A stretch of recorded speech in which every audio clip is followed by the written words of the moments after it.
She stopped at the head of the short lane that led back to the old Triplehorn place, freshened her lip gloss, took a critical look in the visor mirror.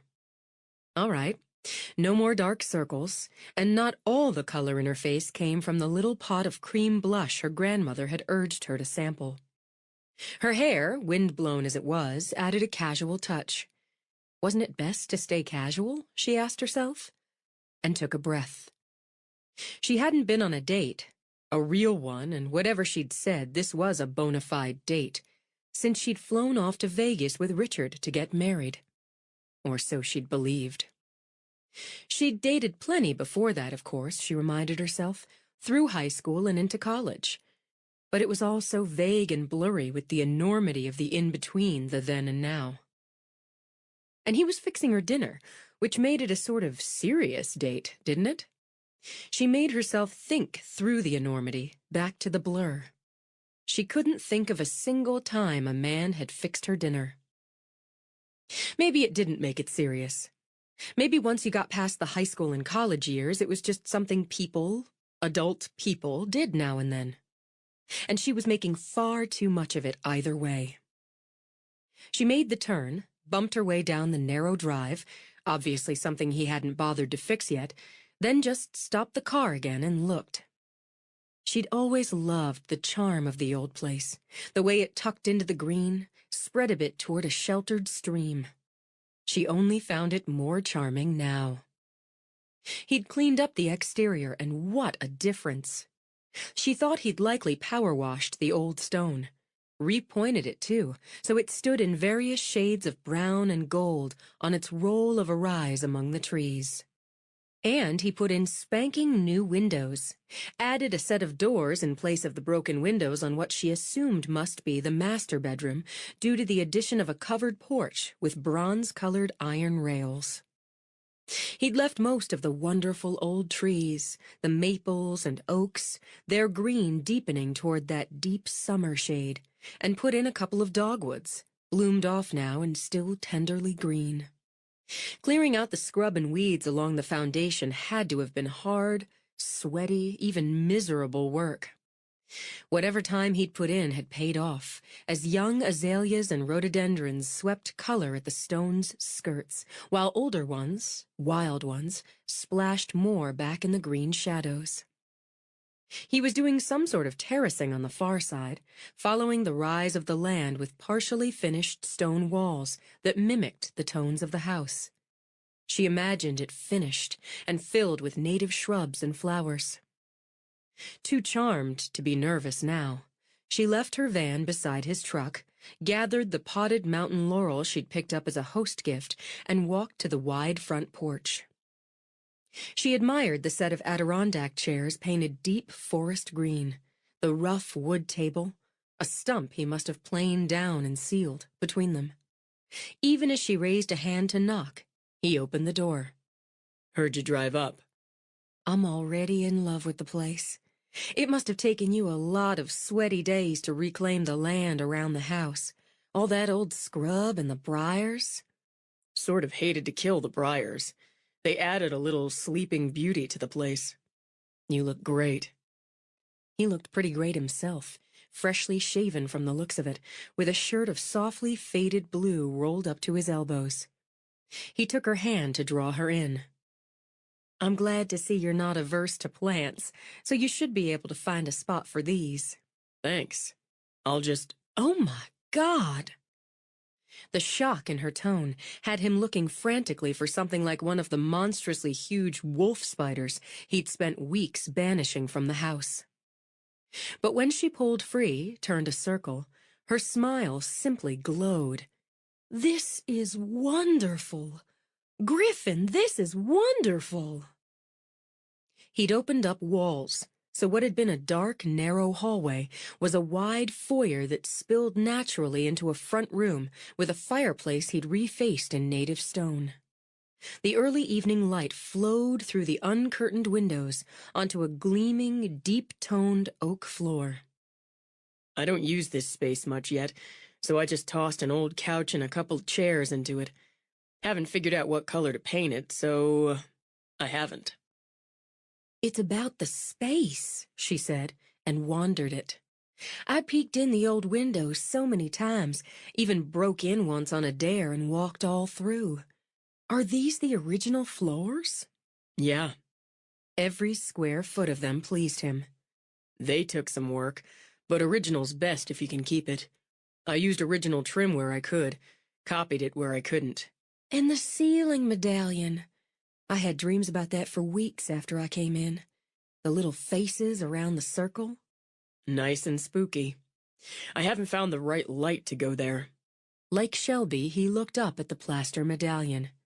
It has to hit me. It should look old. There shouldn't be anything in here that looks shiny and new.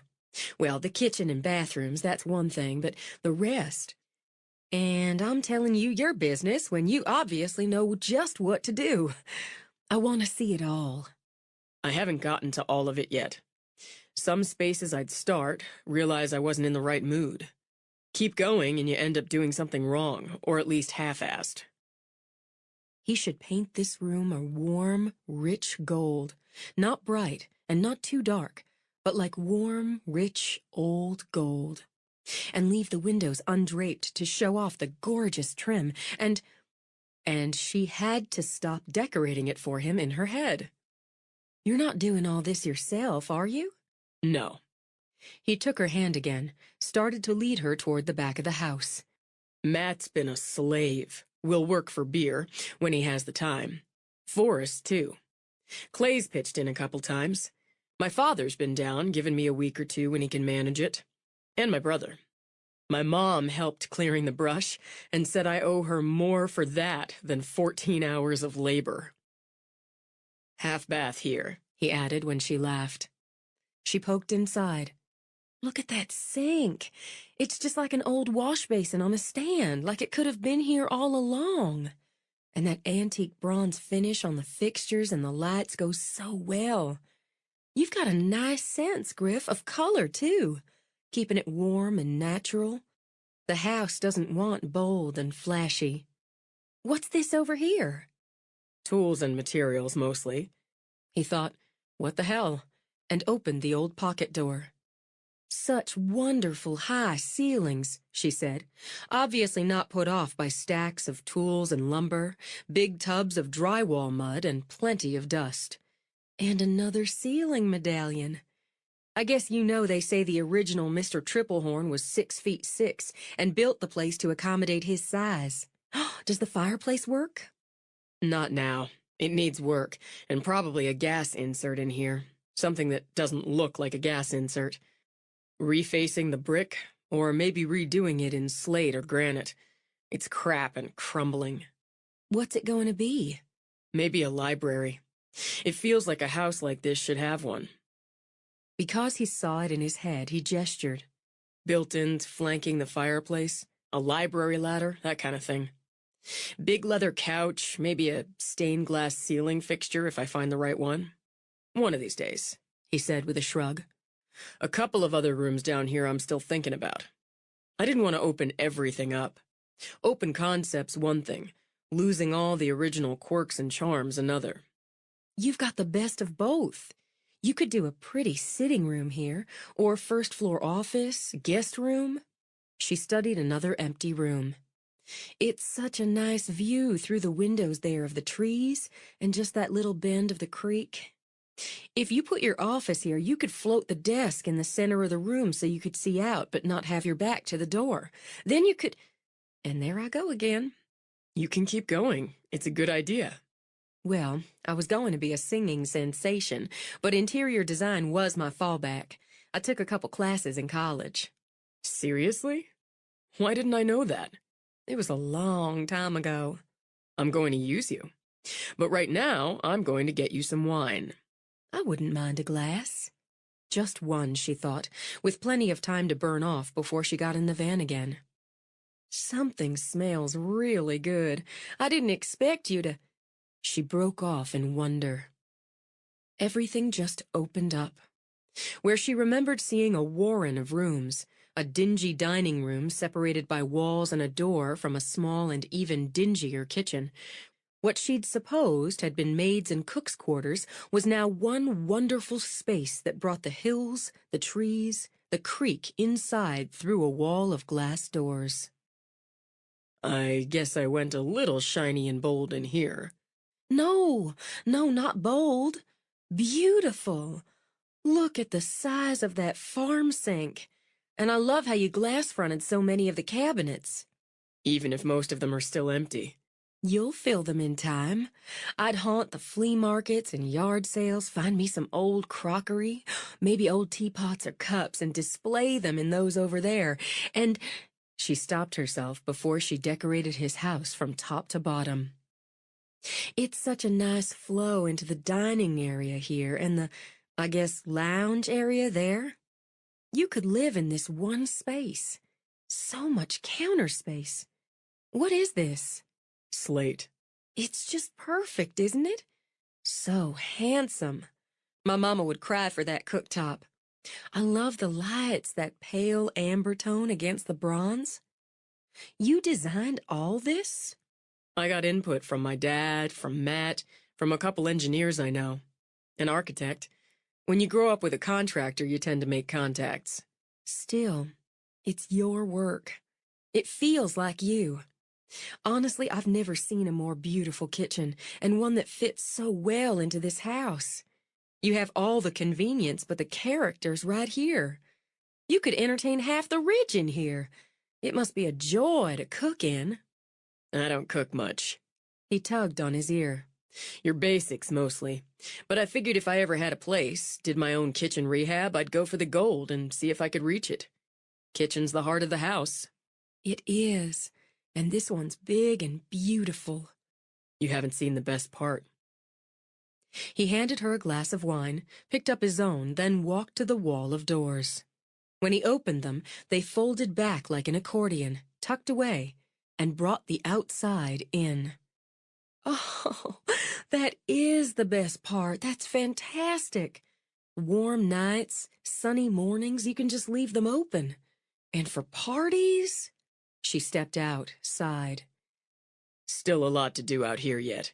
I've barely hit this part of the workable grounds. You can't beat the view. And now with her, he looked out over the still scrubby yard to the great green domes. They rose, soft and misty with the quieting light. You can't. Any season, he added. A couple months ago I looked out at snow, and it stayed white or silver gray up in the higher elevations into April. And last fall, I've never seen color like that, and we get some pretty jazzy foliage in Maryland. But the miles of it, just miles of it rolling up into the sky, every day for weeks, it just dazzled. He loved it, she realized, and more, understood it. The old Triplehorn place was lucky he'd settled in. You can hear the creek bubbling, she said, and found the sound more romantic than violins. You could have a big cutting garden out here, plant things that draw butterflies and hummingbirds, and there's enough sun you could have herbs planted right outside your kitchen for when you do cook. Maybe you could help me figure that out.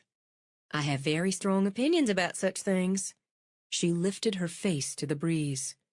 You should plant some blooming weepers and get yourself a big wind chime for that old oak over there.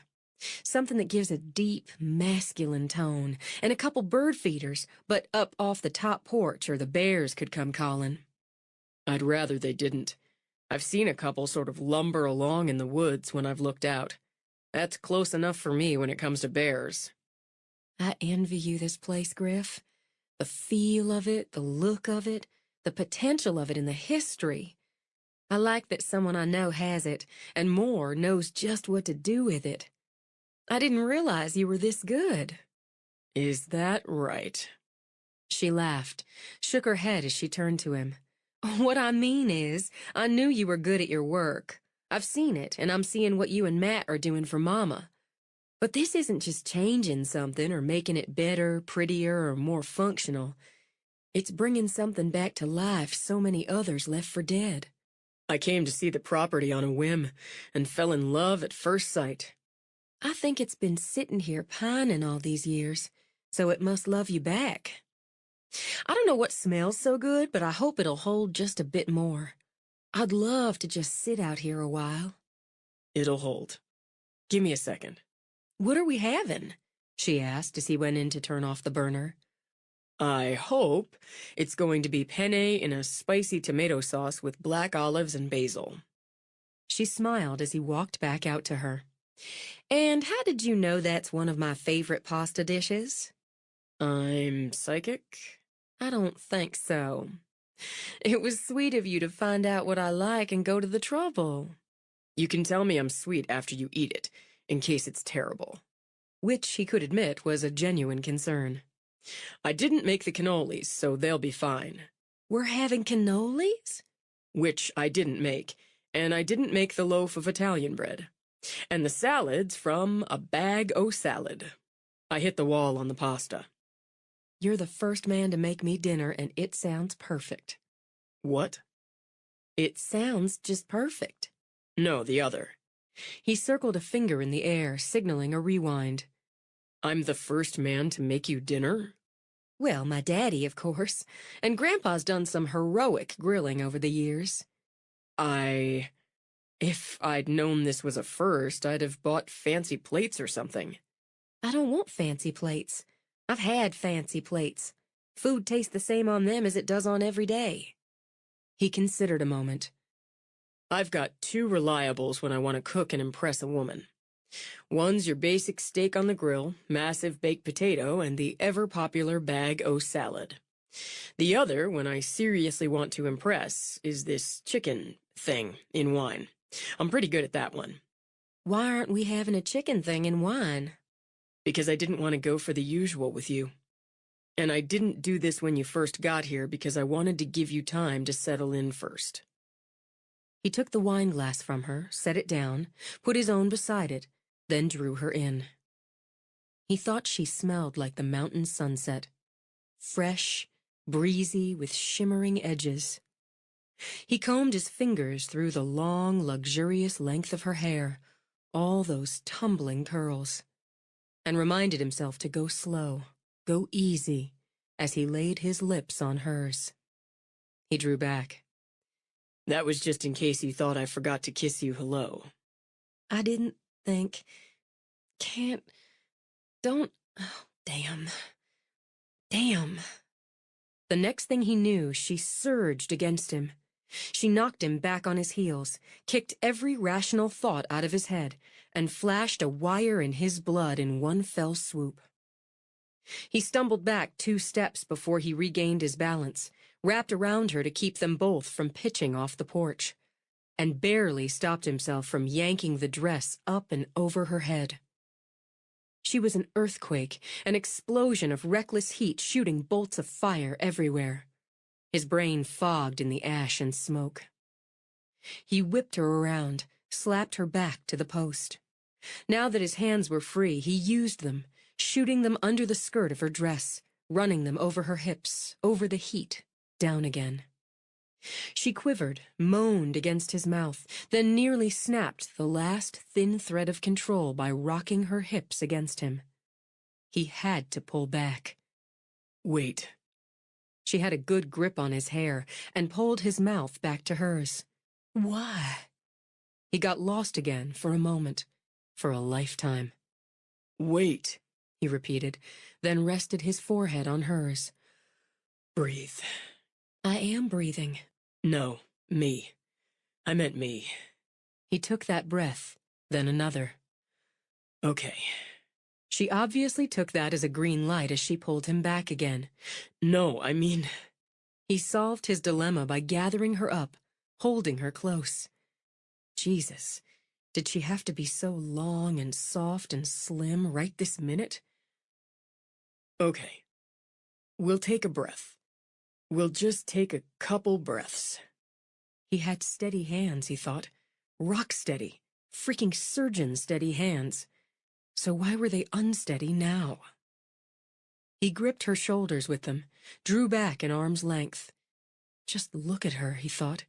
Those big, dazzling eyes, nearly purple in the softening light. He reminded himself how rough she'd had it. How rough she had it still. Maybe we should... I don't want to rush you. Something sparkled in those twilight eyes and caused his throat to go dry as dust. Did it feel like you were rushing me? I don't know. Maybe. The thing is, if we don't take a minute, a breath, something, we're going to end up naked on the porch. All right. Okay, so... He dropped his hands, took a cautious half-step back. We'll take a minute. I mean, it's all right if we end up naked on the porch. He lost his breath again. You're killing me, Red. I know I've had what we could call a drawn-out dry spell, but I'm pretty clear on the signs and signals when a man wants me. And if I wasn't, you made it pretty clear you wanted me that one day in my mama's kitchen over a Coke. If I didn't want you, I'd be an idiot. And my own mother's proud to say she didn't raise any. I want you back, so that seems good news all around.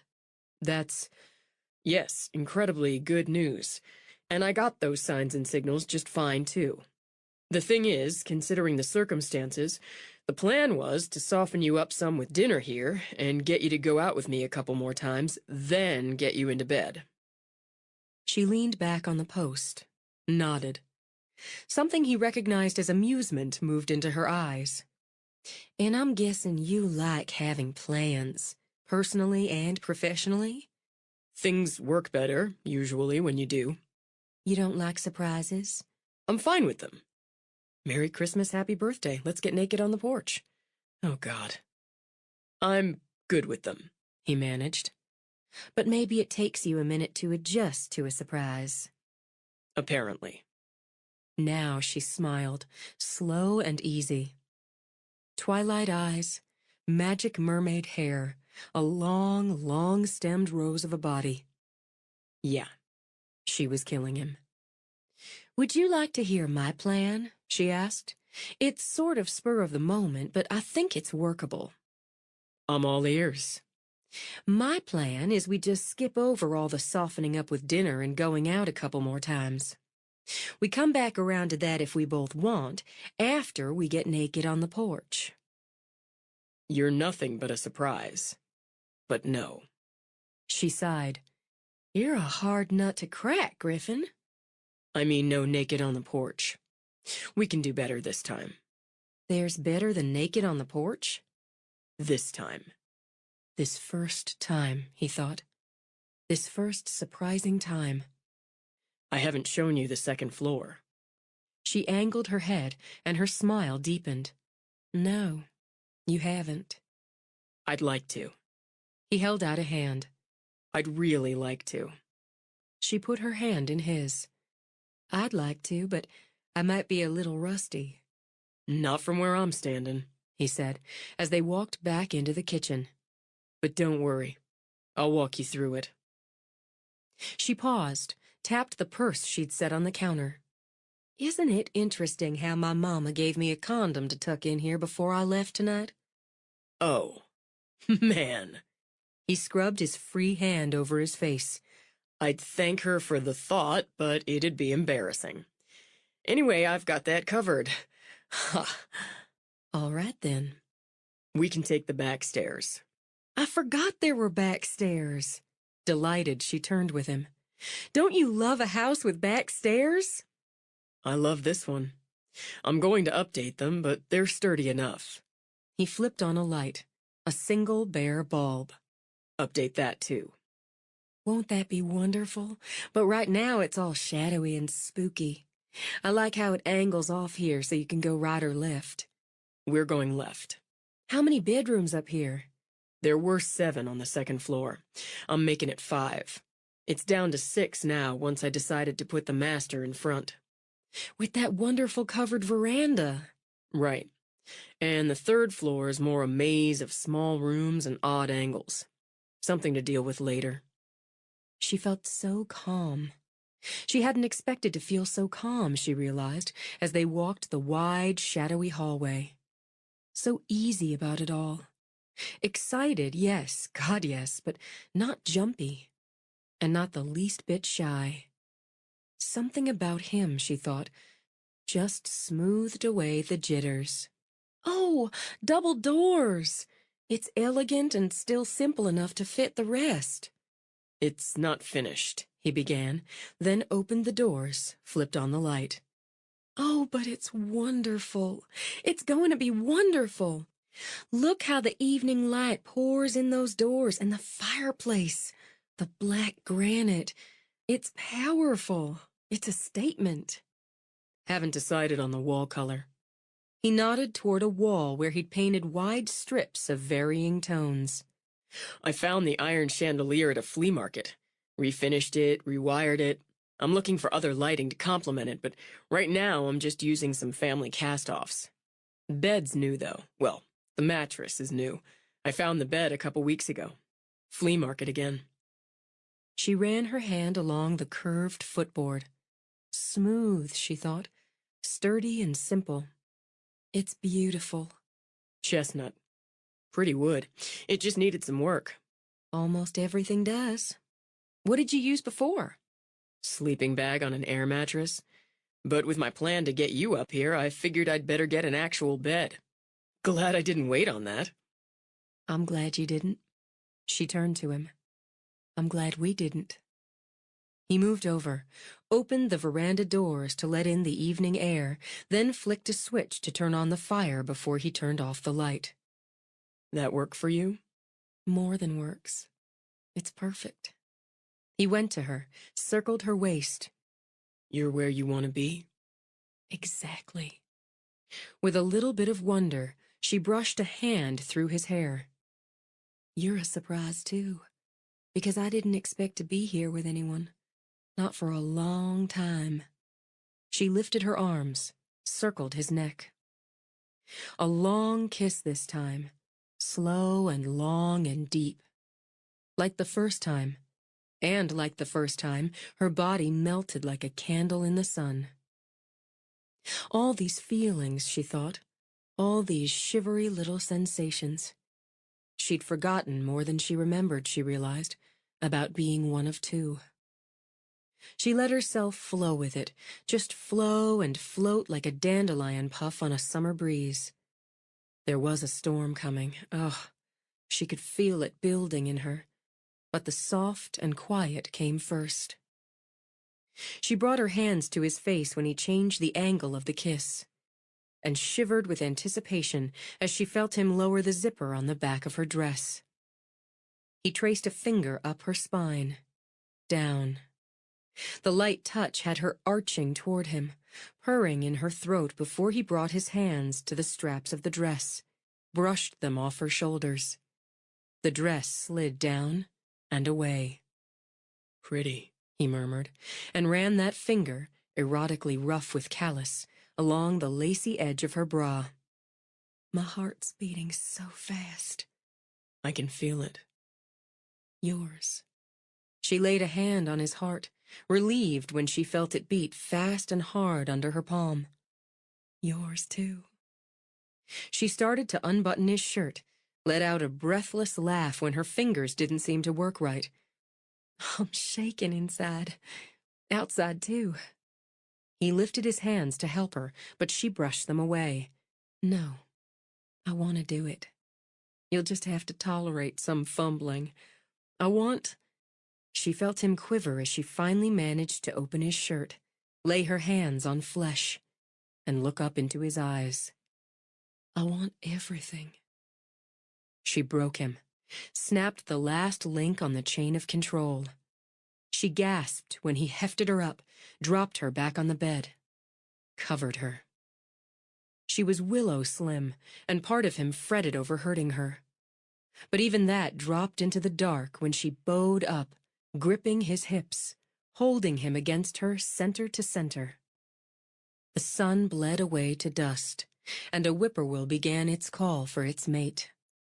The storm broke in her, a hot, whirling tempest. Greed rose with it for more. He had muscles like iron despite that rangy, swaggering build. His back rippled with them. Oh, God, the feel of them under her hands. The weight of him pressing her down into the bed. And hard hands, rough, impatient hands all over her body.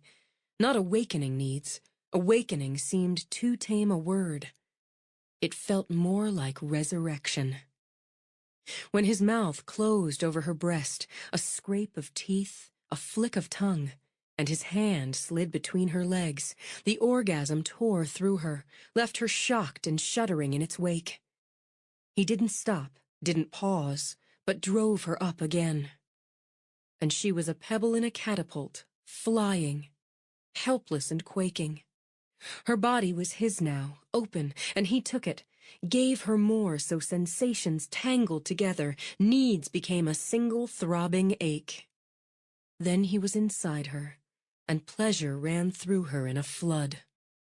She rode with him, beat for beat, her heart racing as his raced. Her sunset hair spread wild over the sheets, and her skin glowed in the smoky light of dusk. Shelby, look at me. His body screamed for release, for that last leap, but he wanted to see her eyes. Look at me. She opened them, dark and dazed, looked into his. It's everything, he said, and let go. 17. Shelby's first coherent thought when the haze cleared from her mind was, so this is what it's like. She felt heavy and light and limp, hulled out and filled up again all at once. She thought she could run a marathon or sleep for a week. Most of all, she felt utterly and completely alive. Griff lay flat out on top of her, and that was just fine. She liked the weight of him even now, the sensation of his skin against hers, everything still hot and damp like after a strong summer storm. In pretty contrast, the breeze fluttering through the open doors cooled her cheeks, made her smile. Everything made her smile. If she wasn't careful, she'd burst into song. Gonna move in a minute, he mumbled. You're fine. It's fine. Everything's just really, really fine. He turned his head enough to brush his lips over the side of her throat. I was a little rougher than I meant to be. To my way of thinking, you were just rough enough. I can't figure if I've ever felt this used up, or if I've just forgotten the feeling. You're sure thorough, Griffin. You sure do good work. Well, anything worth doing. He levered up to look down at her in the flickering of the fire. You weren't rusty, by the way. Pleased, languid with it, she touched his cheek. I forgot to worry about it. I wondered what you'd look like, lying here like this. It's better. Even better than I imagined.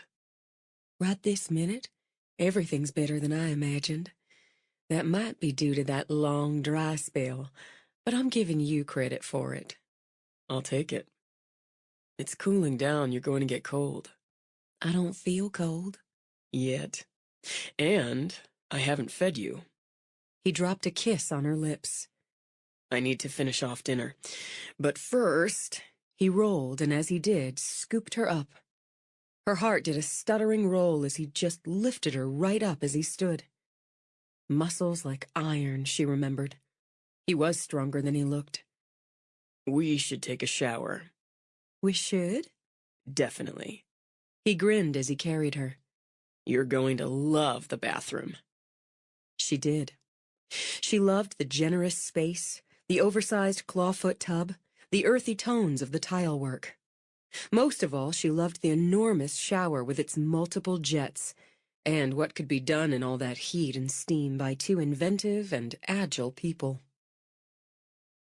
By the time they were in the kitchen again, she felt fresh and new, and so happy she wished she'd learned to tap dance.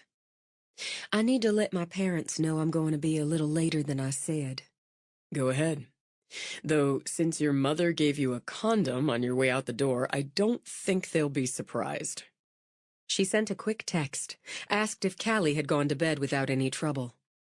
Then, as Griff had the heat going under the sauce again, and water on for the pasta, she channeled some of the giddiness into a quick additional text to Emma Kate. Been at Griff's for 2 hours. We haven't eaten yet. Bet you can guess why. I'm just going to say wow until I talk to you in person. Make that wow twice. Shelby. What can I do? She asked Griff. You can have that glass of wine we never really got to. All right. She picked up her phone at the signal. It's just Mama saying Callie's sleeping like an angel and to have a good time. Oh, I forgot to tell you. Callie was a little put out she wasn't going on a date with you. I said we'd ask you on a date. Oh, yeah? He glanced back as he pulled the salad out of the refrigerator. Why don't I take care of that? Do you have a salad set so I can toss it? Huh? A couple of forks, then. I got those. What kind of date am I going to be asked to go on? A picnic. She took the forks, the bottled Italian dressing, smiled back at him. Is that a cold fried chicken and potato salad picnic or an imaginary tea party picnic? That would determine the dress code. The first. I know a place. It's not a far drive, and a short hike after that. I was thinking Sunday afternoon, if that's all right. 2 pretty redheads and food? I'm already there. She's awful fond of you, Griffin. It's mutual. I know that. It shows. I just want to say she's had a lot of adjustments to make in a short time, and Looking for trouble, Red? it kind of goes with the territory. You've got a kindness in you, Griff. That shows, too. I just want to say, whatever happens with us, I hope you'll, well, I hope you'll still take her on a date now and again. I'm lucky to know 4 generations of Donahue Pomeroy women. I'm crazy about every one of them, and not looking for that to change. Sass and strength. It runs right through all of you. I'm still hunting up pieces of mine. That's bullshit. He said it so casually it took her a minute to look up, blink. Most people I know, and I might be one of them, would have been crushed flat finding themselves millions of dollars in debt, and through none of their own doing. He'd have heard the details, she thought. That's how things worked. I went along with, I'm going to repeat myself. Bullshit. What you did was be young and impulsive and fall for the wrong man. As wrong as it gets from where I'm standing. I can't say you're standing in the wrong place on that. Then, instead of staying crushed when you find out fully how wrong, find yourself on your own with a kid and buried under a mountain of debt, you pushed up the weight and started hacking away at it. And that little girl, she's happy and confident because you made sure of it. I admire the hell out of you. Staggered, she stared at him. Well, I don't know what to say to that. Plus, you're really hot. He dumped pasta in the boiling water. Which is no small appeal. That made her laugh, go back to tossing the salad. You could answer a question for me, though. One that's bugged me a while. I can try. Why'd you stick? You weren't happy, and it doesn't take much to deduce he wasn't much of a hands-on father with Callie. Why'd you stick? A fair question, she decided, under the circumstances. I thought about divorce more than once. And if I'd known all I know now, but I didn't. And I didn't want to fail. You know my granny was just 16 when she married my granddaddy? No. It shocked the sensibilities. I had to figure young, but that's a baby. They'll be married 50 years before much longer. Half a century, and you have to figure they had some rough times in there. Her mama was but 15, and she and my great-granddaddy were together for 38 years before he was killed when a semi crashed into his truck and 3 others one night the winter of 1971. My own mama was still shy of 18 when she married Daddy. Women in your family stick. The men, too. Oh, there's been some divorces, and some of them bitter, cousins and aunts and so on scattered through. But I can trace a direct line back 7 generations of women I know of, and not one of them raised a child in a broken home. I didn't want to be the first. She shrugged, picked up her wine again, determined to lighten the mood. Now, It's true enough my great-great-granny on my mama's side had 3 husbands. The first died fighting a blood feud with the Nash clan. He was only about 18 when, so it said, Harlan Nash bushwhacked him and shot him in the back, leaving my great-great-granny with 3 children and another on the way. She married her first husband's 3rd cousin and had time to make 2 children with him before he died of a fever. Then she up and married a big Irishman named Phineas O'Reilly. She was about 22 and bore him 6 more children. Wait, I'm doing the math. 12 kids? She had 12 kids? She did, and unlike a lot of women of her time and place, lived to the age of 91. She outlived 5 of her children, which must have been a burden, and lost her Phineas, who was sheriff around here, so Forrest comes by his tendency natural, when she was 82 and he 88. My great-granny, who lives in Tampa, Florida, with her oldest daughter, would say her name was Loretta, but they called her Bunny always.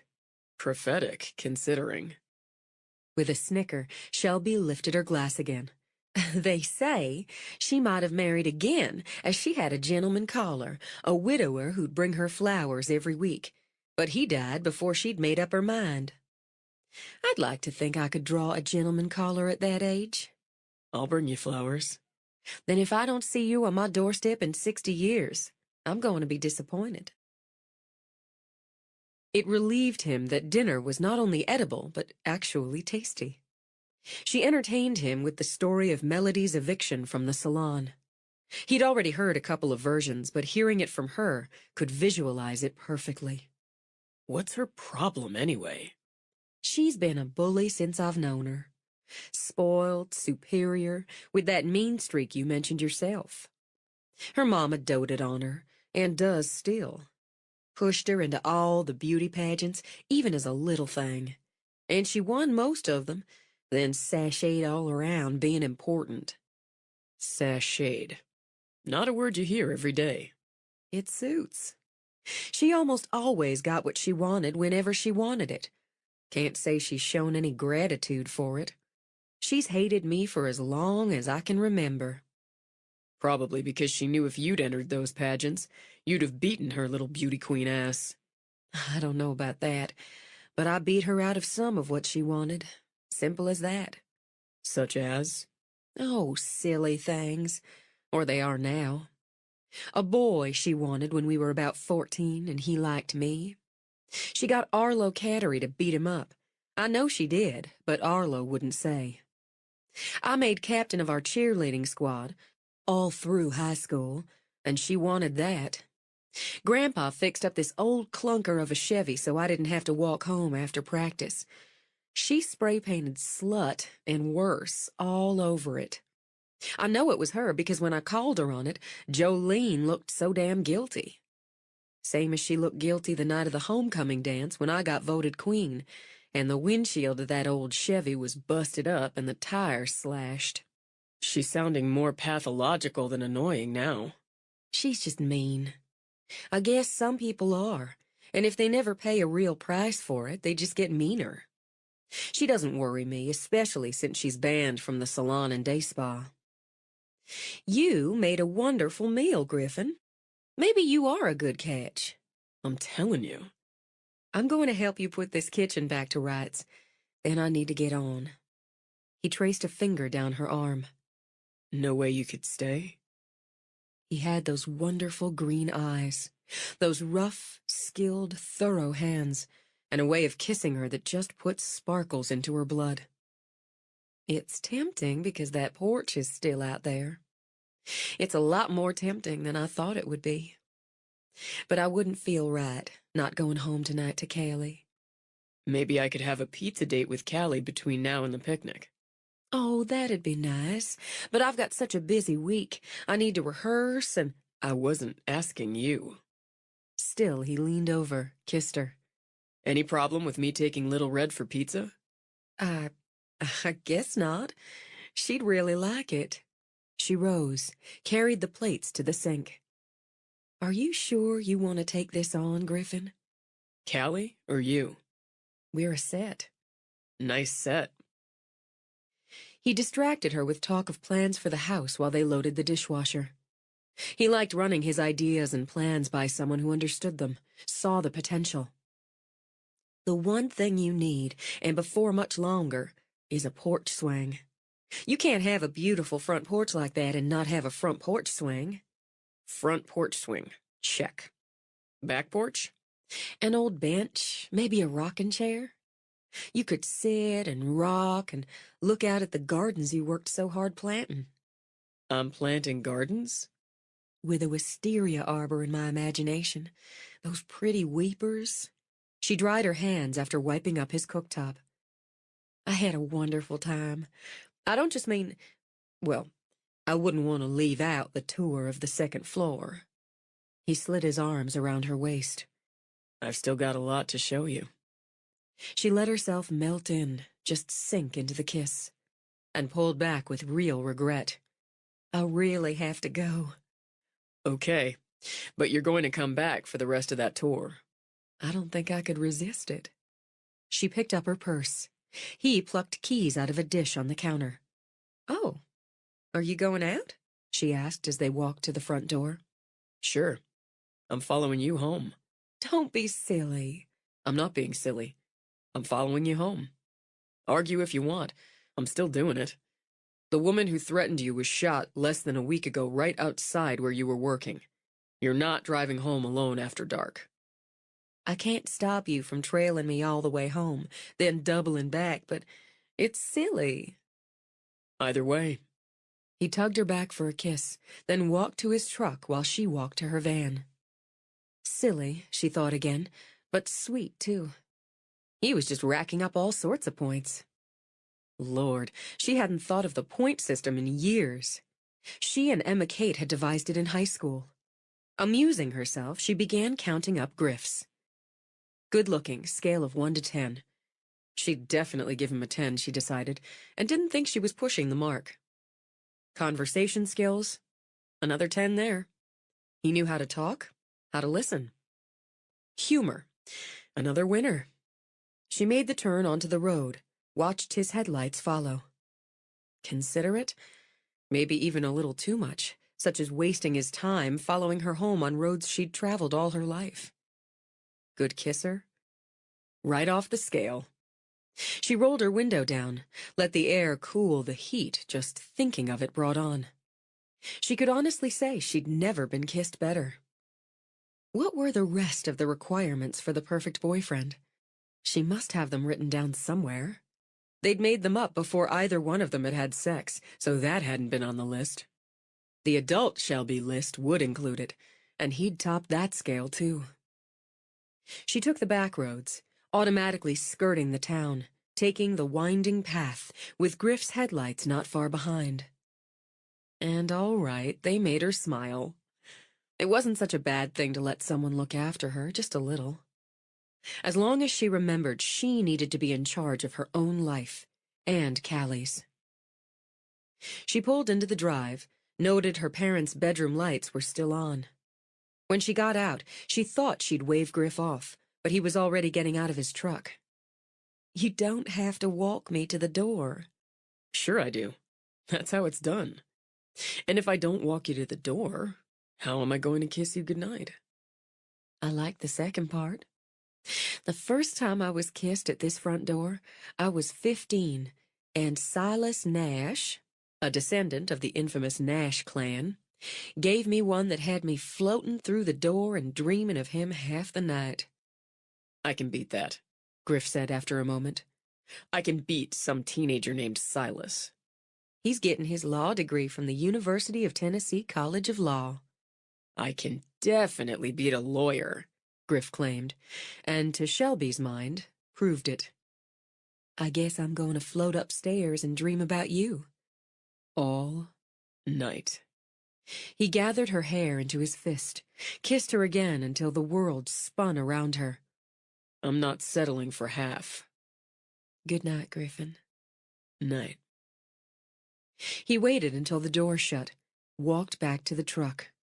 He'd do some dreaming of his own tonight, he thought. The woman had him wrapped. Everything about her struck home for him. He glanced up, Imagined her going in to check on Callie. And thinking of him. She'd better be thinking of him when she undressed for bed. He'd sure as hell be thinking of her.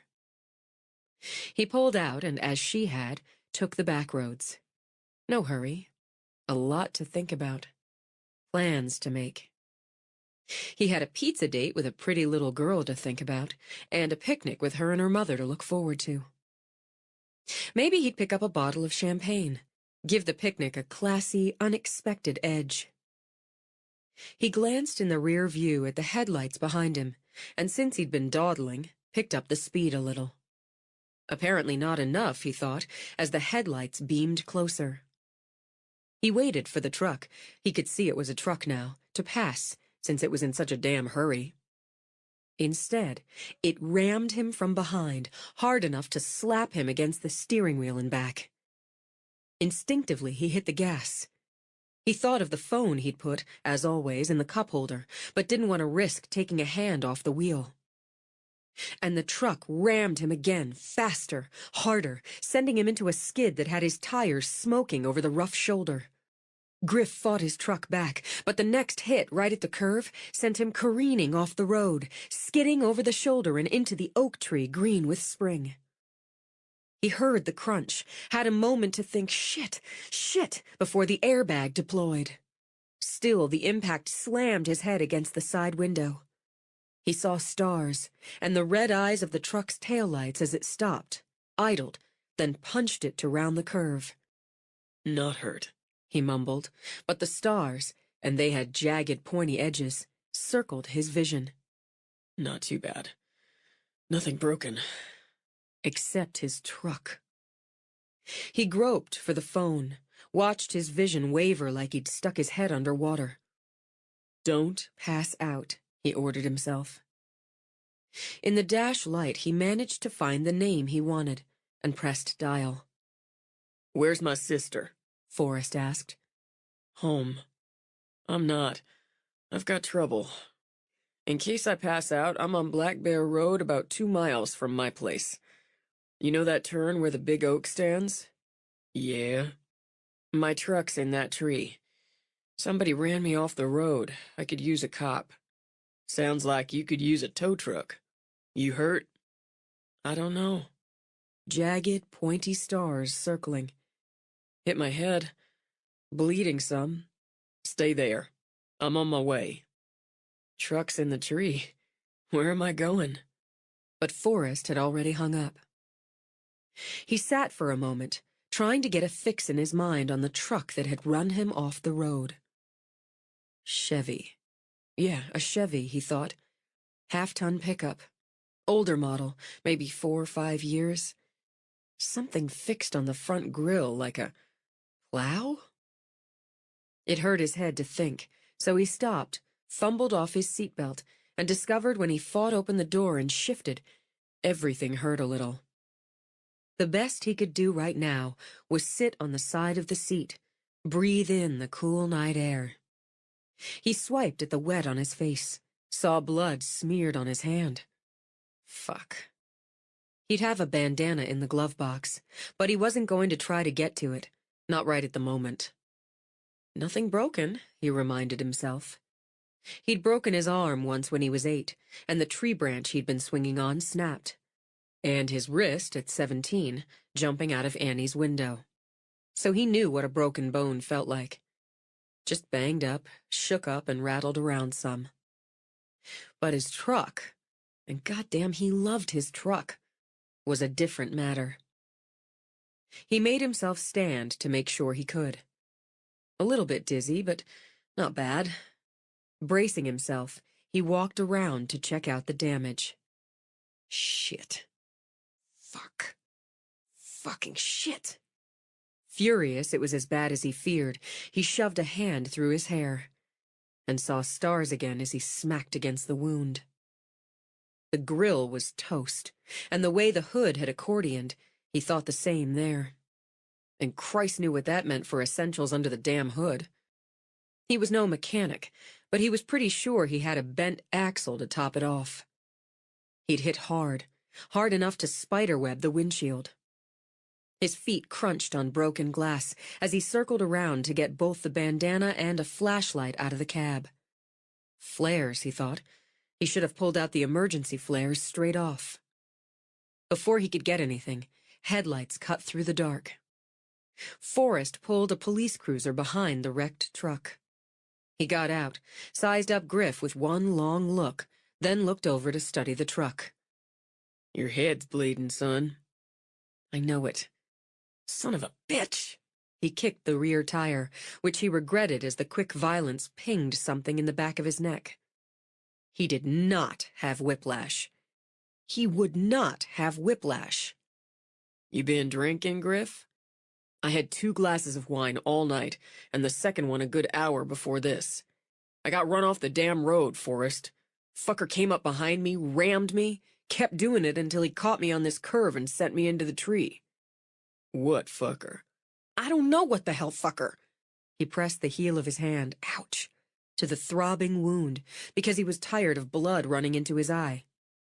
Half-ton Chevy, 4, maybe 5 years old. Some sort of plow or farm tool, something hooked to the grill. Red, I think it was red. The truck. Plow was yellow mostly. I think. Okay. Why don't we sit you down a minute? I've got a first aid kit in the cruiser. Be best to stop that bleeding. I'll just lean here. And he leaned back against the tipped back of his truck. Something else. He dug for it as Forrest went back to the cruiser. He slowed down after I crashed, just for a couple seconds, like he wanted to make sure I hit good and proper. Saw his taillights and... bumper sticker. Some kind of bumper sticker on the... What hand is this? He lifted his left, studied it for a moment before he could remember right from left. Left.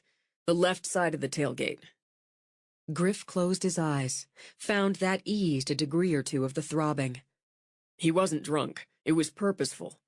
I'm not sure when he pulled up behind me, but it wasn't long after I left Shelby at your parents' front door. You followed her home? Yeah. I wasn't going to have her driving around after dark with what happened. Mm-hmm. Forrest set up flares. Griff closed his eyes again. I think the truck's totaled, or nearly. I've only had it 3 years. I've put a lot of miles on it, sure, but it had plenty more in it. We'll have my granddaddy take a look once it's towed in. You're lucid, Forrest added as he walked over with the first aid kit. You haven't puked yet. I'm not going to puke. If that changes, aim away from me. How's the vision? It wavered some at first. Steady now. Ow, fuck. Don't be a pussy, Forrest said mildly, and continued to clean the laceration with an alcohol swab. You'd be a pussy, too, if I was being sadistic Nurse Sally. I can't see how bad it is until it's cleaned up some. Nurse Emma Kate's on her way. What? No. Why? Because if she says you're going to the ER in Gatlinburg, that's where you're going. And since I have to deal with this mess you're in, she and Matt can haul you there. You called them. I did.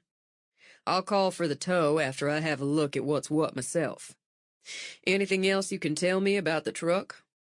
Other than whoever was driving it is a lunatic? You didn't see the lunatic at all? An impression. I'd say a guy, but I was pretty busy trying not to end up like I ended up, or worse.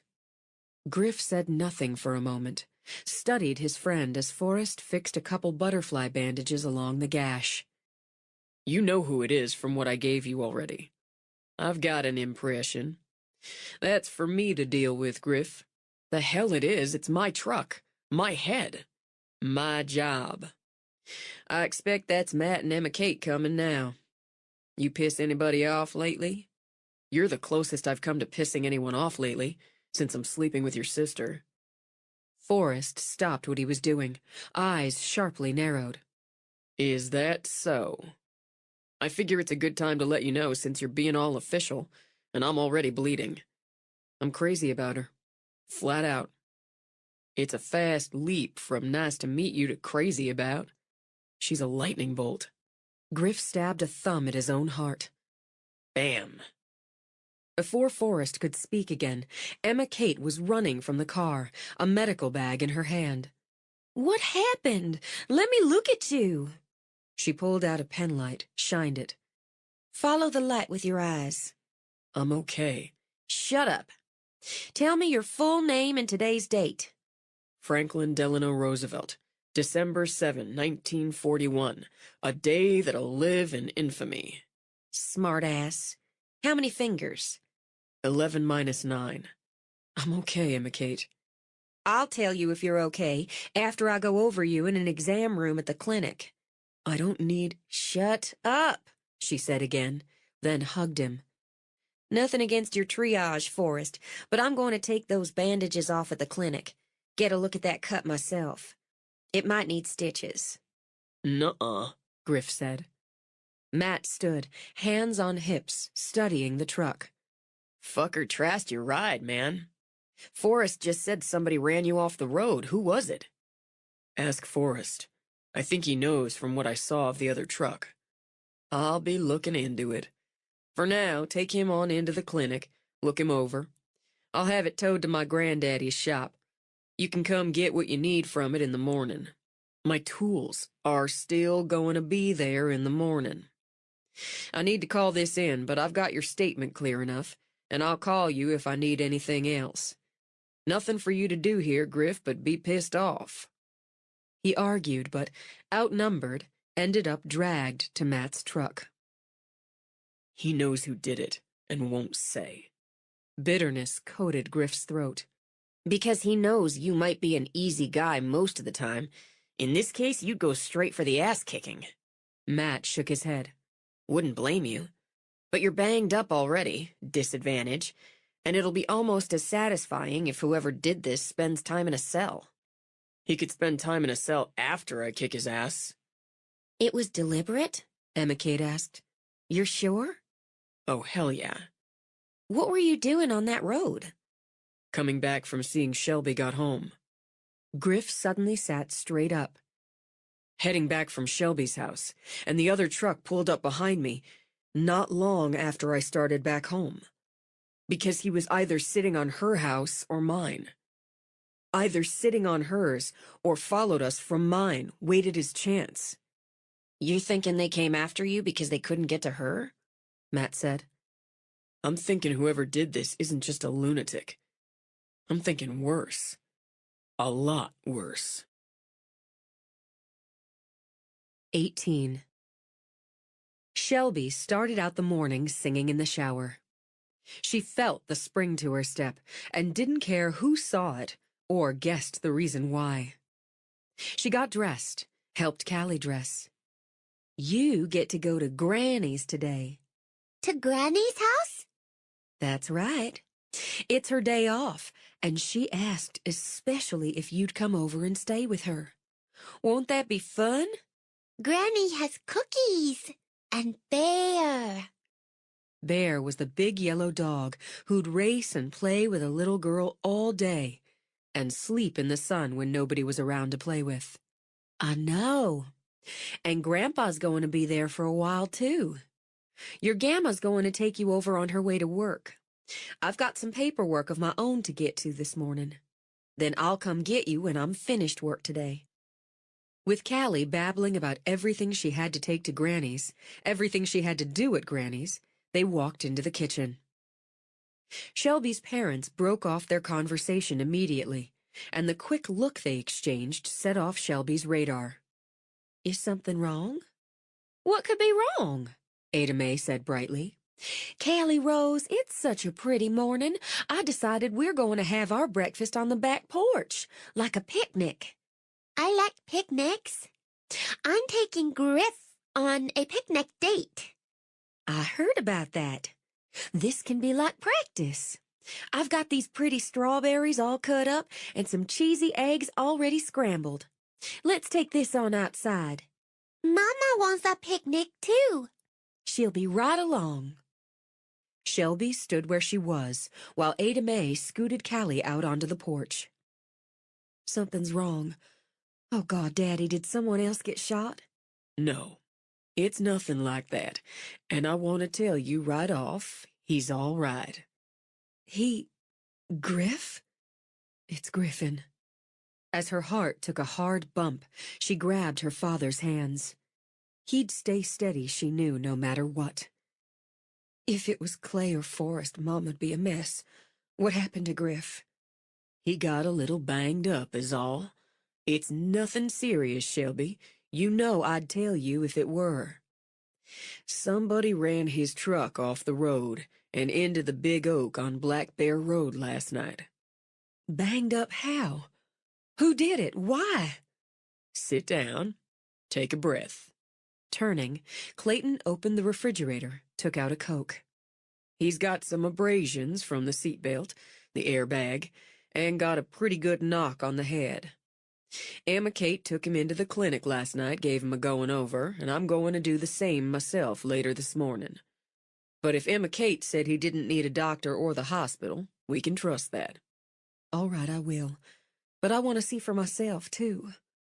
You can do that, he continued in his calm way, after you take that breath. It must have happened when he was driving home from here. He wouldn't have been on the road if he hadn't insisted on following me back here, making sure I got home all right. I want to go over and see for myself if you could keep Callie. Don't worry about Callie. He's not out at the house. He stayed the night at Emma Kate's as she wouldn't have him stay on his own. Good. She did manage that breath now. That's good. But I expect he's on his way to the police station by now. Forrest and Nobby, you remember my second cousin Nobby, they went down the holler last night and brought Arlo Cattery in. Arlo? He ran Griff off the road? She pressed her fingers to her eyes. Drunk, I expect, and driving crazy. I don't know as that's the way it was. You go on down. It's best you hear it straight out than the bits and pieces I have. And you tell Griffin he's got an exam at 10 o'clock or he's not clear to drive or so much as touch a power tool. I will. Callie, she's just fine. Go on. Thank you, Daddy. When she ran out, leaving the Coke unopened on the counter, Clayton knew his little girl was at least halfway in love. With a sigh, he picked up the can, opened it for himself. It was smarter than a shot of whiskey at 7:30 in the morning. Griff strode into the station house, eyes, including the left one, where angry bruising had come to the surface overnight, hot. He arrowed straight to Forrest. I want to talk to the son of a bitch. Forrest stopped tapping at his keyboard, pulled the phone from between his shoulder and ear. I'll get back to you, he said, and clicked off. You'd best simmer down some first. I'm not in a simmer-down mood. I don't even know Arlo Cattery, never spoke a word to him in my life. I want to know why he deliberately ran me off the road. Forrest? The sheriff spoke up from his office doorway. Why don't you go ahead? Let Griff go back and have his say, he said when Forrest hesitated. In his place, I'd want mine. All right, thanks. Nobby, you think you could call back that fella at the lab, finish that conversation? I sure can. That eye doesn't look too bad there, Griff. Nobby, a 20-year vet, gave Griff's face a considering look. Seen a lot worse. You get some raw red meat on it, won't be so bad. I'll do that. As Griff turned toward the back, Shelby came flying in. Oh, Griff! Now, Shelby, honey, I was just telling him it wasn't that bad. It's not. Griff picked up Nobby's theme and ran with it. I'm okay. It doesn't hurt. Ached like a son of a bitch, but didn't hurt. Daddy said it was Arlo Cattery. I don't know why the man has a license if he's still driving drunk like he did when we were teenagers. We don't know as he was drunk when he ran Griff off the road. He must have been. Why else would he do something like this? Forrest exchanged a look with the sheriff, nodded slightly. Why don't we go back and ask him? He was half drunk when Nobby and I went and got him, and tried to say he'd been home all night. The plow was still on his truck. Arlo gets paid to plow some of the private roads outside of town, he explained to Griff. Hardly much reason for a snowplow on his truck in May. White paint on it, too. and yellow paint like the plow on the back of Griff's truck. Nobby and I informed him of those facts, so he claimed somebody stole his truck, put the plow on it. Bullshit. Knee-deep in it, Forrest said with a nod to Griff. Not too much use arguing with a man half drunk and chasing his tequila with a joint, so we just hauled him in. And we left him last night to sleep on the fact we'd be charging him with attempted murder this morning. Oh, my God. Shelby shut her eyes. That's the reaction we want from him. Attempted murder's a stretch, Forrest commented, hooking his thumbs in his belt. but he'll surely go down for hit and run, reckless endangerment, and so on. We can tie quite a few and so-ons onto the package, Hartigan said. Yeah, I expect so. He's going to do a few years, however it slices out. We've just been letting it sink in. The sheriff here, if I'm reading him correctly, thinks what's sunk in may come rising up if he's faced with the pair of you. That's a fine read, Deputy. All right, then. Let's see what we see. Y'all don't mention lawyer, all right? He hasn't gotten there yet in his pea brain. Forrest led the way back through a steel door to the 3 cells. In the center one, Arlo Cattery sprawled on a bunk. She'd gotten a look at him that night at Bootlegger's, him and his pale-eyed stare. What she saw now didn't look much different than the last time she'd seen him in full light years before. Straw-colored hair shorn short, face grisly with the pale blonde scruff. Those small snake eyes, closed now. Long neck with a tattoo of barbed wire circling it. On the short side and stocky, with scarred knuckles from countless fights, most of which he'd instigated. Forrest let out a shrill whistle that made her jump and had Arlo's eyes popping open. Wake up, darling. You've got company. Eyes so pale blue they seemed almost colorless, skimmed over Griff, landed on her, slanted away again. Didn't ask for no company. You best let me out of here, Pomeroy, or your ass is in the fire. Looks to me like it's your ass smoking, Arlo. All Griff wants to know, and it's a reasonable request, is why you rammed his truck and forced him into that old oak tree. Wasn't me. Told you that already. Half-ton Chevy pickup, dark red, yellow plow on the front, bumper sticker on the bottom left of the tailgate. Griff stared at him while he spoke, saw Arlo's jaw twitch. Plenty fit that bill around here. Nope, not with the details. Funny bumper sticker, too. It's got a target on it full of bullet holes, and it says, "If you can read this, you're in range." Forrest shook his head. That's sure a knee slapper, Arlo. Add that paint transfer, and it's all wrapped up. Nobby's out there right now talking to those forensic people over in the lab. Might take a little time, but they can match that yellow paint to your plow, that white paint to Griff's truck. That lab stuff is bullshit. More bullshit like all the rest of this. Juries set store by it, especially in capital cases, like attempted murder. I didn't kill nobody. Arlo surged up now. He's standing right there, isn't he? That's where the attempted comes in, Arlo. Tried and failed. I wasn't trying to kill nobody. Huh. Forrest nodded as if considering that, then shook his head. Nope. Don't see a jury buying that one. See, we do what we call accident reconstructions. And it's going to show that you deliberately and repeatedly rammed Griff's truck. Took some skill, so you won't be able to try for diminished capacity, saying you were drunk. That wouldn't buy you much time off anyway. I figure you're going down for about 20 here. No fucking way. Every fucking way, Griff disagreed. Forrest, hum a tune and close your ears while I tell this asshole I'll swear on a mountain of Bibles in front of God and country that I saw him behind the wheel. I'll swear I counted the bullet holes in that idiotic bumper sticker and got his license plate. That's a fucking lie. I had the plates covered with burlap. You truly are a moron, Arlo, Forrest murmured. He's a fucking liar. Incensed, Arlo jabbed a finger between the bars. He's fucking lying. You tried to kill me, Griff reminded him. I didn't try to kill nobody. It wasn't even supposed to be you. It was supposed to be her. You want to say that again, son? Forrest's voice was quiet as the hiss of a snake, but Griff had already shoved forward, reached through the bars to grab Arlo's shirt, yanked him so his head smacked the bars. Now, Griff, I can't let you do that. But Forrest made no move to stop him as Griff repeated the action. All right, that'll do. For now. Forrest gripped Griff's shoulder. We don't want him getting off on some technicality, do we? Step back now. Why?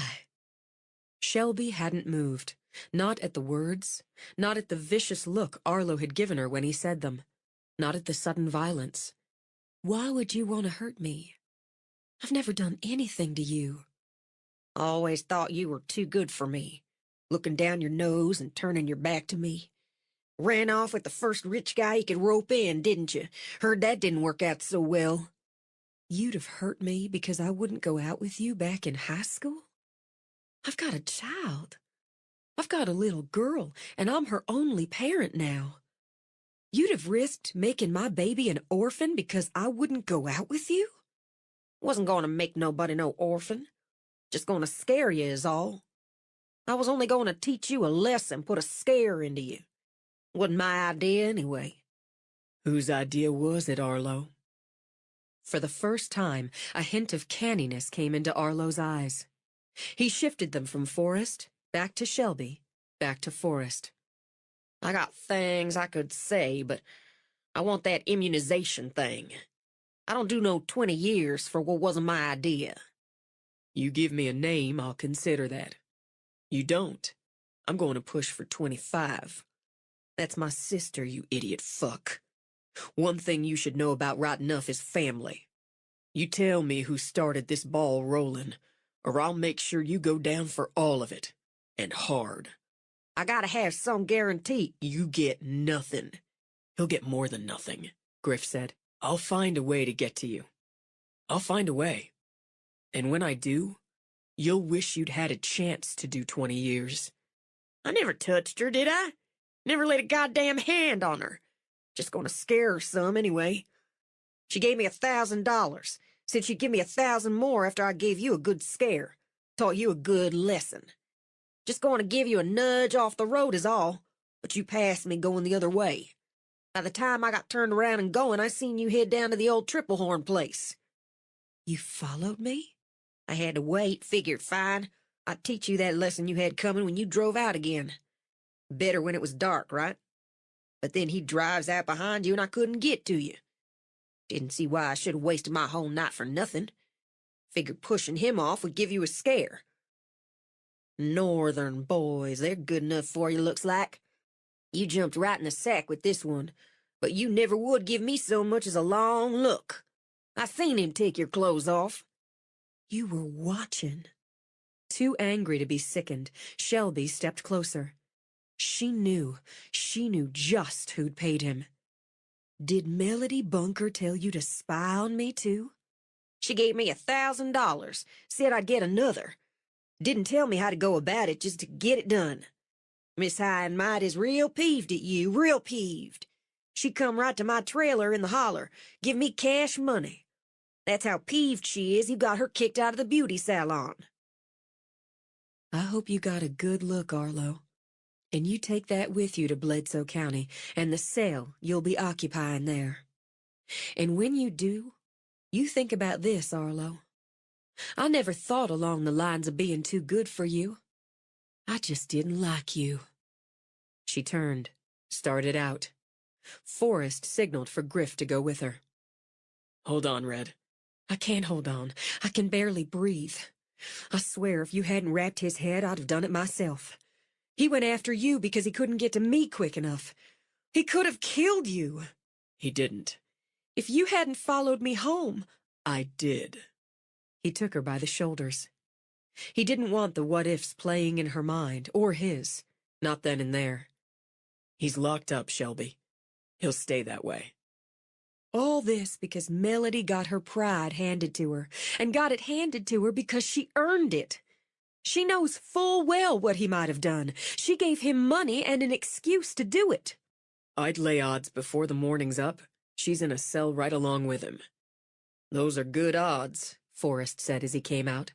Just hold on a minute. Nobby, you think you could sit with that moron Arlo for a bit? I got him writing it all out. Sure can. He confess, and then some. Sheriff, I need to run this by you, and then we're going to need a warrant. It's going to be pretty sticky, as we're going to need it for Melody Bunker, for soliciting a crime, conspiracy to do bodily harm. Well, hell, Forrest. On a long, windy sigh, Hartigan rubbed the back of his neck. Are you damn sure on it? I'll tell you how Arlo says it went. He wasn't lying, Griff put in. He didn't pull her name out of his ass. She gave him money for it, and he probably didn't have a chance to spend it yet. We'll be going out to his trailer, Forrest began, then glanced around. Where's Shelby? She was right here. Oh, hell. Oh, hell no. Melody. My sister's got a hell of a temper if you flip the right switch. Sheriff, Forrest said, as Griff was already bolting out the door. Yeah, go on with him. Just what we need to tie a ribbon on this day. Your sister tossing Florence Piedmont's granddaughter out some window. She didn't plan on tossing Melody out a window, primarily because she hadn't thought of it. She didn't have a clear idea what she intended to do, but the one thing she was clear on, she didn't intend to do nothing. Ignoring the bitch hadn't worked, sarcasm hadn't worked, straight talk hadn't worked. So she'd find something that did, and finish this off once and for all. The Piedmont house sat on a long, sloping rise of lush green, with terraced walls of white brick showing off a bounty of graceful trees, perfectly trimmed shrubs. From its vantage it could look down at the ridge, out at the hills, down into folds of valleys. It stood elegantly, as it had since before the war between the states, laced with verandas flowing out from the snow-white facade. Gardens swept along its feet in rivers of color. It was a house she'd always admired. Now she shot toward it like an arrow from a bow. She knew Melody lived in the carriage house, aimed for it once she'd crested the rise. Ears buzzing with temper, she slammed out of the van, strode past Melody's car, and would have marched straight to the door if someone hadn't hailed her. "Why, it's Shelby Ann Pomeroy."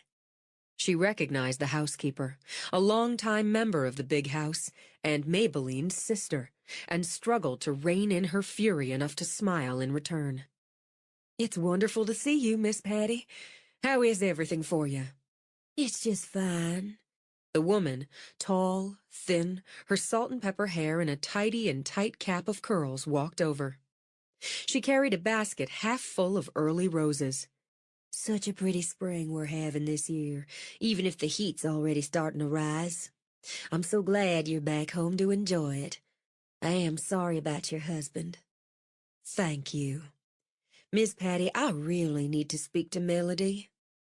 "Why, she's having breakfast on the back veranda with Mrs. Piedmont and Miss Jolene. I expect this has something to do with the trouble at Miss Vi's. I got an earful on it from Maybelline, and Lauralee, too." "Yes, it's something like that." "Then you go right around. I hope you girls can settle this." "Settling it's why I'm here." "Thank you."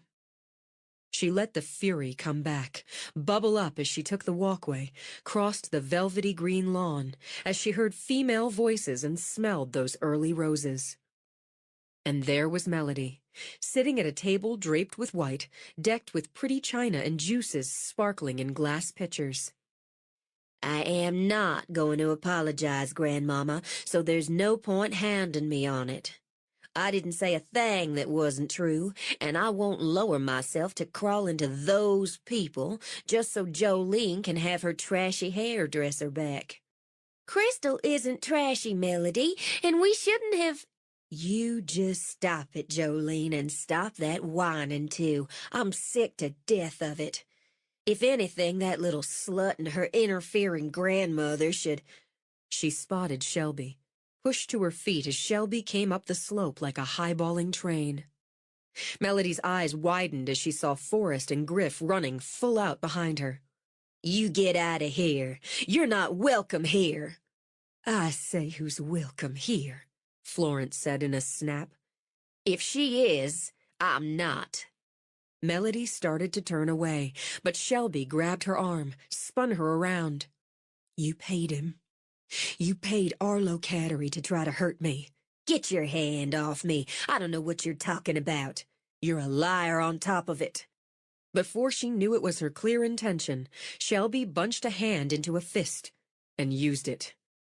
She heard shouting through the buzzing in her ears, saw through the red mist that blurred her vision Melody's eyes go glassy. The next thing she knew, someone clamped her arms down from the back, lifted her off her feet. She kicked out because she wasn't done. She wasn't nearly done, but the arms only tightened. Stop it. Come on, Red. Pull it in now. You gave her a good shot. It's not enough. It's not enough for what she did. Melody sat on her ass where she'd gone down on the graceful veranda. She hit me. Y'all saw how she attacked me. Sobbing, she held a hand to her jaw. I want to press charges. Fine, Forrest told her. I think the ones against you are going to be a lot weightier. I didn't do anything. I don't know what she's talking about. Grandmama, it hurts. Jolene, stop waving your hands around like you're going to take flight and go get an ice pack. Florence, who'd gotten to her feet, sat again heavily. I need an explanation. I need to know why this girl would come here with these wild accusations and strike my granddaughter. I'll say it, Shelby said before Forrest could. Let me go, Griffin. I won't do anything. I apologize to you, Mrs. Piedmont. Not to her, but to you. I apologize. This is your home, and I should never have come here this way. I was too mad to think straight. Grandmama, make her go away. She belongs in jail. Be quiet now, Melody. It'll only hurt to talk. Why did you come here like this? Because she went a lot further than saying ugly things, or slashing tires, or making up lies. This time, she paid Arlo Cattery $1,000 and promised 1,000 more if he put a scare into me. If he taught me a lesson. I never did any such thing. Why, I wouldn't lower myself to speak to Arlo Cattery or any of his kin. He's a liar, and so are you. I said be quiet, Melody Louisa. Why would you say Melody did this? Because Arlo ran Griffin off the road last night, wrecked his truck. Look at him, Mrs. Piedmont. He's hurt because he made sure I got home safe, and because he did, Arlo couldn't get to me and do what she'd paid him to do. He got to Griff instead. She went down to the holler, down to Arlo's trailer, and paid him to do it. She's crazy, a liar. Oh, my God! Jolene stood just outside the French doors, a blue ice pack in her hand. Oh, my God, Melody! I didn't think you meant it. I never thought you meant it. You shut up, you hear? Don't you dare say another word, Jolene, not one more word. I won't shut up. I won't. My God, Melody, this isn't just playing, just gossip or poking some fun. I didn't think she meant it. I swear to God I never thought she meant it. You hold your tongue, Melody. Meant what, Jolene? Florence demanded. Stop blubbering now and say it straight out. She said, after Miss Vi banned us, she said she knew how to get back at Shelby. She knew how to teach her a lesson she wouldn't forget, and how Arlo would likely do it for free, but she'd sweeten that pot. Liar. Scrambling up, Melody launched herself at Jolene, fingers curled to scratch. She might have done considerable damage if Jolene, in shocked defense, hadn't thrown the ice bag at her. The lucky shot knocked Melody back a step and gave Forrest time to pull her back. You'd best listen to your grandmama and hold your tongue. Jolene, let's hear the rest. What is wrong with you? What is the matter with you, Melody? I just don't know. You'd better shut your mouth, Jolene, or you'll be sorry. Jolene! Florence's voice cut through Jolene's fresh weeping. You tell Deputy Pomeroy the rest of what you know, and right now. If you don't be quiet, Melody, I swear to God Almighty I'll slap you myself. Oh, Miss Florence, I told what she said, and I promise, I swear I didn't believe she meant to do anything. I was so upset and crying, and I just said to stop it, Melody. And I went on about who was going to do my hair for the wedding because Crystal, she knows just how I want it done, and it's my wedding day, Miss Florence. I just was so upset, and Melody didn't say any more. But she'd said what I told you. I didn't think she could. You traitorous bitch. She was part of it. Melody threw out a hand, pointed. She was part of it. I wasn't, but maybe you can't believe that, Shelby, since I've been part of things. But never to really hurt somebody. I'm tired of it. I'm so tired of all of it. She sat, began to weep into her hands. I'm sorry, Mrs. Piedmont, but I'm going to have to take these ladies into the station house and sort this out. Her back straight as a poker, Florence nodded. Yes, I can see that. Jolene, you stop that crying now and go on with Deputy Pomeroy. Melody, go with the deputy. I don't want to go with him. It's all just some story that lowlife made up, and Jolene's lying. She's just lying. I'm not lying. And that started the two of them shouting at each other until Forrest broke in. I'd advise the two of you to be quiet. Melody, you can come along on your own, or I'm going to haul you. You take your hands off me this minute. The threat had her struggling against his hold. I don't go anywhere I don't want to go. And her grandmother surged to her feet. Melody Louisa Bunker, if you don't go along with Deputy Pomeroy and stop resisting, you have my oath I'll do nothing to help you. I'll make certain your mama doesn't do a thing to help you. You don't mean that. By God, I do. You go with Forrest, and you go now, or I'll wash my hands of it. And you. I'll go. But now I know you're just as hateful as the rest. I'll take Melody, Forrest said to Griff. Best if you take Shelby and Jolene. You're still deputized. Hell. All right. Jolene? I'm coming. I won't give you any trouble. Shelby, I'm so sorry about all this. I'm just... It's probably best, too, if everybody stays quiet on the ride in, Griff suggested, and got an easy smile from Forrest. Like I said, you ever want a career change? Melody, you walk to my cruiser under your own power, or I'll cuff you. Oh, I'm coming. You'll be out of a job before this day's over. I'm going to make sure of it. Before he led Melody away, Forrest glanced at Florence. I'm sorry about this, Mrs. Piedmont. I'm sorry for this trouble for you and your family. I know it. When she looked at Griff, there might have been a gleam of tears in her eyes, but her back remained poker straight. I'm more sorry about this than I can say. 19. Jolene wasn't quiet on the ride in, but cried in wild, gulping sobs all the way.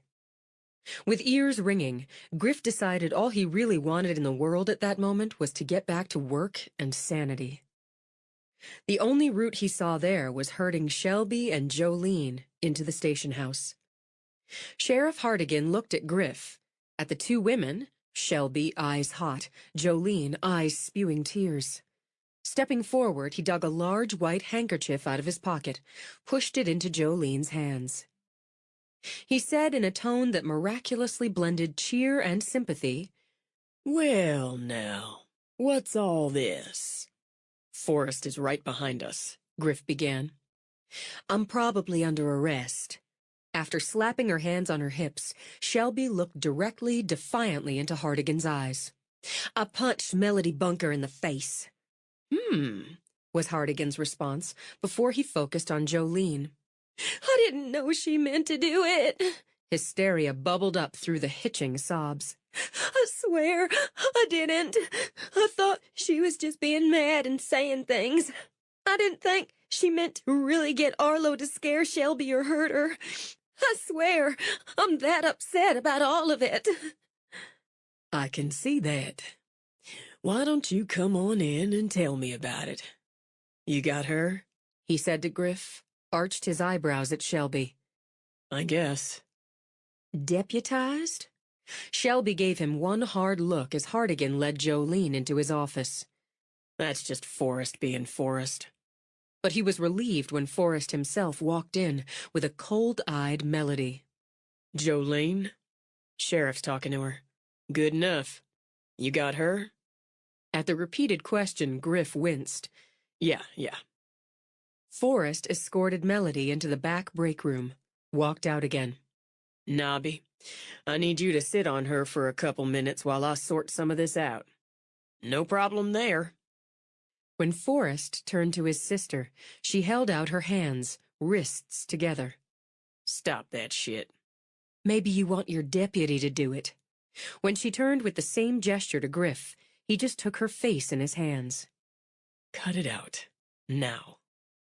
She bristled a moment, but he didn't let go, kept his eyes level on hers until she hissed out a breath. "I'm not mad at either of you. Too much. And I'm sick about what happened to you, Griff. I'm just all around mad. Am I under arrest?" "It's not going to come to that," Forrest said. "Even if she pushes it, she's in a hell of a lot more trouble. She earned the punch." "She surely did." "Hell of a right cross you got there, Red." "Thank you. Clay taught me, but it's the first time I actually put it into practice. What do I do now?" "You leave this to me and the sheriff, like you should have before you stormed the damn castle. Not that I'm ever going to blame you for the punch. And go on to work or home or whatever business you got going." "I can just go?" "That's right. And if she pushes the assault charge, we'll deal with it. But I believe she's going to be persuaded to let that alone." "All right." She could hardly stay mad at her brother if he wasn't going to arrest her. "I'm sorry for my part in this morning." "No, you're not." "No, I'm not. Not yet, but I might work around to it." She walked out, paused when Griff walked out with her. "None of this was my fault, and I'm pretty sick at taking responsibility for what I didn't do, but—" "There's no but," he interrupted. She shook her head. "But there's no question I brought you trouble. I wouldn't blame you for stepping back. I'll be sorry and disappointed if you do, but I wouldn't blame you." His answer was to take her face in his hands again, and this time to take her mouth as well. Long, serious, and slow. "That should settle that. I'm going to go see your dad now so I can get cleared and get the hell back to work." She smiled a little. "That black eye looks kind of rakish." "Just what I was going for. I'll see you later. It's been a hell of an interesting morning so far." She supposed he could put it that way, she thought, as she walked to the salon. But she'd dearly love a couple of boring mornings. She figured word of some of the interesting morning, and the incident the night before that had generated it, would have reached the salon by now. The way conversation stopped, eyes turned to her when she walked in, told her she'd gauged correctly. "How is that boy? How bad's he hurt?" Viola demanded. "He's going to see Daddy now, but I don't think it's too awful. He's got cuts and bruises." "I heard they hauled Arlo Cattery in for hit and run," Crystal put in. And Lauralee here saw you driving hell-bent toward the big house a little while ago. You might as well say what Melody's got to do with all this, Viola told her. Everybody's going to find out anyway. She paid him. She paid Arlo to do it. After the collective gasp, Shelby dropped into a chair. She was early for work anyway, and God, interesting mornings were exhausting. Wait 1 minute. Eyes narrowed. Viola swiveled the chair so Shelby faced her. You're saying Melody paid that cattery boy to run Griffin Lot off the road? Why in hell would she do that? She paid him to go after me, but Griff was in the way, so he went for him. After you? But that, why? Realization struck, chilled her blood so some of it drained out of her face. Because I kicked her out of here. It's not on you, Granny, and it's not on me. It's not on either of us. Any of us. God knows she's spoiled as rotten fruit and always had a bright streak of mean in her. But I'd never have expected her to try something like this. She gave Arlo 1,000 down, with 1,000 more when it was done. Viola nodded. The color that came back into her face was high and hot. Is she arrested? They've got her at the station house talking about it. They don't lock her up. I'm going to know why. I don't know what's going to happen, but it's going to be ugly, that's certain. And everybody might as well know the rest. I went up to the big house and I punched her in the face. I just saw red and punched her, knocked her flat. I'd do it again if I could. More gasps, even as Viola grinned. She leaned over, gave Shelby a hard hug. That's my girl. I wish I'd seen you do it. Maybelline folded her arms. It's not Christian to say so, but I wish I'd seen you do it and taken a picture with my phone. Aunt Patty says she gets hoity-toity and orders her around something fierce when Miss Piedmont's not around. Lauralee nodded sagely. So I wish I'd seen it too, but I'd have taken a video. She walked over, gave Shelby a hug. So don't you fret about it, Shelby. I know more people than I can count who'd have paid good money to see you knock that girl on her second runner-up's ass. Right, Miss Vi? Couldn't be righter, Lauralee. I won't fret. She patted Lauralee's hand. But I'm going to start work early if that's okay. Deal with towels and supplies and such. Clear my head some. You go on. Crystal waited until Shelby went in the back. What do you suppose Mrs. Piedmont's going to do about all this? I guess we'll wait and see. They didn't have to wait long. In the mid-afternoon lull, when stay-at-home mothers picked up their kids from school or greeted them at the door, before those who worked outside the home could run in for an after-work cut and color or massage, Florence Piedmont stepped into Vi's. Once again, the salon hushed like a church. Florence, all dignity in a navy blue dress and sensible shoes, nodded at Shelby, who manned the front counter, then Viola. Viola, do you have a few minutes to speak with me? Privately, you and Shelby. Of course we do. Shelby, do we have anyone in the relaxation room? We shouldn't have. We have 3 coming in for treatments in about an hour and 2 in treatments right now. That's fine, then. We'll go on back here, Florence, where it's nice and quiet. Crystal, when my 3:30 comes in, you set her up with a magazine. I appreciate the time, Viola. You'd make it for me. Viola led the way back through the locker area. We've known each other a lot of years. We have. A lot of years.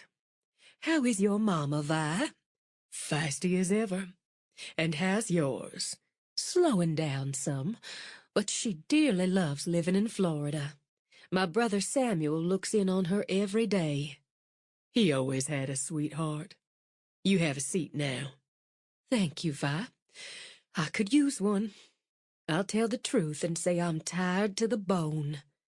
We have some nice peach tea, Mrs. Piedmont. Hot or cold, Shelby added. Could I get you some? I would love some hot peach tea, thank you, if it's no trouble. Not a bit. Granny? That'd be nice, darling. Thank you. This is a lovely room, Viola. So peaceful and calming. You always had a clever mind and a way of turning what worked in it into something fine. That's a nice thing to hear. Everybody needs somewhere peaceful and calming now and again. We could all use more of it, to my mind. What color paint have you got on these walls? It's called Twilight Gold. Pretty name. It is. Peaceful, she said again, like a sigh. Viola, Shelby, I'm going to start by saying I'm going to speak to Griffin Lott when I leave here. But I wanted to speak to the two of you first. I should have asked if Ada Mae could take a minute. She's doing a facial. It's all right, Flo. We'll tell her what you want to say to her. I want to apologize to all of you. To your daddy, too, Shelby. Your daughter. Your brothers. To Jackson, Viola. Mrs. Piedmont, ma'am, you don't have anything to apologize for. I ask you to accept an apology from me. Of course. Shelby carried over the tea in its pretty cups. Thank you. Would you sit too? I've just come from the police station. Melody has admitted to going to Arlo Cattery, to giving him money to cause you trouble, Shelby. I'm not sure she'd have admitted it this soon, but they had 3 people already who saw her driving up to his trailer in the holler. And though it pains me to say it, I wouldn't get her a lawyer until she told the truth. Saying nothing, Viola just reached out, took Florence's hand. I don't know what she thought would happen, or why she'd do something so mean, so reckless. I don't know why she's always been so jealous of you, Shelby. When you were voted head cheerleader back in high school, she had hysterics, begged me to make a big donation to the athletic department if they'd take you down, put her up. And when you were homecoming queen over her, she came home and cut her dress to ribbons. Florence sighed. She's angry most of the time, it seems. I'd hoped by putting her in charge of the Artful Ridge, having her live in the carriage house, she'd be happier, start being more responsible. But I know. I see now. I indulged her too much all along, and her mama did even more. She's my grandchild, my first granddaughter, and I love her. Of course you do. I overlooked too much over the years, but I won't overlook this. She caused someone true harm, and it could have been much worse. She did it for spite. She'll pay a price for that spite. I have no right to ask, and none to expect, but she's my granddaughter, so I will ask. The sheriff indicated if you and Griffin Lott are amenable, if you agree, instead of going to jail. For the first time, Florence's hand shook, so she set the teacup down carefully in its saucer. She could serve 6 months in a rehabilitation center, a private one where she would have therapy for her various issues. She would be required to work there. Chores, I suppose. Cleaning, gardening, laundry, that sort of thing. Then, if deemed ready, she would serve another 6 months community service in a halfway house, with a year's probation to follow that. I won't pretend it's prison, Florence continued, but she would be restricted, get therapy I feel she desperately needs, and be required to follow set rules. She would lose her freedom, and that's a kind of prison. And if she refuses to abide by the terms, the rules, then she would face prison. Her mother will try to fight me on this, but her father, I've already spoken to my son-in-law. We spoke at some length, and he will back me on this. Steadier, Florence picked up her tea again. It's your granddaughter and mine, Vi. Who would have thought we'd come here? Once again, Viola took her hand. Life's full of hard bumps and slick twists. We do the best we can to drive it, start to finish. Some days best isn't near to good enough. You'll want time to think about this, Shelby. It's not that. It's Griff she hurt, or hurt through what Arlo did. It's you she meant to. All I want, I swear to you, Mrs. Piedmont, is for her to leave me and mine alone. I have a child to think of. I have a life to try to rebuild with my little girl, and I just want Melody to leave us be. If Griffin's all right with what you said, I would be. He's the one who ended up being hurt, whatever she meant. I'll speak to him, and we'll all abide by his decision. I'm sick at heart he was hurt this way, that someone in my family would have caused it. I wonder, Viola, if you know from Jackson how much damage there is to the boy's truck. What Jackson told me just a bit ago on the phone, it's a loss. Oh, Granny. Well, most anything can be fixed, but Jack says it wouldn't be fixed right enough and expects the insurance company to agree and total it out. I'll make it right. You have my word on it. I never had any doubt on that, Flo. I know you're both busy, and I thank you so much for taking this time and for your understanding, for your kindness. I'm going to walk you out, Viola said, sliding an arm around Florence's waist as they both rose.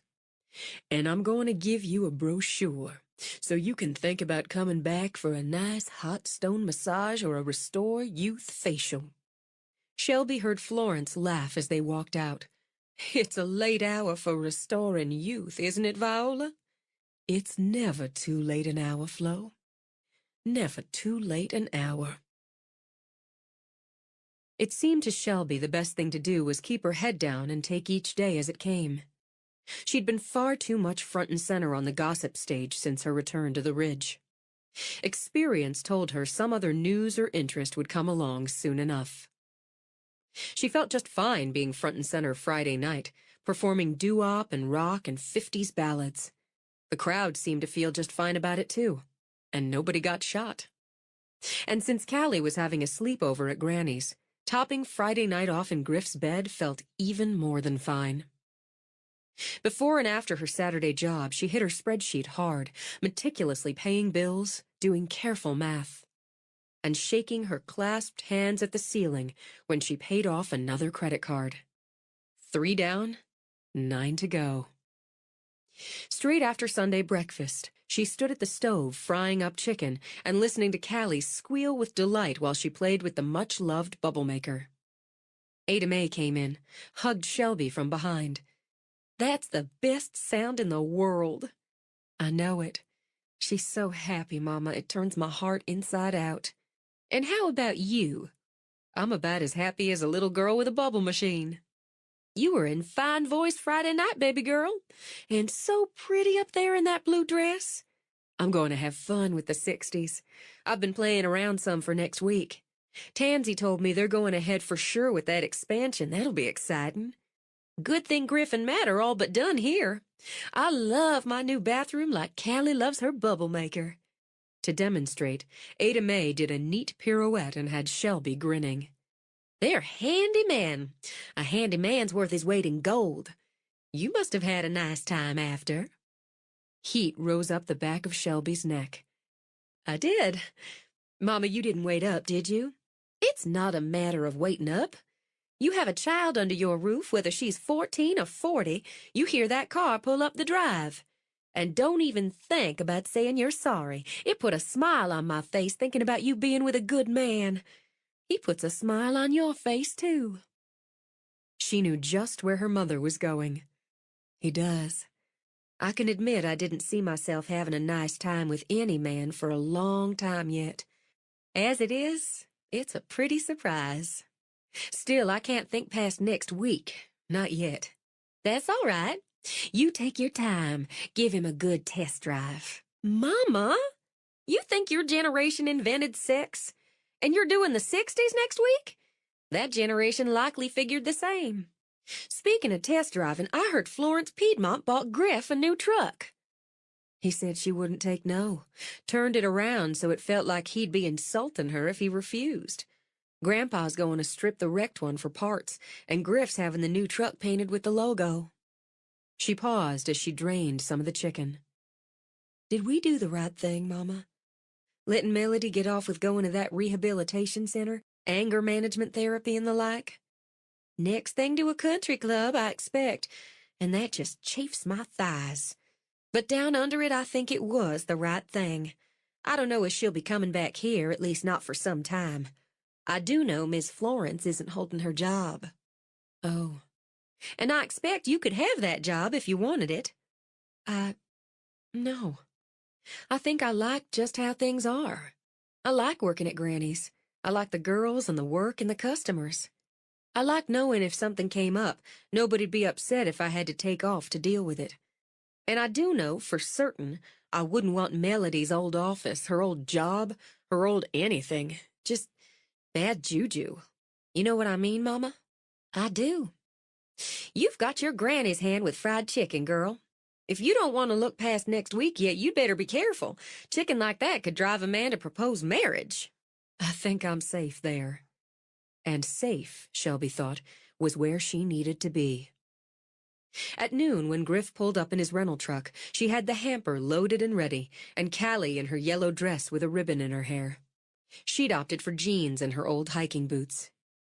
Callie rushed out before Griff got to the door and launched herself at him. You look like a picnic, Little Red. I got a bow. Callie reached back to where the yellow ribbon trailed. I see that. Pretty as they come, and so's your mom. Here, let me take that. You've already got her.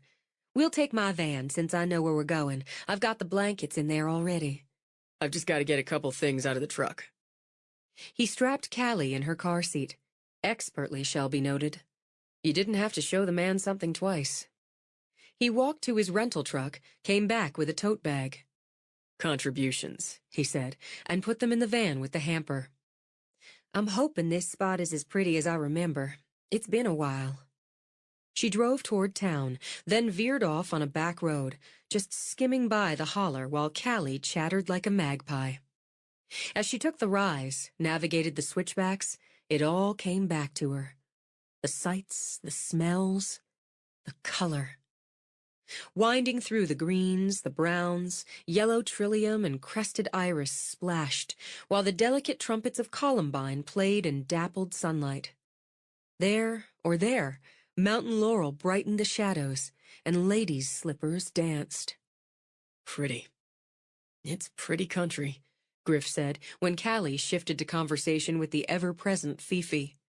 It won't be long till the wild rhododendrons pop out. I just love the green of it. The endless rising green of it, and how the color from wildflowers comes and goes. She passed a little farmhouse where a boy about Callie's age rolled on the scrubby grass with a yellow dog. See the puppy?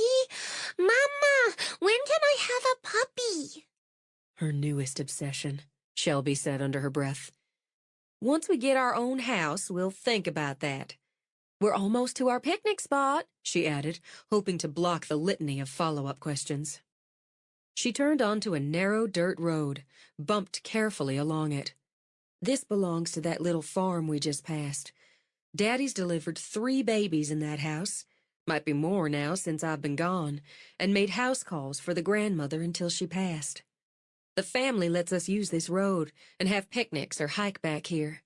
They set great store by my daddy. So do I, since he cleared me to work. Your eyes looking some better. I kissed it better, Mama, when I had my pizza date with Griff. Are we there yet? We're as far as we can drive. She angled into the pull-off. It's not very far to walk, about a 1/4 mile. It's a little steep, though, and likely a little rough. We're up for it. He settled the logistics by hauling Callie up on his shoulders, taking the hamper. Bag and blankets for you, he told Shelby. It's so quiet here. He spotted a bold red cardinal watching them from a perch on a hawthorn tree. That's not even the best part. Nobody's going to come out with a shotgun? I asked Daddy to check if it was okay, and the family's fine about it. We leave the land as we found it, that's all. Though they might have discouraged revenuers that way back in the Prohibition days. Plenty ran whiskey out of the hills and the hollers. My people among them, both sides. Bootleggers. It made him grin. It'd be hard to find a handful of people with native roots who didn't have bootleggers on the family tree. It was a dumbass law, Dumbass. Callie repeated, predictably. sorry. It's not the first time. That's a grown-up word, Callie. I like grown-up words. When she screamed, Griff shoved the hamper at Shelby, started to whip Callie down. A bunny! I saw a bunny rabbit! Jeez, Griff corrected. You scared the heck out of me, Little Red. Catch the bunny rabbit, Griff! Catch it! I didn't bring my bunny rabbit catching tools. With his heart still hammering, he took the hamper back, continued the climb. When he topped the rise, he saw every step of the climb had been worth it. Okay. Wow. It's just like I remembered. The stream, the trees, especially that big old black walnut. And just enough opening up so you can see some of the hills and valleys. You're in charge of all the picnic spots from this day forward. Hard to top this one, unless it's at your place. When he put Callie down, she bulleted straight for the stream. Callie, don't go close to the edge, Shelby began, but Griff grabbed her hand and pulled her to the stream. Cool. He crouched down beside Callie. Look at all the little waterfalls, the shiny rocks. I wanna go swimming.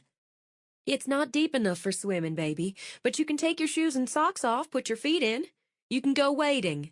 Kay, I can go wading, Griff. Callie plopped down, attacked her shoes while Shelby spread blankets beside the stream, with its tumbling water, mossy logs, thickening ferns. Not worried about her getting the dress wet? Griff asked. I've got a change for her in the bag. I'd like to know a little girl who wouldn't want to splash in this stream. You're a pretty cool mom.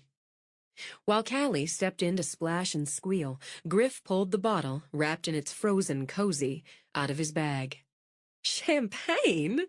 After a surprised laugh, Shelby shook her head. That's going to put my fried chicken to shame. I'll be the judge of that. She drank champagne, had the satisfaction of seeing Griff devour her chicken. She let Callie run off some energy chasing butterflies or going back for another splash. And relaxed as she realized she hadn't, not really, since the morning she'd faced Arlo Cattery with bars between them. And he'd have that view, she thought, through bars, for a long, long time. But she had this. The green and the blue, the chirp and twitter of birds, the sun streaming through the trees to play shadows on the ground as her little girl played in the stream. You're definitely hired, Griff told her when he went back for another piece of chicken, another scoop of potato salad. Sitting here, it seems like nothing's wrong in the world. That's why we need places like this. She reached out, trailed her fingers over the healing cut on his forehead. Forrest said they still haven't caught that Harlow person, and it makes me think he did what he came to do and he's long gone from here. Makes the most sense. Then why'd you follow me home at 2 a.m. on Friday night? Because that makes sense to me, too. When are you going to let me follow you home again? Oh, she'd just been hoping he'd ask. I guess I could see if Mama's okay watching Callie one night this week. Why don't we go to the movies, then back to my place for a while? She smiled, thinking she had this, too. A movie date with a man who made her belly flutter. Why don't we? Callie, if you don't eat your picnic lunch, there won't be a cupcake in your future. Shelby marked it as a perfect Sunday afternoon, and driving back with Callie fighting sleep in the back, wondered how she could prolong it. Maybe she'd see if Griff wanted to sit out on the porch while Callie napped. Or she could see if Emma, Kate, and Matt wanted to come over, and they could do up some burgers on the grill for supper later. I guess you've got things to do at your house. There's never a lack of things to do at my place. Why? Do you have something else in mind? I was thinking if you wanted to stay a while, I'd see if Emma, Kate, and Matt wanted to come by later on. Have some wine and grill some burgers. More food? How could I say no? I'll see if it's all right with Mama and Daddy, then. She trailed off as she pulled up to the house, saw her mother already running out. Oh, God, what could have happened now? She shoved out of the van. Mama. I was just about to text you. Gilly went into labor. Oh, just now? It's been a few hours, but they didn't say until they were heading into the hospital. My daddy's got Jackson already.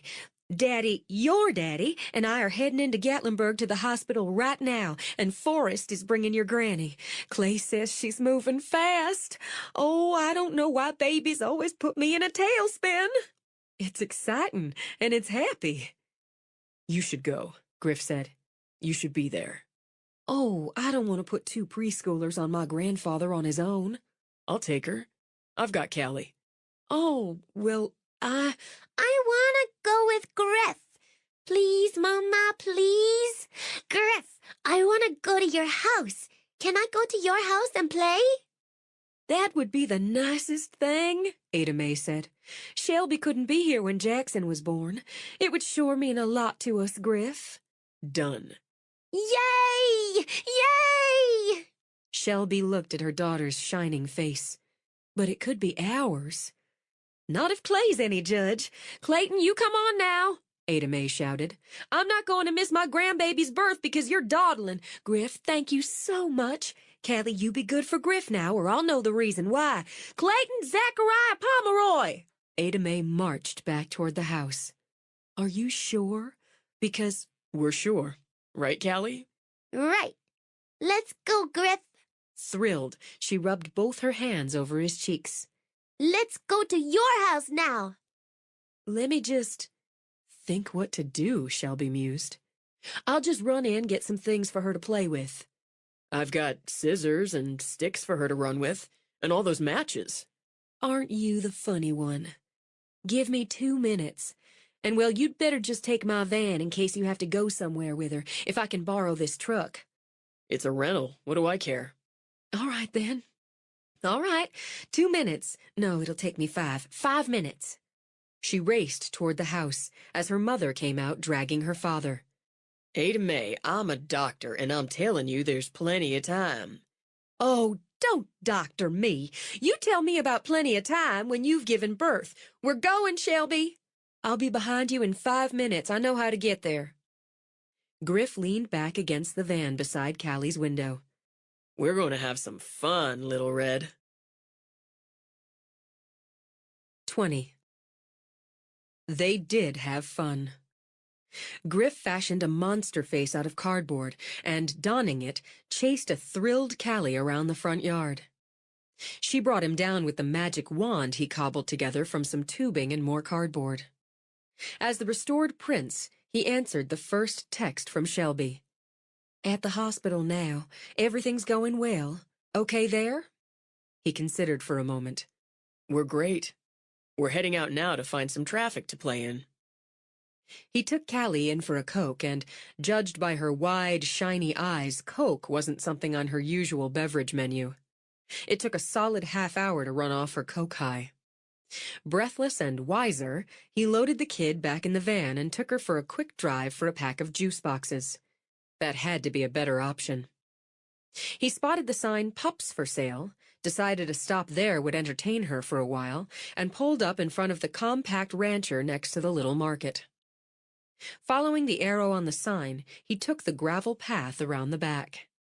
In a kennel, clean and dry, 3 cream-colored pups and 1 brown pup came instantly to life, yipping, racing toward the fencing, wagging chubby bodies. Callie didn't squeal and rush toward them as he'd expected. She gasped, then pressed both hands to her mouth. Then she turned her head, tipped her face up to Griff's, and her eyes were full of wonder and love and immeasurable joy. He thought, "Oh, shit. What have I done?" Then she threw her arms around his legs, squeezed. Puppies! I love you, Griff! Thank you! Thank you! Well, listen, I thought we'd just... While he fumbled, she tipped her face up again, all but blinded him with her shining joy before she broke off to at last rush the fence. A woman, a baby on her hip, a red kerchief tied around her hair, stepped out of the back door of the rancher. "Afternoon," she said while the baby eyed him suspiciously. "Hey, we were just at the market and I thought she'd get a kick out of seeing the pups." Why, sure. You want to go in, honey? They're as friendly as they can be. 3 months old now. She continued as she opened the gate for Callie. Had a litter of 8. Mama's our lab retriever mixed Georgie, and the daddy's my cousin's chocolate lab. Callie ran in, dropped, and was immediately buried in puppies. That's a happy sound, isn't it? The woman said as Callie's giggles mixed with the yips and fake growls. "Yeah, but..." They're a good mix with kids, Daddy, she said with a smile as she juggled the baby. Gentle and loyal and playful. "Oh, I'm not her father. Her mother's sister-in-law's having a baby pretty much now, so I'm watching Callie for a while." Griff! Griff, come see! Come see the puppies! "Yeah, okay." You go on, take your time. She's got a good way with them. Lots of kids her age want to pull tails or ears or cart a pup around in a chokehold, but it looks like she knows how to be gentle and playful. They're going to go fast now, she added, as the baby decided Griff passed muster and offered a wide, drooling grin. I just put the sign up this morning. The first 4 were already spoken for. I don't sell them till they're full weaned, had their shots, and the vet clears them. Not really. I mean, I thought about getting a dog. Later. Once I've got my place more under control. The woman narrowed her eyes. You're the one bought the old Triplehorn place. The one who works with Emma Kate's boyfriend. Emma Kate and Doc Pomeroy delivered Lucas here right in the exam room at the clinic. I went in for my checkup and he got in a powerful hurry then and there. Wasn't time to head to the hospital. Is that Shelby Pomeroy's little girl? Yeah. I should have figured from the hair. You decide you want one of the pups, I'll do half price, seeing as the little girl's granddaddy and your partner's lady helped bring my boy into the world. Oh, well, that's... Griff, come play with the puppies. You go on. I'll be around. He took the brown dog. He drew the line at Callie's helpful name suggestions. He would not name his dog Fifi in honor of her best stuffed friend, or Donkey in honor of Shrek's best pal. He hit on Snickers because of the chocolate, then had to go back to the market and buy one so Callie got the connection. He had to buy puppy food, a dish, a leash, a collar, dog treats. By the time they loaded up again, with the puppy exploring the cab of the truck, Griff's ears were ringing. Shelby's next text came through as he lifted Callie out of the van, and she and the pup took off running. Gilly's doing great. She'll be pushing soon. Nearly there. Let me know how it's going if you're done playing in traffic. He started to text about the puppy, even though it all felt a little bit like a dream, then opted against. Playing in traffic made us hungry. We want a snack, so we're going to hunt up strangers with candy. Go Gilly. Babies come in their own time, and Beau Sawyer Pomeroy came into the world at 7-11, a lucky hour according to his daddy, at a healthy 7 pounds and 12 ounces. Shelby took time to admire him, the spitting image of her brother, dig out more tissues for her mother, and hug the proud parents. She sent another quick text. It's a boy. Beau Sawyer's beautiful, Mama and Daddy happy and well. On my way back soon. By the time she managed to say all her goodbyes and navigate traffic out of Gatlinburg, the sun sat low. She considered stopping to text again, see if Griff wanted her to pick up any food, but decided surely they'd eaten something by now. She pulled up beside her van, thought, what a day. When no one answered her knock, she had a moment of concern, ordered it away. Easing the door open, she called out, then cocked her ear at the familiar sounds. Shrek. Shaking her head, she started back toward the great room. Shrek and Donkey argued on the big screen. On the sofa, her little girl lay sprawled over Griff. Both of them were sound asleep. She nearly screamed when something wet and cold hit her ankle. Looking down, She saw a fat brown puppy who immediately attached its teeth and interest to the laces of her hiking boots. "Oh, no, you don't." She picked up the pup, gave it a long look. "Just where did you come from?" Right down the road, Griff said, opening sleepy eyes. "Whose dog is it?" I guess it's my dog. It just sort of happened. Snickers. "I'm sorry, what?" His name. Snickers. Chocolate Lab Golden Retriever mix. "He couldn't be cuter." Amused, charmed, she cuddled the pup in while he lapped lovingly at her chin. "Did you look at the size of his feet?" No, not especially. "You're going to have one big dog here." She smiled as Snickers switched to her cheek, wiggled happily in her arms. "Which one wore you out, Callie or the dog?" I think we wore each other out. Baby world okay? "It's perfect. Bo Sawyer, if you didn't get my last text. Healthy, beautiful, and the family's all beaming. I can't thank you enough, Griff, for keeping Callie so I could be there. It meant the world to me." We had fun. What time is it? "It's about 8:30. Okay, we probably crashed about 20 minutes ago. "Did you get something to eat? I should have—" There was chicken left from the picnic, he interrupted. And I did some mac and cheese because you can't go wrong. Had some frozen peas I mostly use as an ice bag, but they worked. He stroked Callie's back as he spoke, as he shifted. She rolled over like a bundle of rags. She's out. It's been a happy day for her. Me too. She set the dog down and he bounced to Griff, went for the laces. Griff scooped the pup up in one arm, looked around and found the chew rope he'd made out of old cord. Try this, he suggested, and set the dog down with it. "Did she talk you into that dog?" She didn't have to say a word. He glanced back where Callie slept, butt hiked in the air, one arm wrapped around Fifi. It's all in the eyes. I planned to get one, more like in the fall. Get a little more done around here first. So I just shifted up the timeline. Plus, he was on sale. Do you want some food? There's still some mac and cheese. The chicken's just a fond memory.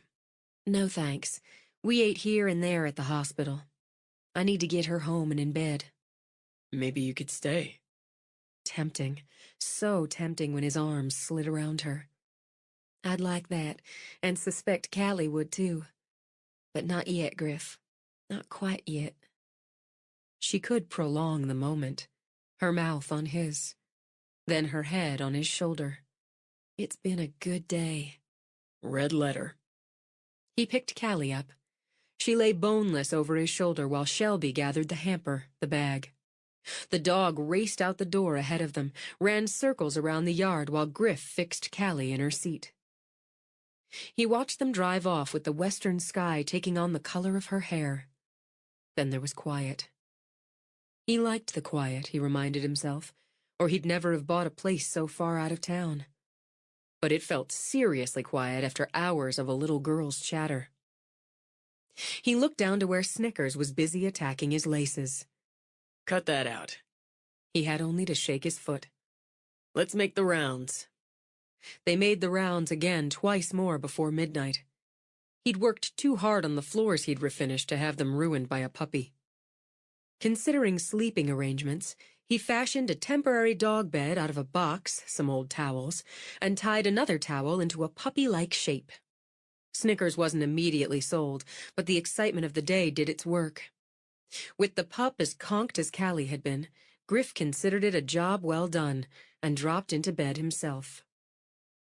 He didn't know what woke him. The clock read 2:12, and when he checked by the flashlight app of his phone, Snickers remained curled in a ball in his box. Though he opted to let sleeping dogs lie, something felt off. Off enough for him to walk quietly out of the bedroom. Listen. Old houses groaned and creaked, he thought. He knew it well. And still he eased open a door, picked up a pipe wrench. Flipping on lights as he went, he started downstairs. And there, just that, a faint click. A door closing. He moved quickly now, straight toward the back and the glass doors. He hit the lights, hit the outside floods. He'd be spotlighted, but if anyone was out there, so would they. He saw nothing. No movement. Had he locked the back doors? He didn't think so, as he rarely thought to. And with taking the pup in and out, he likely hadn't. He stepped out on the back porch, filtering out the night sounds, the breeze, the mournful call of an owl, the faint echo of a dog barking somewhere across the ridge. He heard an engine turn over, the crunch of tires on gravel. He stood for a while, looking out into the dark. Someone had been in his house. He was damn sure of it. He went in, locked the door, though it occurred to him, since it was all glass, it wouldn't take much if someone wanted in. He scanned the area, looking for anything out of place. His gaze passed over the laptop he'd left on the kitchen island, tracked back. He'd left the top up, almost always did, but it was down now. And when he walked over, put a hand on it, it felt slightly warm. He lifted the lid, began to poke around.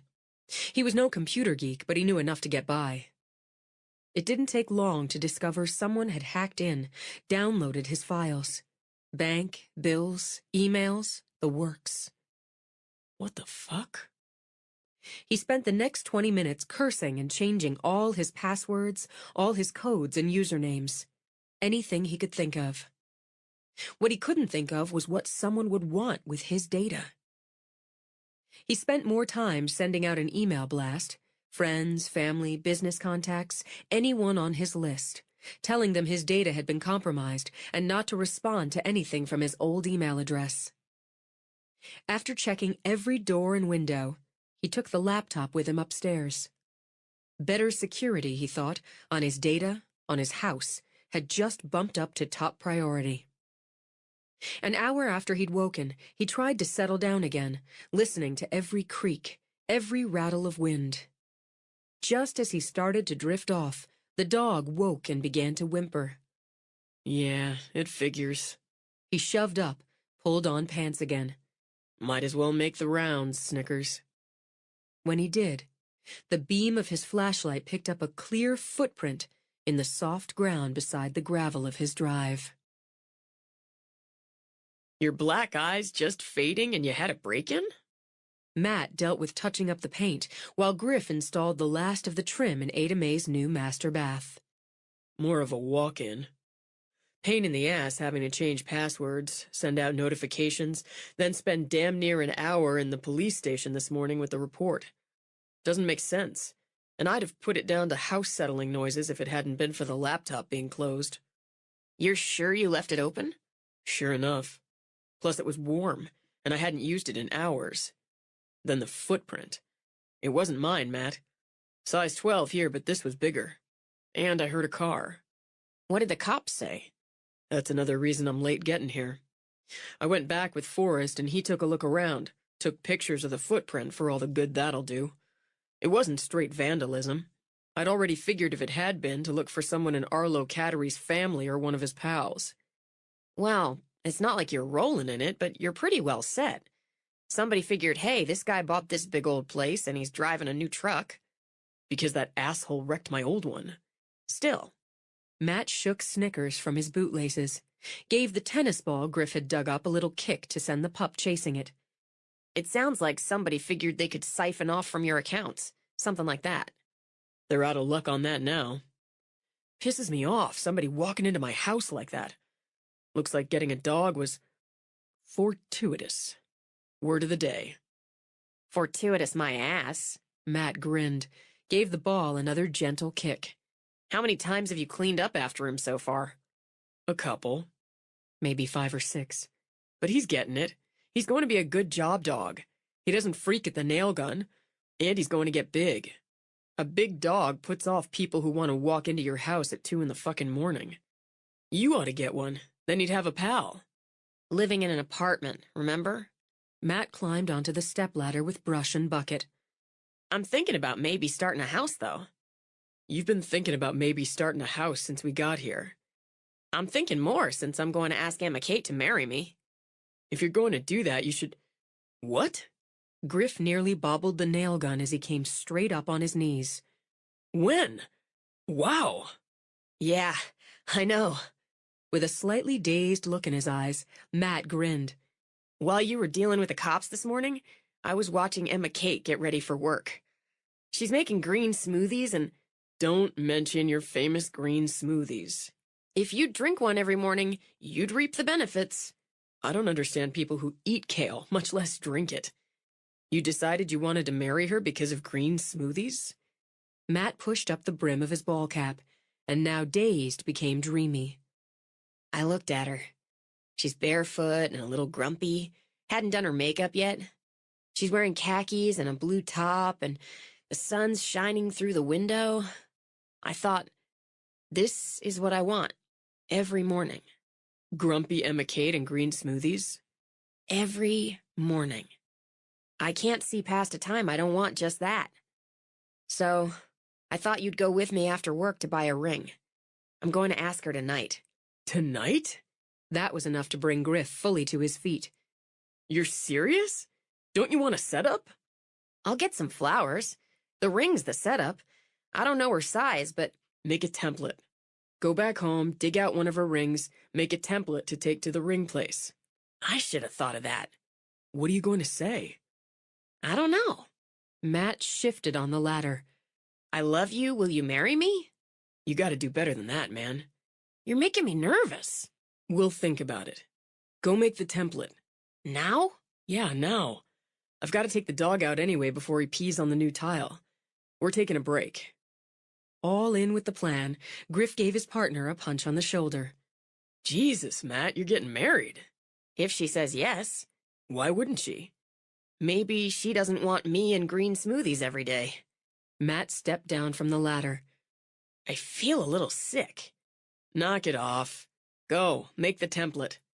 Griff grabbed the dog, who'd begun to sniff in a way that warned Griff peeing was imminent. I've got to take him out. Take action. It's the only way to get what you want. I'm taking action. Shelby squeezed in a rehearsal. She felt good about her mix of music, from the Beatles to Johnny Cash to Motown. Of course, if she had an actual accompanist, she'd have slowed down the pace of Ring of Fire, done it as a sexy, aching ballad. Maybe down the road, she thought, as she finished up her morning stint at the salon. She took lunch orders from some of the spa patrons, then rounded up some from the staff. As she tucked away her list, grabbed her bag, Jolene stepped cautiously inside. I'm sorry. Miss Vi? Miss Vi, can I come in for just a quick minute? Not for service or anything. I talked to Reverend Beardsley, and he said I should come and speak to you if you'd let me. All right, Jolene. Giving Jolene a nod, Viola pulled the last of the foil from her customer's hair. Dottie, will you shampoo Sherilyn for me? Sure will, Miss Vi. Dottie and Sherilyn exchanged wide-eyed looks. Neither of them wanted to miss the show. Do you want to go into my office, Jolene? No, ma'am.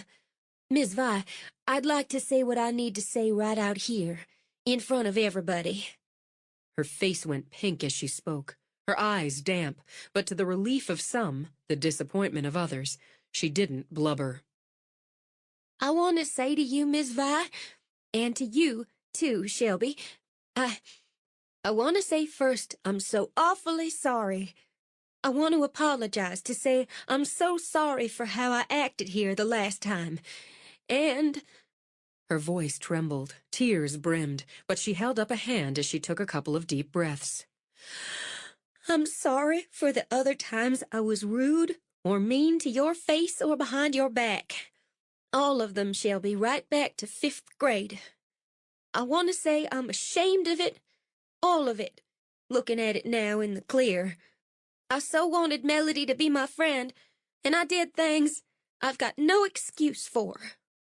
A couple of tears spilled over, but Jolene twisted her fingers together and kept going. I knew about what she did to your car, Shelby, back in high school. I didn't know before she did it, and I didn't do it. I swear I'd tell you now if I had. I believe you. But I knew after, and I didn't say anything. I knew, and I pretended I thought it was funny and how you deserved it. I just wanted her to be my friend, but I know she never was. Not really. I know that now, and it makes it worse.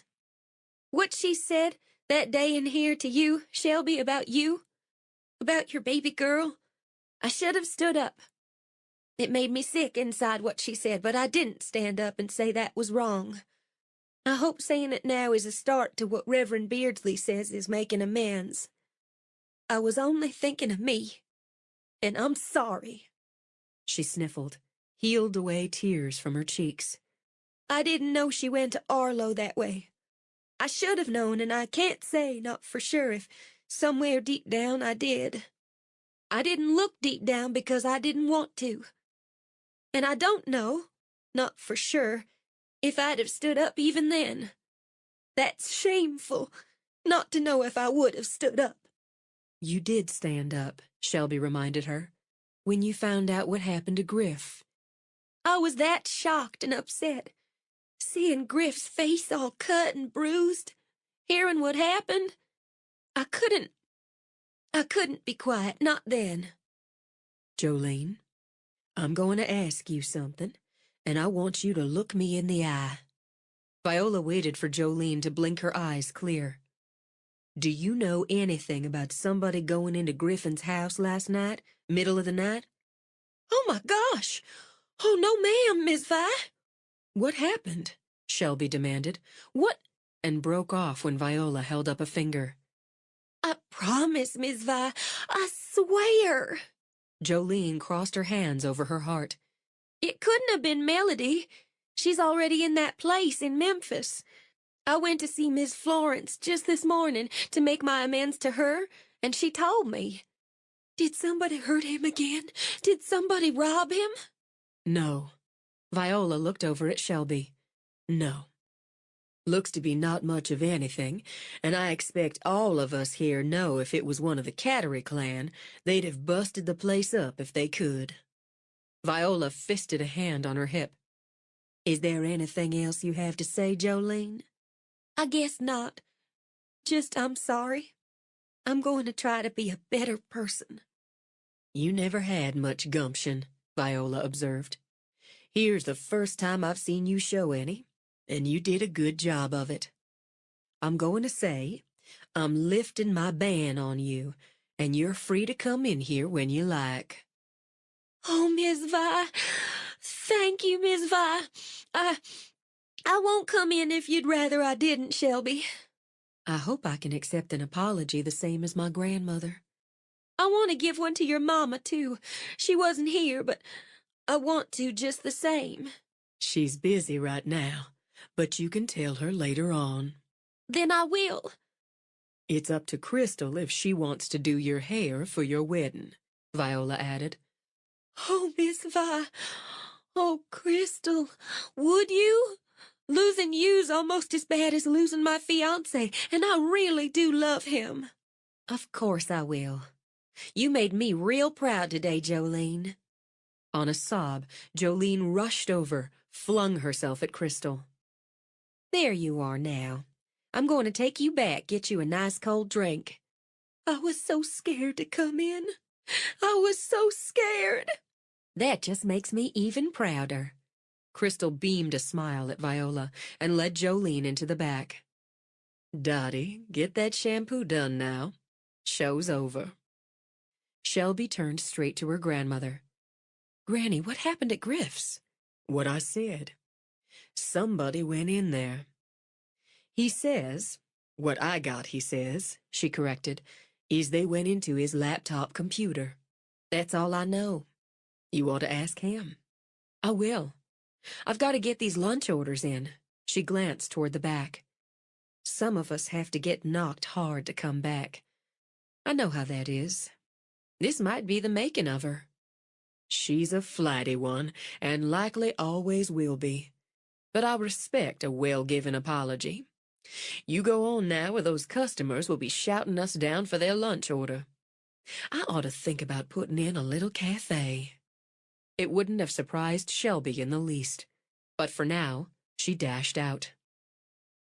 She wanted to call Griff, but couldn't spare the time as she rushed to Sid and Sadie, gathered up the orders, made a beeline for the pizzeteria, did the same. Loaded, she hurried back toward the salon and nearly slammed into a man studying one of the area maps. "I'm so sorry, I wasn't looking where I was going." He smiled down at her. Neither was I. You've got a healthy appetite. It took her a moment, then she laughed. "Delivery service." Then you must know the area. "Born and bred here, so yes, I do. Are you lost?" Not exactly. I'm visiting the area for a few days. I wanted to try the Rendezvous Trail, hit Miller's Waterfall, Bonnie Jean Overlook, Dobbs Creek. I came into town thinking I'd get a takeaway lunch, and I've gotten turned around. "I can help you with that." She angled around to look at the map. "If you take this road, the one we're on, straight out of town, go on past the big hotel and take the left fork. See that?" Yeah. Peering down, he nodded slowly. Okay. She guided him through, suggested Sid and Sadie for his packed lunch. I sure do appreciate it.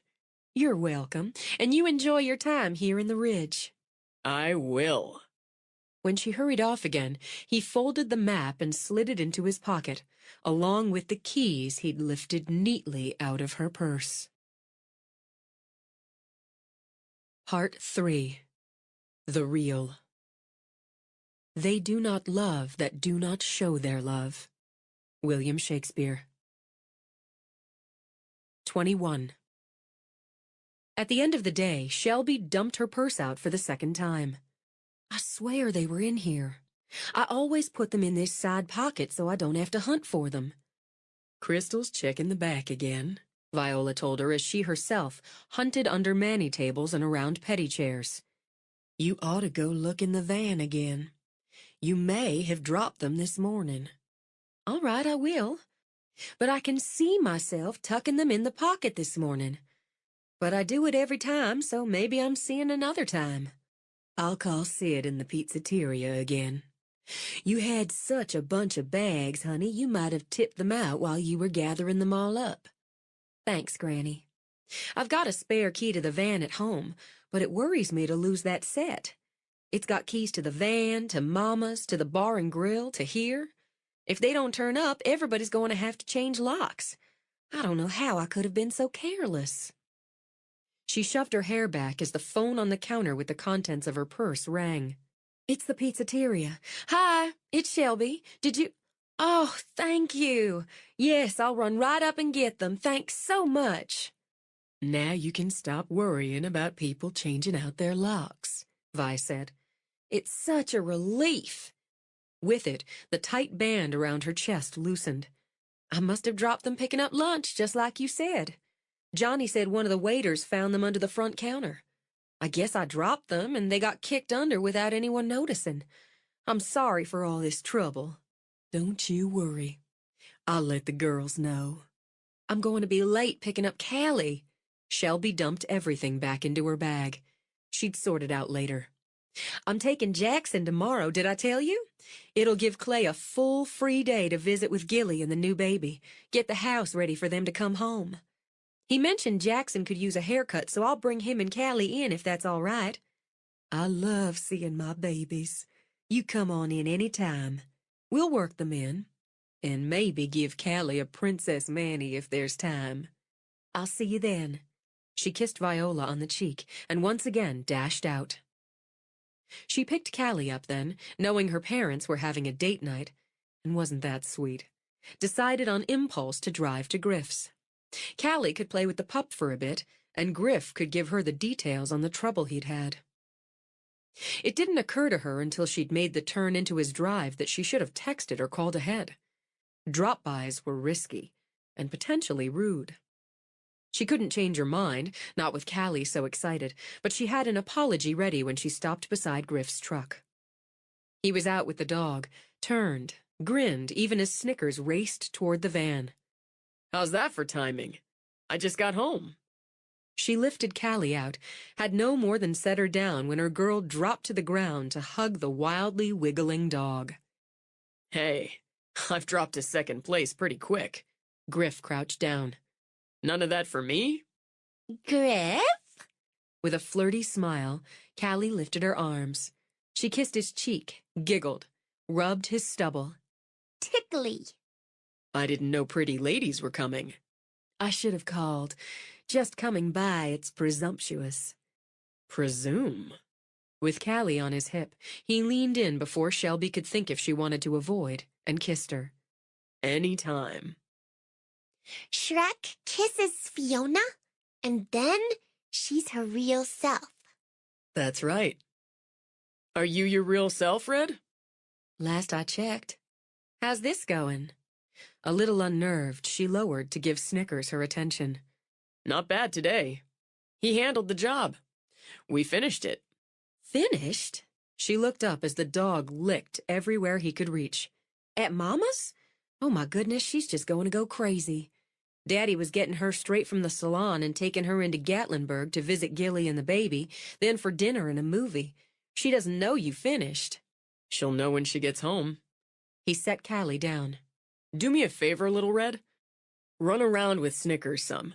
He needs the exercise. Come on, Snickers. You need exercise. I'm thinking cold beer. You want in? I better not, but you go ahead. You've earned it working so late getting that bathroom done. He thought about the trip to Gatlinburg, the ring. But he'd given his blood oath not to say a thing until the deed was done. Well... I only came by for a minute to give Callie the treat, and to ask you what happened last night. I heard something about it at the salon.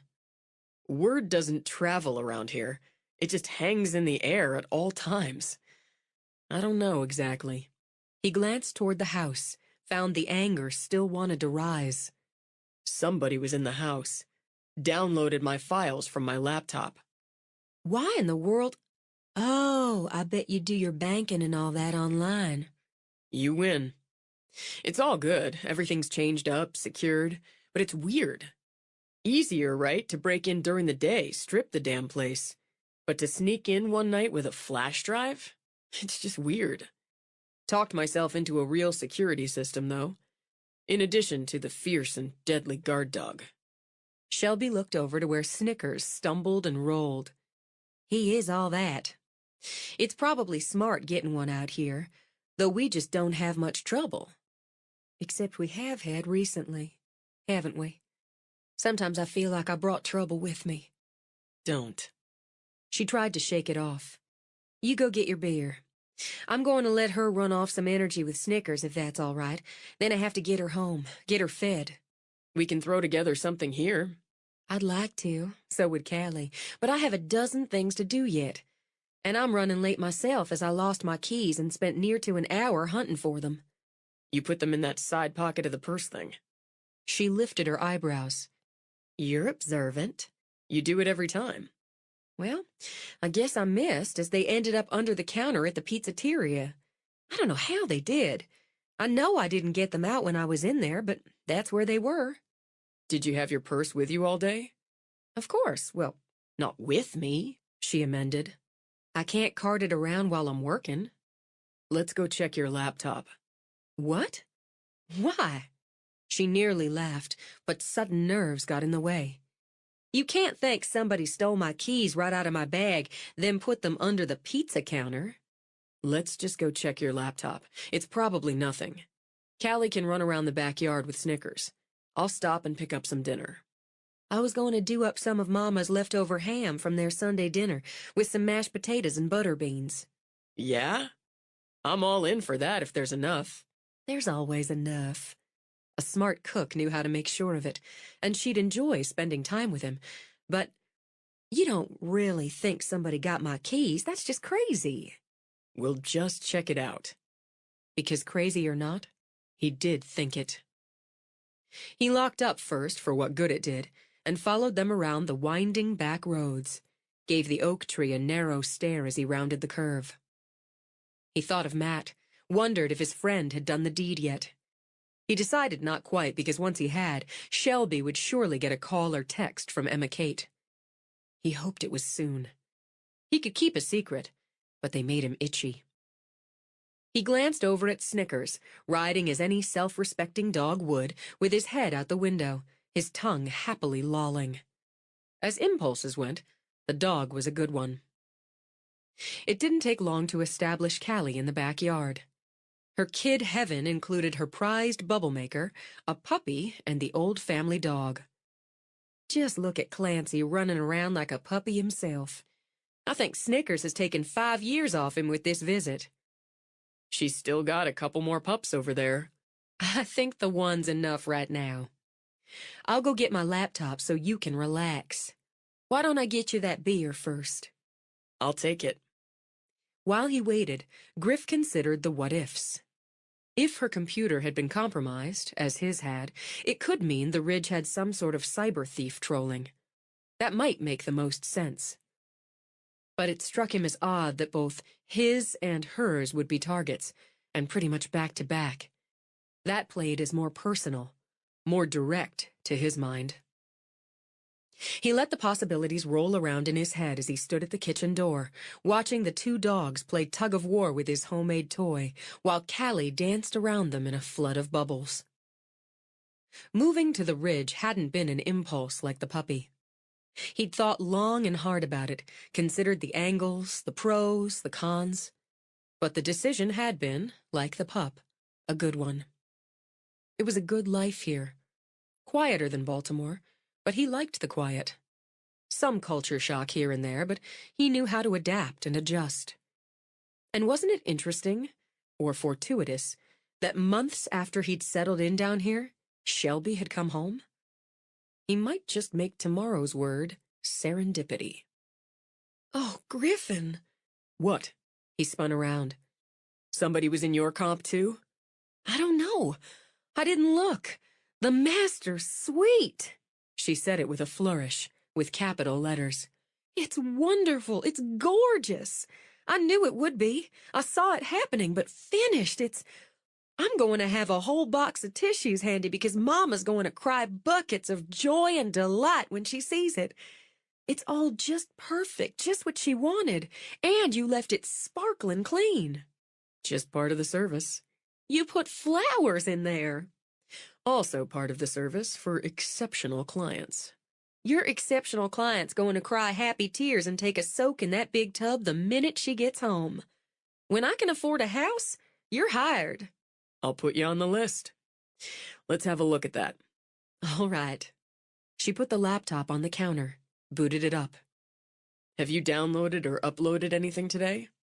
Clay sent a couple more pictures of the baby this morning in an email, but that's all. Let's see.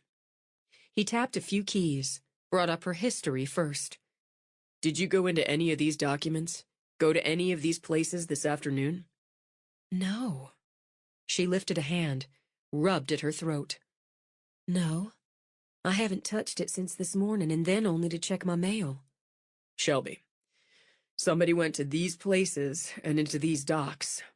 And you can see here the data's been uploaded onto another drive. Copied to another drive. Just like yours was. Yeah, just like mine.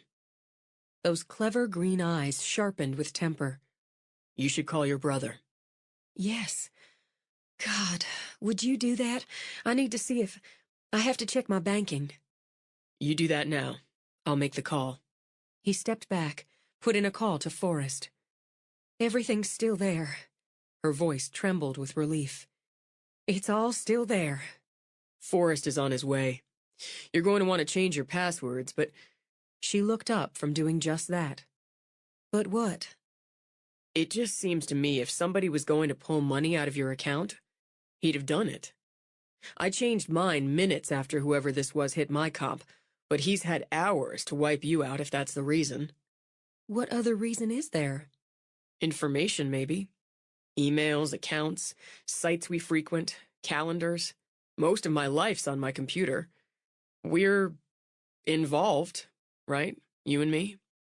I guess we are. It felt strange to say it out loud. And both our computers are hacked into about 12 hours apart. Maybe you should take a look around your room. Check if anything's out of place or missing. I've got my eye on Callie. With a nod, she hurried off. He glanced out the back door again. All was right with that world. A pretty little girl, rainbow bubbles, a couple of happy dogs, all backdropped by the smoky green hills. But outside that picture, something was very wrong. It took a little time. She wanted to be thorough, but she found nothing out of place. Nothing. She came back in, waited for Griff to turn from his station at the door. Everything's just as it should be. But I checked the computer in Daddy's office here, and I think someone was on there, too. It doesn't look like they took anything, but there were searches on it when I know no one was home. Okay. Why don't you sit down a minute? I've got to get dinner going. Callie needs to eat. How about a beer? She shook her head, then sighed. I wouldn't mind a glass of wine. My nerves are shot. I can't begin to say how tired I am of my nerves being shot. It doesn't show. This work? He picked up a bottle of red from the counter with a blue glass stopper. It would. I'll get it. He reached up for a wine glass while she dug out potatoes for peeling. Something more personal, you said. She let the homey task soothe her, tried to think objectively. My first thought goes to Melody, but I honestly can't see her thinking of something like this. It's too complicated. Not Melody. She goes for violence or vandalism. She peeled a potato quickly. You're thinking of the murder, but that's violence. That's as violent as it gets. I'm thinking connections, and how one thing fits with another. Richard. Her hands stilled briefly as she looked up. Richard's been the root of about all the trouble I've had, and the trouble you've had comes through me. Not through you, Red. Through me, she corrected. I'm not taking blame. I spent too much time taking blame for things I didn't do, things I couldn't stop, but facts are facts. Connections, she repeated, and started on the next potato. Okay. If we look at connections... Griff broke off as he heard the front door open. That'll be Forrest. Let's leave it to the professional. I couldn't be happier to do just that. Forrest walked in, took a beer from the fridge. Spell it out for me. Somebody got to my keys and used them to get into the house, then into my laptop like they did Griff's. I can't find anything else taken, and I keep some cash money just a little in my top drawer. Which is the first place a burglar's going to look. Move it. Tampon box is a pretty safe place. I'll keep that in mind, but he obviously wasn't after cash or valuables. Information's valuable. Where were your keys? In my purse. Come on, Shelby, don't be a jerk about it. All right. She drew in a breath, picked up the wine. Settled down a bit, she went back to peeling as she related the key hunt. I know I had them when I got to rehearsal. I took them out of the ignition. I used the key Derek gave me because I can rehearse early sometimes before anyone gets in. That's what I did today. I was in and out before anyone came in, so I used them to lock up again when I left. Put them in the side pocket of my purse like always.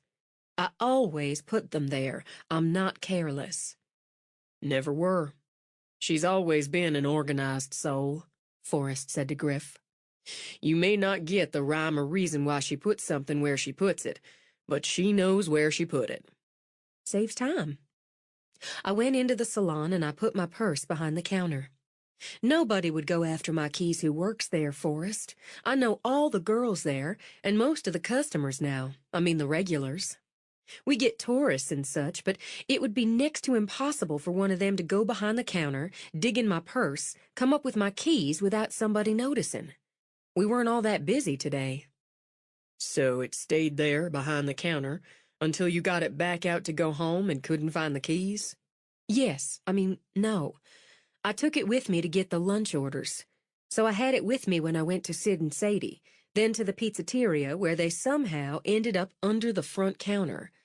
I just figured I'd drop them out somehow.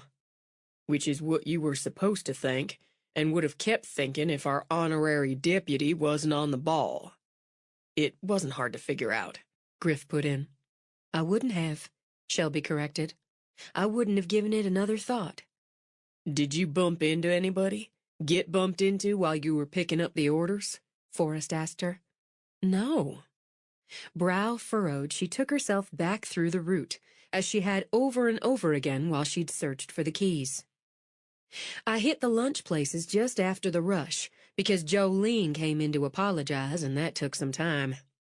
I guess somebody could have gotten their hand in my bag, but it seems like I'd have known it. I did nearly bump into somebody, she remembered. I was hurrying back because I was running behind, and nearly bumped into this man looking for the best route up Rendezvous Trail. Mm-hmm. He asked you about that? Asked for directions? Yes, he was visiting the area and wanted... She shut her eyes. Oh my God, I'm an idiot. Yes, he asked me for directions, and I showed him on his map, and I had my hands full with the lunch bags. I went right in after, set down the orders, put my purse away, then went around handing them out. It's the only time somebody could have gotten in my purse, when it was hanging right on my own damn shoulder. What did he look like? Griff demanded, then glanced at Forrest. Sorry. No need. That's the next question. He was tall. I had to look up. Give me a second. She carted the potatoes to the sink, washed them off, laid them on the cutting board to quarter them. White, maybe early 40s. He had sunglasses on. So did I. It was a bright day. He had on a baseball cap. Color? Logo? I think it was tan. I don't remember if it had a logo or anything. He had dark hair, not black, but dark brown, longish, kind of curled up over his ears. A little gray in the mustache and beard. Very trim, short beard. He looked like a college professor who played football. Big guy, then? Yeah, big, solid built, not fat or flabby. She put the potatoes on to boil. Nodding, Forrest took out his phone, scrolled through. How about this? She looked at the phone and the photo of James Harlow. No, he was a little older than this. Gray in the beard? That, and he had that professor look to him. Take another look. Try to see him with the beard, the longer hair. Do a woolly willy. I used to have one of those, Griff commented, and studied the image over Shelby's shoulder. I just don't...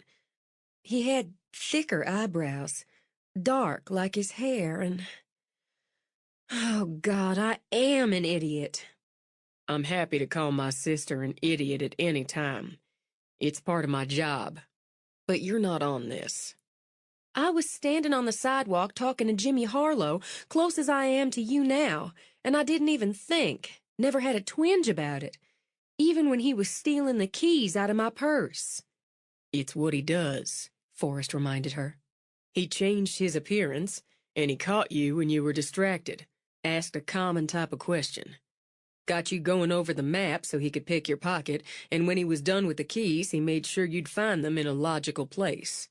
You'd have to put it down to rush and accident, and never checked your laptop. What was he after? What's he looking for? Forrest cocked a brow at Griff. What do you think, son? I think he was looking to see if between us, we've got millions of dollars tucked away, or nowhere to find it. Why you? Shelby demanded. I understand why he'd think I might know, even believe I had to know.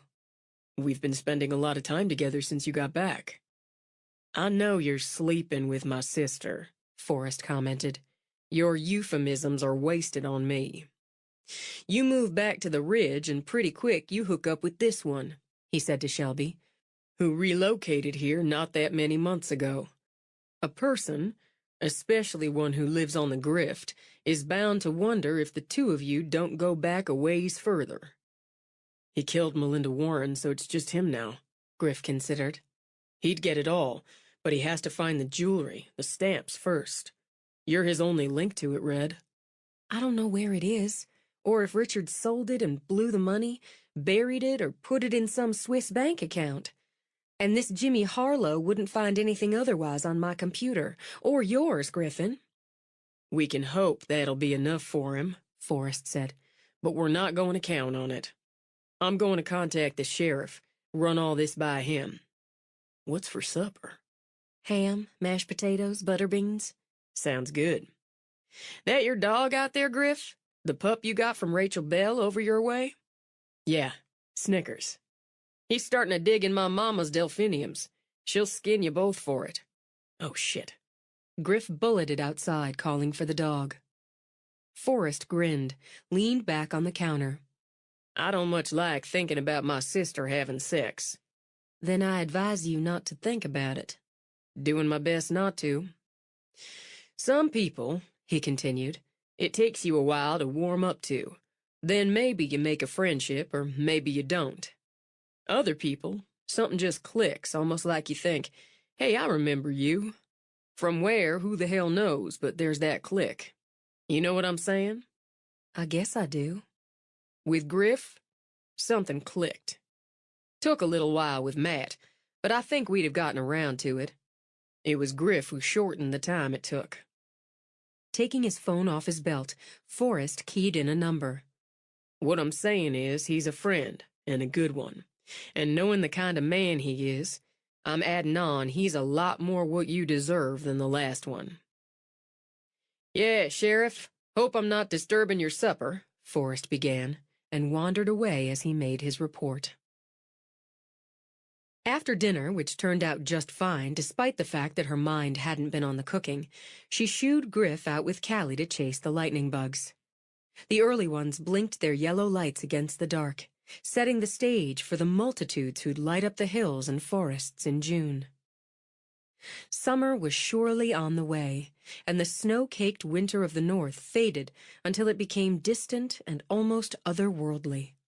Something over nearly as soon as it began. She thought how much she wanted it to be over, but despite lightning bugs, a sweet fairy garden, the deepening green of the hills, something cold had followed her home. Her little girl might be dancing with the lights out in the yard, safe under the eye of the man she was involved with. Her brother would be off now, looking into that something cold. So it was here, a shadow dogging her, and she couldn't pretend otherwise.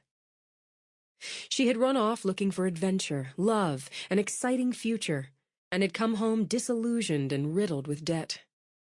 But there was more, and worse, and she'd have to face that down, too.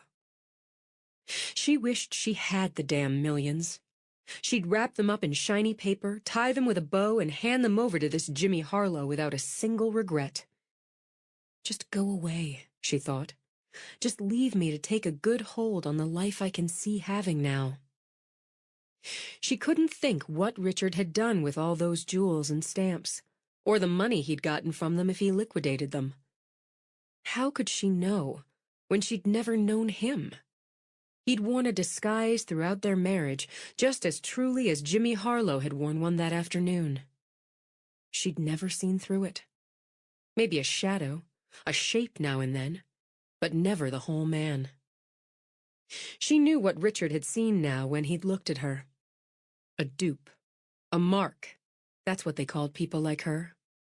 Something useful, maybe valuable for a time, and once used, once the value had been mined, something carelessly discarded.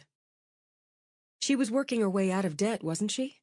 She'd taken control, taken action. She'd figure out a way to take control, to take action in what was happening now. She wouldn't live her life being haunted by the actions of a man who'd used her, who'd lied to her, who'd been a stranger to her. She put away the last of the dishes, decided hell yes she'd have another glass of wine. She'd let Callie have a little longer before bath and bed, a little longer to dance with the lights. And tomorrow, she'd start working on a way to clear her life of the past. All of it, once and for all. She poured the wine, started for the door when her phone signaled. She pulled it out, checked the text from Emma Kate. I'm getting married. Holy crap.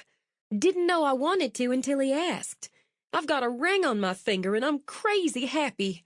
I need to talk to you tomorrow. Too busy now. Sending this from the bathroom before I get busy again. OMG and WTF. I'm getting married. Gotta go. Shelby read it a second time, felt her smile getting bigger, brighter. Her best friend was dancing in the light, too. "So happy for you," she texted back. "Crazy happy for you. Stay busy. I can be jealous there, as I don't know the next time I'll be able to get busy. We'll talk tomorrow. I want every detail. I love you. Tell Matt he's the luckiest man in the world."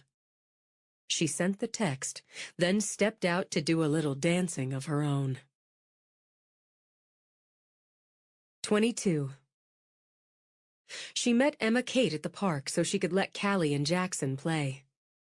"Doc gave me an hour, bless his heart. He knew how much I wanted to talk to you. Look!" Emma Kate shot out her hand, and the princess-cut diamond winked in the sun. "It's beautiful. It's perfect." He got channel set. See how it's set in some instead of poking out? "Yes, I just love it, Emma Kate." He said he did that so I wouldn't get it caught on things working with patients. I love that he thought of that. And he got my exact size, too. He made a template from one of my rings. That was Griff's idea. I got a little of that when I told Griff after I got your text. He never gave me the tiniest hint that he'd gone with Matt to buy you a ring. Matt says Griff's a vault when you ask him to be. I want to hear all of it. Oops, wait. She hurried over to Jackson, who'd taken a little spill. After she brushed him off, kissed his knee, she dug out one of the trucks in her bag so he could roll it around in the sandbox. He'll do all right for a while. Callie likes to boss him around some, but that's the way it is when you're the oldest. We talked about kids, having them. We want to wait a little, but in another year or two, God, married, kids.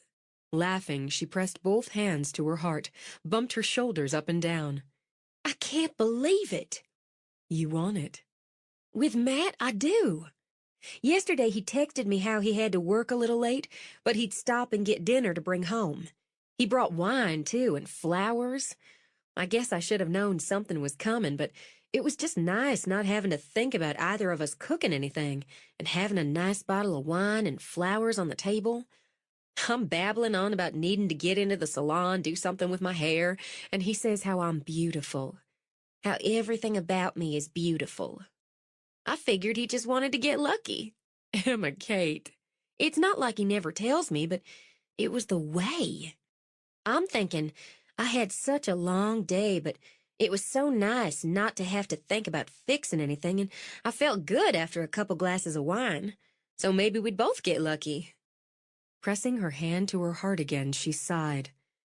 That surely happened, but before, he reached over for my hand, and he just looked at me. I swear, Shelby, we've been together for nearly 3 years now, but my heart skipped a beat. It really did, and it skipped another when he said how he loves me, how I make everything in his life make sense, and being with me, having a life with me, is all he wants. He actually got down on one knee. That's so sweet. Emma Kate, you got a storybook. It feels like it right now, and I never expected it, and never thought I'd feel the way I did when he took out that ring. Tell me what he said. How did he ask? He said just this. Marry me, Emma Kate. Spend your life with me. Emma Kate's eyes filled. Her voice broke. Build a life with me. Oh. Shelby pulled out tissues for both of them. That's just right. I know, just right. So I said, yes, I'll marry you. Yes, I'll spend my life with you. Yes, I'll build a life with you. And he put the ring on, and it fit. I started crying. I was so happy, like right now. She sighed, laid her head on Shelby's shoulder. I wanted to talk to you last night, but you were busy. Really, really busy.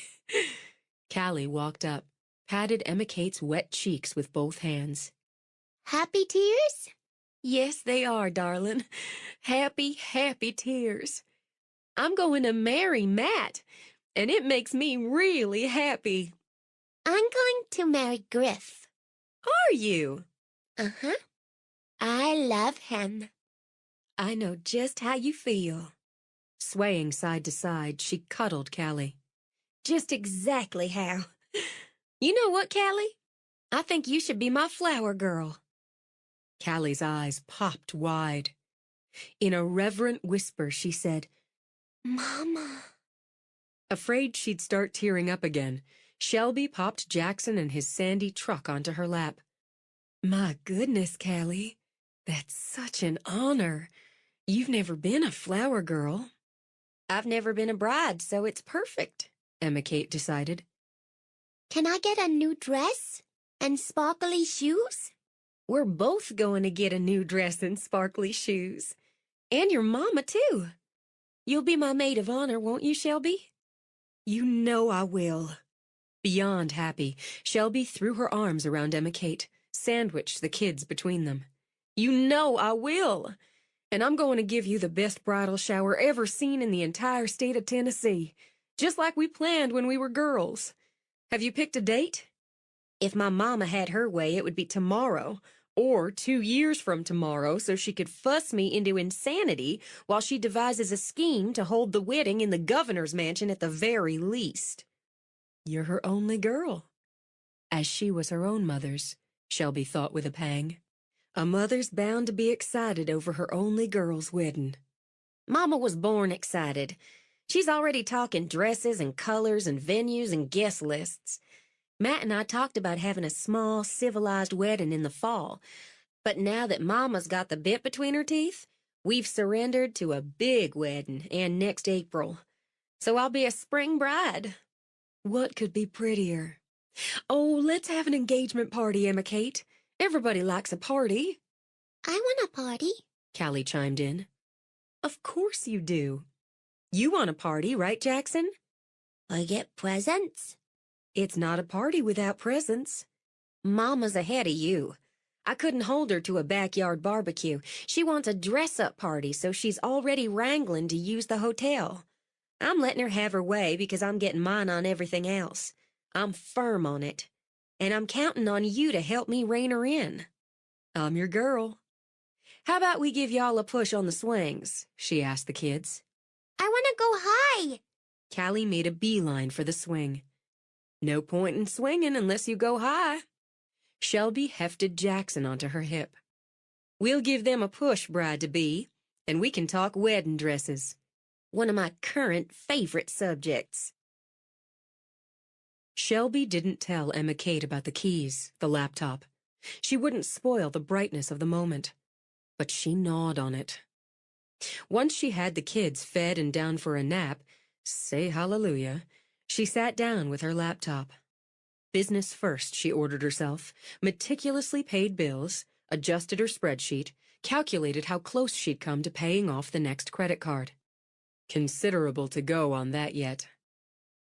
The sales from the consignment shop had started to dwindle, not unexpected, and she reminded herself just how big a hole they'd helped fill in. And she tried not to think just how mortifying it was to know some stranger had copied all her troubles. The emails, the lawyer and tax correspondence, the spreadsheet, the painful chipping away at bills. Couldn't let it matter, she told herself. She'd think of the upside there. Poring over her personal miseries ought to tell Jimmy Harlow if she had access to millions, she wouldn't be squeezing out nickels and dimes to pay off debt. He'd go away, wouldn't he? Surely he knew he risked capture and being tossed back in prison if he stayed too close.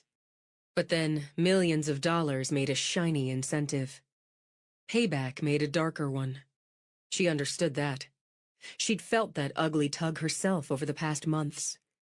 Take action, she thought, and began to make a list. She culled through pictures she kept in a file. Would Harlow do the same? Was he studying her years with Richard through her photographs? And why hadn't she deleted them?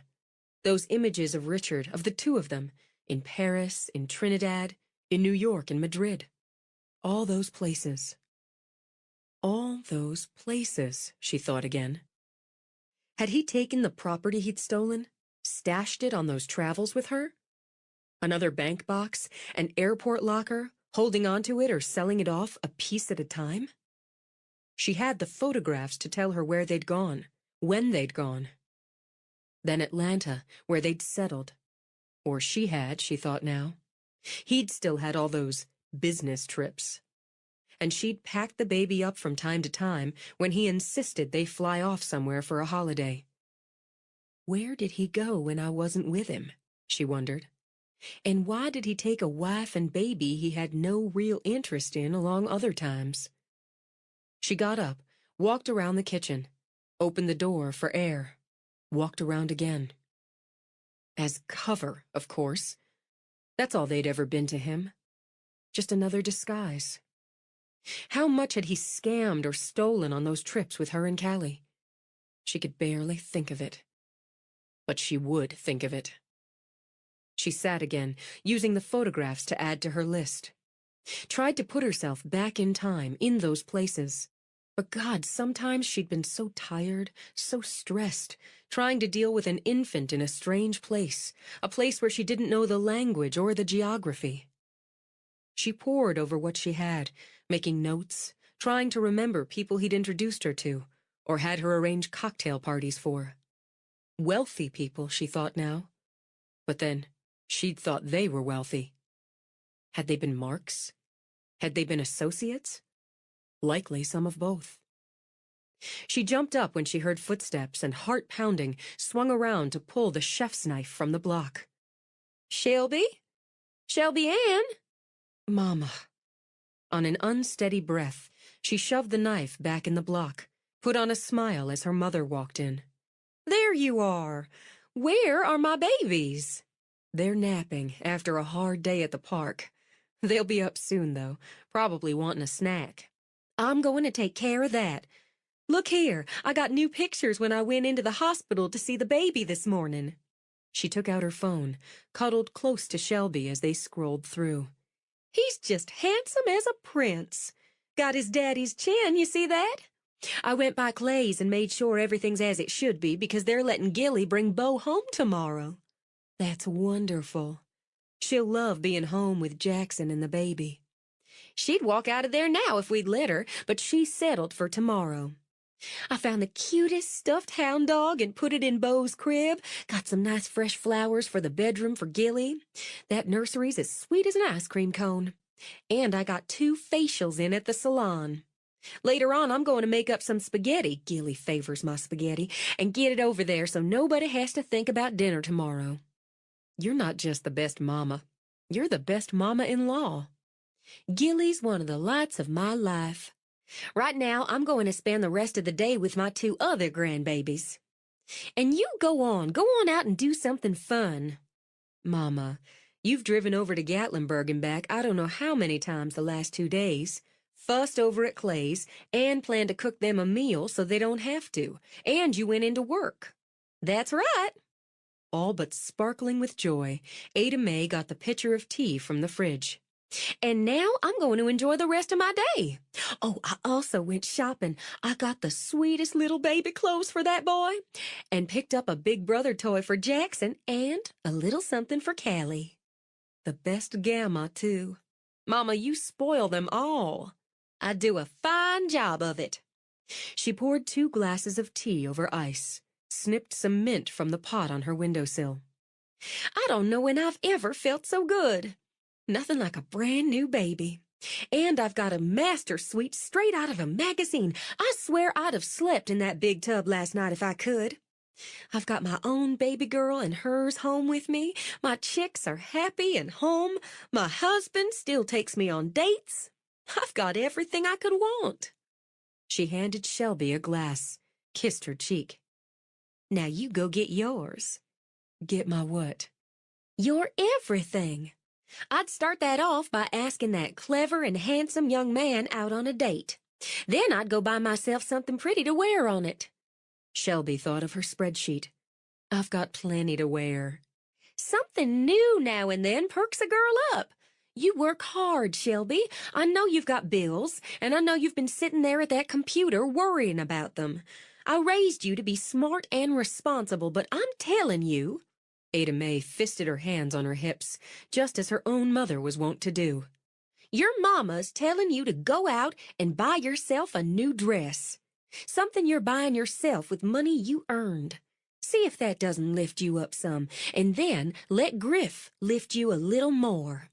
I'm going to have Susanna bring Chelsea over later, and those girls are having themselves a slumber party here tonight. You do the same. I should have a slumber party? After a hooting laugh, Ada Mae drank some tea. That's what we'll call it in polite company. Go on, buy a dress. Go over to the salon and get prettied up, and go take Griffin's breath away. You know I love you, Mama. You'd better. But I don't think I tell you often enough what a wonderful woman you are. Even beyond Mama, Mama-in-law, and Gamma. Now that's just put the sprinkles on the icing of the chocolate cupcake of my day. She gave Shelby a squeeze. Let me put things away. I wasn't just paying bills, and I'm doing all right with that, so don't worry.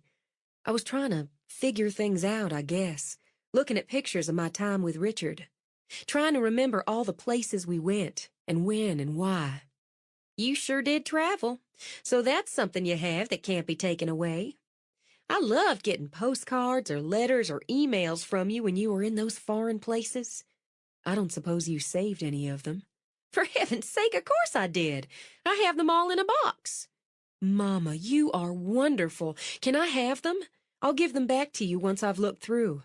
They're on the shelf in my sitting room closet. Blue box with white tulips on it. It's labeled. Thank you, Mama. She added another squeeze. Thank you. She did buy a dress. Just a simple summer dress, the color of the mint her mother added to tea. And Ada Mae was right. It gave her incredible satisfaction to know she bought the dress with money she'd earned.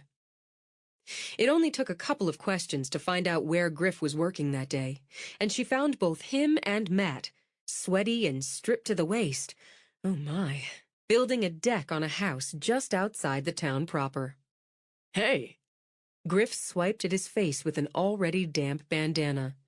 Don't touch me. I'm past disgusting. In fact, you ought to stay downwind. I have brothers, she said simply, and bent to greet the happy snickers. Congratulations, Matt. Consider yourself hugged. Thanks. Emma Kate said you guys met in the park this morning and you're maid of honor. Meet the best man. Well, best man, you and I have a lot of consulting to do. Meanwhile, I have a favor to ask. Name it. Griff grabbed a jug, gulped down straight from it whatever was inside. Mama's got plans for the children, and I have some research I want to do. I was wondering if I could do it at your place. I'd fix you dinner as payment for the quiet spot to work. Sure. I get the best of that deal. I've been locking up since. So... He dug in his pocket for his keys, pulled one off the ring. This'll get you in. I really appreciate this. Matt, the four of us are going to need to get together soon. Weddings require considerable strategy. I know Miss Bitsy's leading the charge on the engagement party. Don't scare me when I'm working with power tools. We'll handle Miss Bitsy, Shelby assured him. Emma Kate and I have been planning our wedding since we were 10. Of course, what she wants now may not include a silver princess carriage pulled by 6 white horses. Really scaring me. But I have the basics, and I can help work Miss Bitsy around. Will you put that in writing? He asked, and took the jug from Griff. Maybe in blood. I don't care whose blood. It's a solemn promise. But I need to hear what you want, too. I'm awful good at coordinating things. Emma Kate said the same. I'm counting on you. You can, so we'll get together soon, all right? How about my place Saturday night? Griff asked. We'll throw something on the grill and strategize. If you don't want to ask your parents to watch Little Red, bring her along, he added, anticipating. We can always hang her in a closet, stick her in a drawer. Let me work on that. I'd better get going and let you get back to work. Pretend I gave you another hug, Matt. You've made my very best friend happier than I've ever seen her, so I'm inclined to love you a lot. I'm getting married, Matt said when Shelby left. That's right, pal. Hold on a minute. He set down the nail gun he'd just picked up, jogged after Shelby. Hey, I didn't get a pretend hug. No, you didn't. But that's because I'm going to give you a lot more than that later. No pretending. Oh, yeah? On the instructions of my mama. I really like your mama. So do I. Bye now. We'll probably knock off around 4:30, he called out. I'll be there. Nice to know, Griff said quietly, then grinned down at Snickers, who'd followed him in his bootlaces. Really nice to know. She went by the market first, as she'd decided on what she'd fix for dinner when she'd seen Griff at his job site.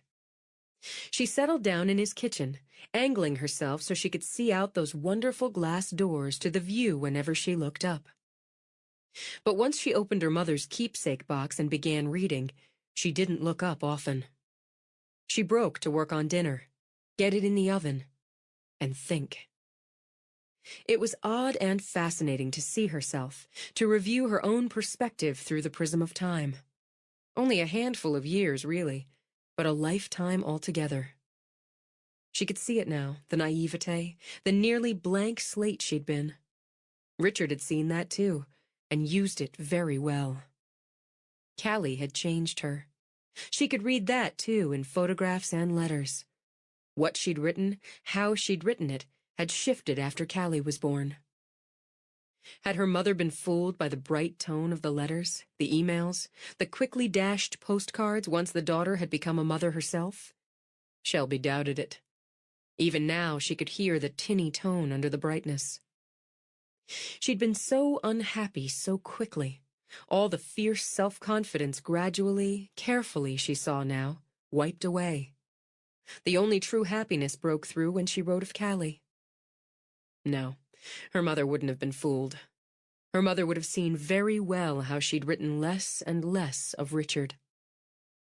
But in the first year or so there had been plenty, and minute details of where they'd traveled, the people she met, the things she saw. She could follow herself easily from her own words, and begin to see. She'd think a great deal more, she promised herself. She might never have the answers, but she'd found a bank box from a key in the pocket of a jacket. So she'd think a great deal more. She had the counter set for dinner, the wine she'd bought, she'd have to hope for good tips on Friday night, ready when she heard Griff's truck. She got out a beer, opened it, and walked out to meet him. He looked hot, sweaty, and all but edible when he smiled over at her, leaned on his truck, tipped his sunglasses down to look at her over them, while the dog ran in circles over the front lawn. Now that's what's been missing from the front porch. A beautiful redhead with a cold beer. I figured you'd be ready for one. She walked down the steps. I have brothers. I'm more than ready for one. I'm still not touching you. May turned to August today. It often does. You should brace yourself for after I get a shower. How's Callie doing? About to have hot dogs on the grill for supper with her cousin and her best friend, and that's after they were all stripped down so they could run around in the sprinkler. Sprinkler sounds pretty good. Hot dogs don't sound bad. Those'll have to wait for next time. When I have a beautiful redhead with a cold beer fixing dinner, I'm not picky. He walked in the house with her, with the pup rushing to keep up. Griff sniffed the air. What's cooking? It smells great. Meatloaf with baby potatoes and carrots. Meatloaf? He sniffed again. Seriously? It's a warm day for it, but a manly meal. You looked like meatloaf for supper when I saw you today. I haven't had homemade meatloaf since the last time I was in Baltimore and sweet-talked my mother into it. Why don't most women appreciate the loaf of meat? You just answered your own question. I'm just going to go check on it. I'll grab that shower. Then brace yourself, Red. Amused, stirred, she went back to the stove, judged she'd timed it well. Then reconsidered. Self-confidence, she thought. She remembered what it was like to be confident and bold. She turned the oven down and went up the back stairs. Griff chugged the cold beer while cool water rained blissfully down on his head. It felt like pounds of sweat and grime sliding away. It was going to be a nice deck, he thought, but he hadn't been ready for the change in the weather. Spring had come in so soft and benign. He'd forgotten what a hot, wet hammer summer could pound with in the Smokies. And today had been just a quick preview of coming attractions. Once it hit full, he and Matt would start earlier in the day, knock off earlier in the afternoon. And that would give him time to work inside on his own projects. Then there were the plans for the bar and grill once the permits came through. Then, of course, there was Shelby. He wanted as much time as he could steal with her. Even as he thought of her, the glass door opened. She stood, her hair curling wildly over her shoulders, wearing nothing but a knowing smile. With her eyes on his, she took the beer out of his hand, set it on the counter behind her. "You're going to need both hands," she told him. "It's a day of miracles," he said, and reached for her. "It's cool." Tipping her head back, she traced her fingertips up his back. "The water's cool." "Too cool?" "No, it's nice. And this is even better." She rose up to her toes, fixed her mouth on his, and there was nothing cool in the kiss. He thought it a wonder the water didn't go to steam the way she heated his blood. Instant and fierce. Every sweaty hour he'd put in that day, every restless hour of the night he'd spent wanting her, worried for her, spilled away. Soft skin, eager mouth, greedy hands. In that moment, she gave him everything he needed. "I've been wanting you since I had you." He couldn't talk fast enough. "Going crazy just to touch you again." "I go crazy when you touch me. Don't stop touching me."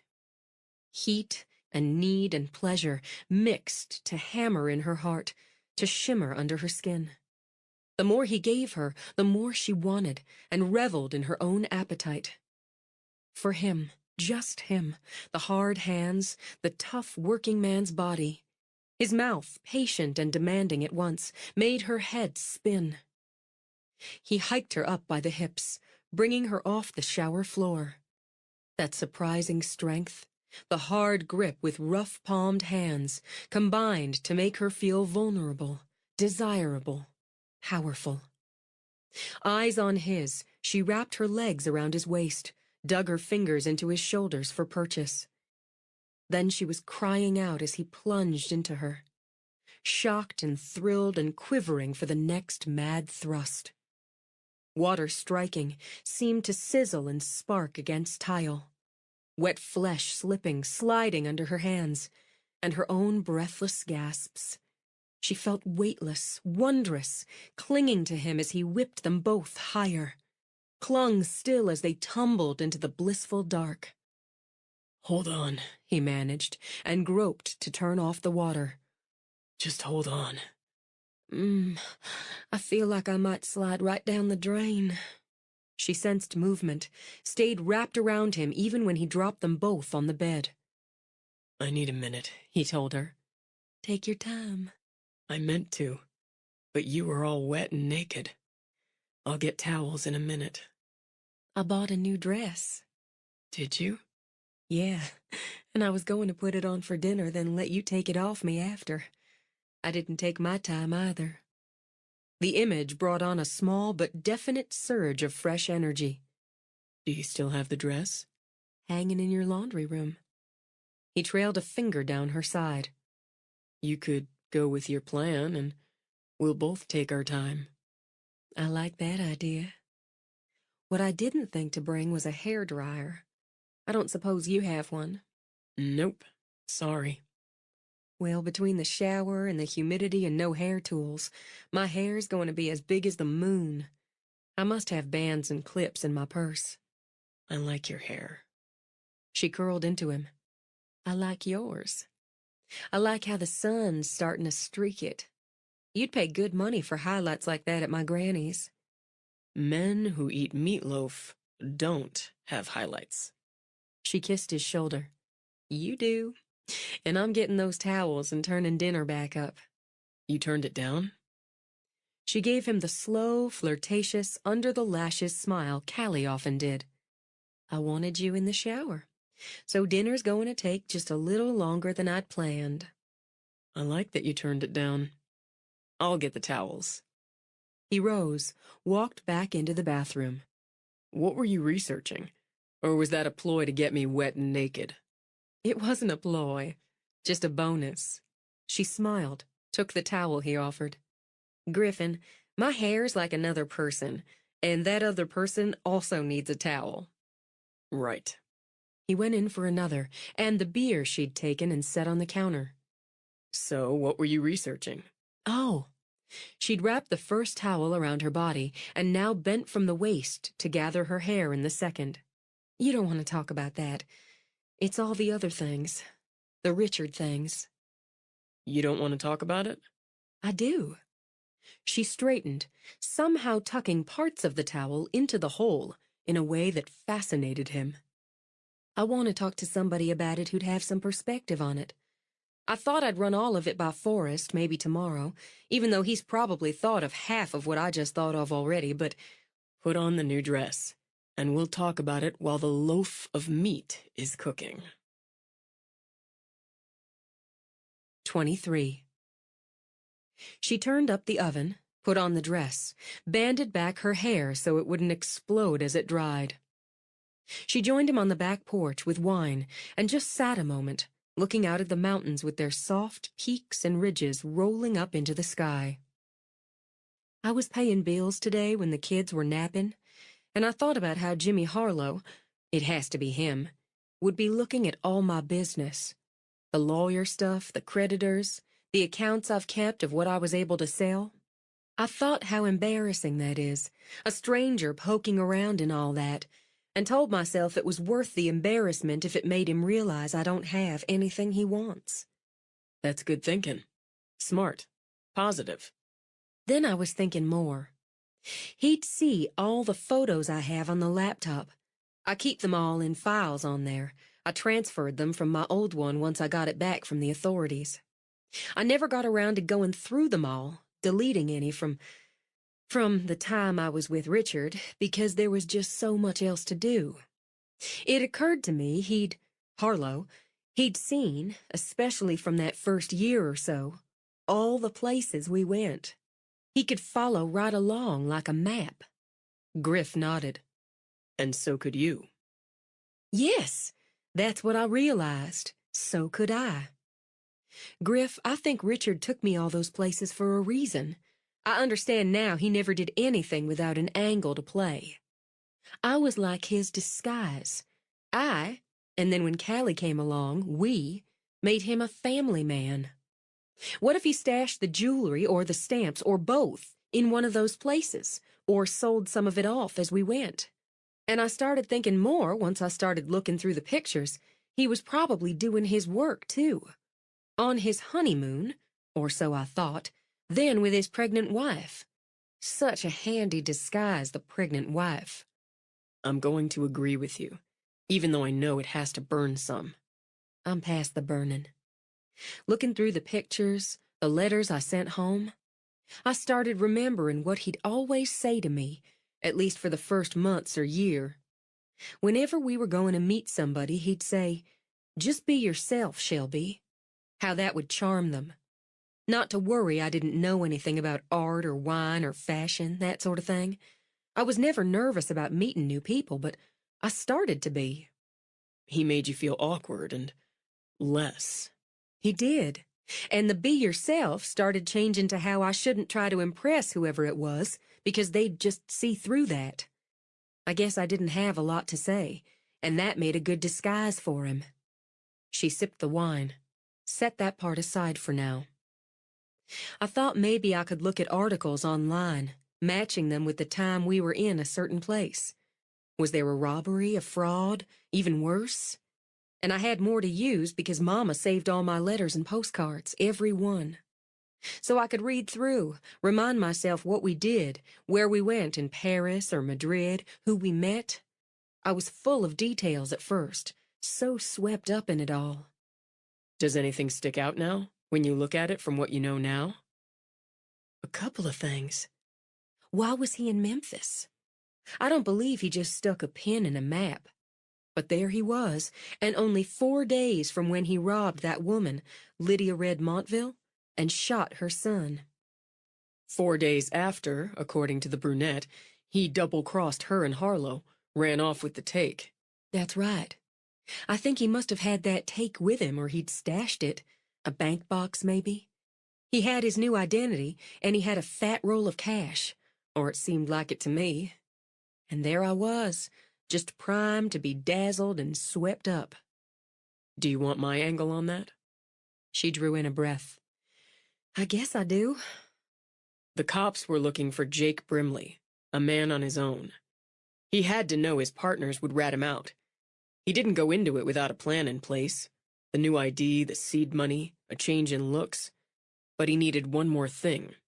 He needed to be a couple. I think that's true. He wouldn't want someone like the brunette, someone who could play his game. He'd want innocence, youth, someone malleable and trusting, and ready to be dazzled. On that, she could only nod, let out a long breath. I sure fit the bill, right down to the ground. He was a professional manipulator, Shelby. You didn't stand a chance once he zeroed in on you. He ends up with a young, striking redhead, so he's not only not traveling alone, he has someone people notice. Notice first, remember last. Where did he take you first? He spent 4 days in Memphis. I'd never met anyone so charming, and exciting, too, the way he talked about all his travels. Our gig was over, and I planned to come home for a week or so before the next one. But when he said he had to go to New York for business and asked me to go with him, I went. She let out a half laugh. Just like that. It was just going to be a few days. An adventure, I thought. And it was thrilling. Why wouldn't it be? Griff countered. We flew on a private plane. I'd never known anyone who'd been on a private plane. No security, no luggage check. You can take anything you want on private, right? I hadn't thought of that. He almost always flew private. At the time, it was just one more thrill. I'd never been anywhere like New York, and he was so sweet and charming, and, well, he seemed dazzled by me. It wasn't the money, Griff, though I can't say I didn't love that he'd buy me nice clothes and take me to restaurants. It was the sparkle of it, all of it. It was blinding. He made sure of it. Even now, it's hard to believe he didn't mean the things he said back then. How I was what had been missing from his life. I wanted to be that. I wanted to be what had been missing from his life. So when he asked me not to go back, but to go with him to Dallas, more business, I went. I threw everything away and went with him. Another major city. Closing her eyes, she nodded. Yes. You see that pattern already? We always went to a big city, always stayed for only a few days. Sometimes he'd give me a wad of cash, tell me to go out shopping because he had meetings. Then he'd come back with flowers, white roses. He said how he lived on the road or in the air right then, but how he was ready, now that he had me, to settle down somewhere. Exactly what you'd want to hear.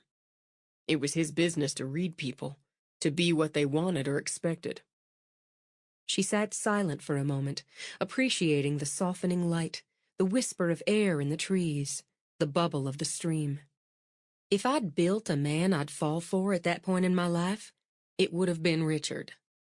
The thing is, Griff, in those first few weeks, we crisscrossed the country. Covering his tracks.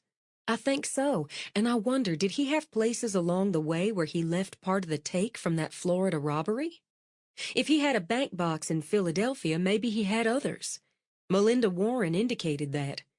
He never seemed to run out of cash, so I think maybe he had those boxes to pull from, or he was stealing along the way. Probably both.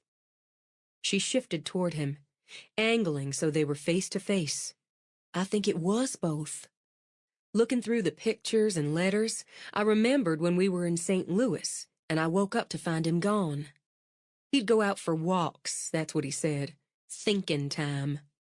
He didn't get back until nearly dawn, and he was excited, just quivering with it. We left that morning. He rented a car and we drove to Kansas City. Just a quick stop, he said. He had a business associate to meet up with. And he pulled this Cartier watch out of his pocket, said he'd picked up a little something for me. A couple years later, I went to put it on, and it was gone. He got angry, said I'd been careless and lost it, but I hadn't been careless. Anyway, I went on the internet and I looked back, matching up the dates, and found there'd been a burglary that night in St. Louis. Jewelry again. About $250,000 in jewelry.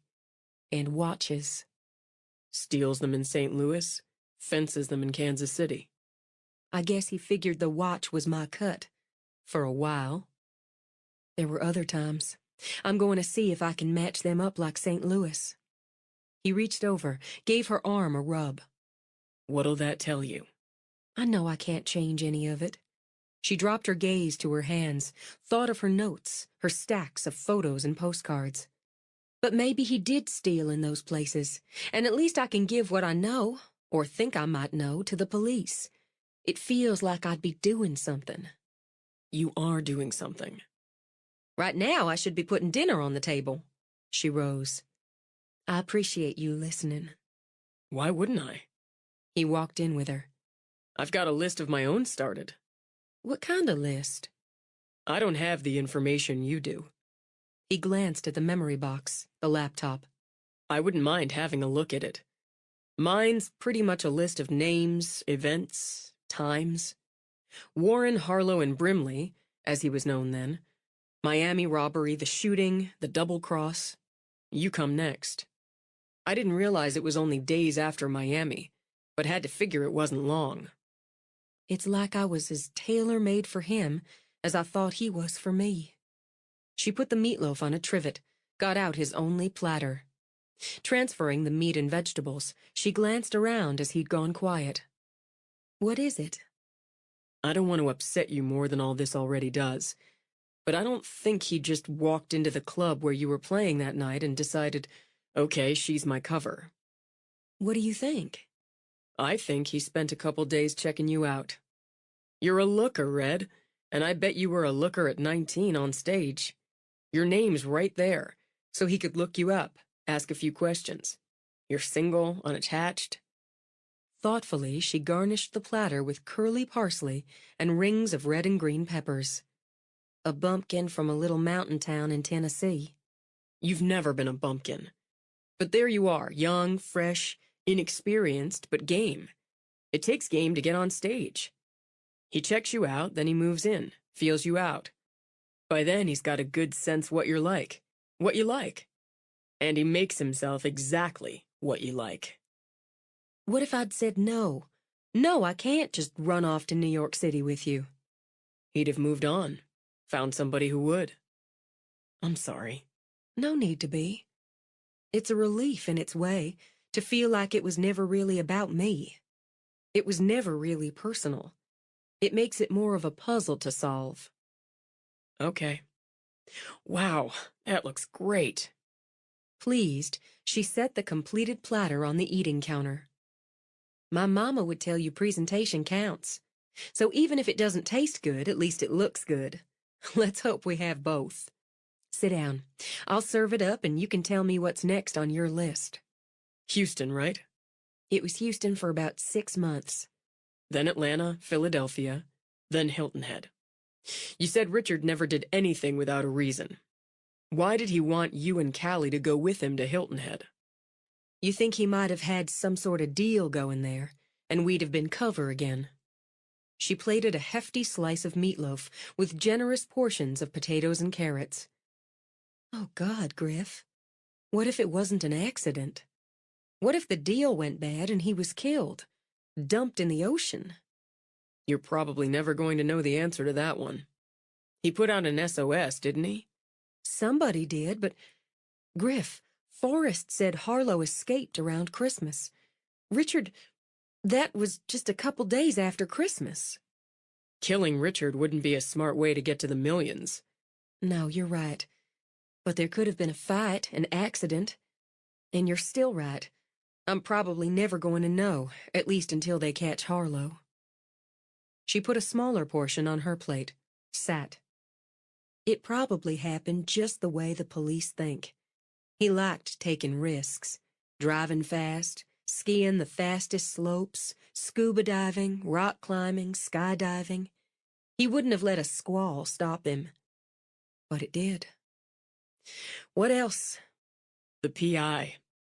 Maybe he's just what he claimed, but... After the first bite of meatloaf, Griff stopped. Wow. Sampled another bite. Okay, that seals it. I'm keeping you. This meatloaf's better than my mom's, and if you tell her I said that, I'll swear you're a liar. I'd never insult another woman's meatloaf. You really like it? Ask me again after I've licked the plate. Must be the beer in the meatloaf. There's beer in the meatloaf? An old family recipe. Definitely keeping you. He stopped eating long enough to cup a hand at the back of her neck, pull her over for a kiss. I haven't made meatloaf in years, so I'm glad it turned out. Prize-winning. Tell me what you think about that detective. Right. I fell into an altered state due to beer-laced meatloaf. So, the PI, he tracks you to Philly, follows you down here. He's either dedicated or he has an agenda. He's licensed and all that, and he swears the brunette wasn't his client. Forrest says he won't name the client. I didn't get that much out of Forrest. Griff shrugged. We were talking. He's alibied for the night of the murder, so there's no legit cause to hassle him. Yet. Head cocked, she stabbed a bite of carrot. You know more. Bits and pieces. I know Forrest says the widow and her son both deny hiring the PI. The insurance paid out, and they've put the whole ugly business behind them. The Miami police talked to them, and it looks like they're alibied for the murder, too. You're just a whale of information. He's worried about you, Forrest. Mostly it's negative information, so I guess he didn't want to dump it on you. Knowing's better than not. Now you know. Most of the rest is pure speculation. We can speculate pretty confidently Harlow's been in the Ridge. It's no big leap to speculate he killed the brunette, if for no other reason than who else. And he had motive since she'd claimed he shot the widow's son. And maybe he did, but since the gun you found in Philadelphia in Richard's safe deposit box was the one used, it's more logical to— What? What did you say? The gun I found? Richard's gun? Griff decided he needed a long drink of wine. Okay, listen. He, Forrest, just got the information on that today. The Miami cops did the ballistics, verified the gun you found in the bank, fired the bullet that wounded the son. I happened to run into him this afternoon, and he told me. Richard shot someone. Maybe. Maybe he just grabbed the gun after, but logical speculation, his gun, his shot. Harlow always denied it, and he'd never taken a hit on weapons charges before this. She lied. She was in love with Richard. Jake to her. At least in her way she loved him. She lied even after he betrayed her. It wasn't just the money, the take, that had her tracking me here. She was jealous, angry and jealous that he'd spent those years with me. Had a child with me. Most likely. Since he'd come to the same conclusion, Griff nodded. And more, a lot of people project. You know what I'm saying? She couldn't imagine you being with him and being uninvolved in the rest. She was a liar, a cheat, so by her reasoning, you had to be the same. And Jimmy Harlow would think that too. I don't know. You're hedging back now, Shelby said when Griff went quiet. Because you're worried all this upsets me. It does upset you. It does, but I want to hear what you think.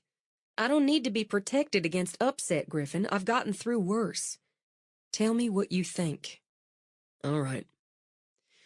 I think it's a pretty sure bet Harlow wasn't in love with Richard, so his thought pattern might be clearer on it than the brunette's.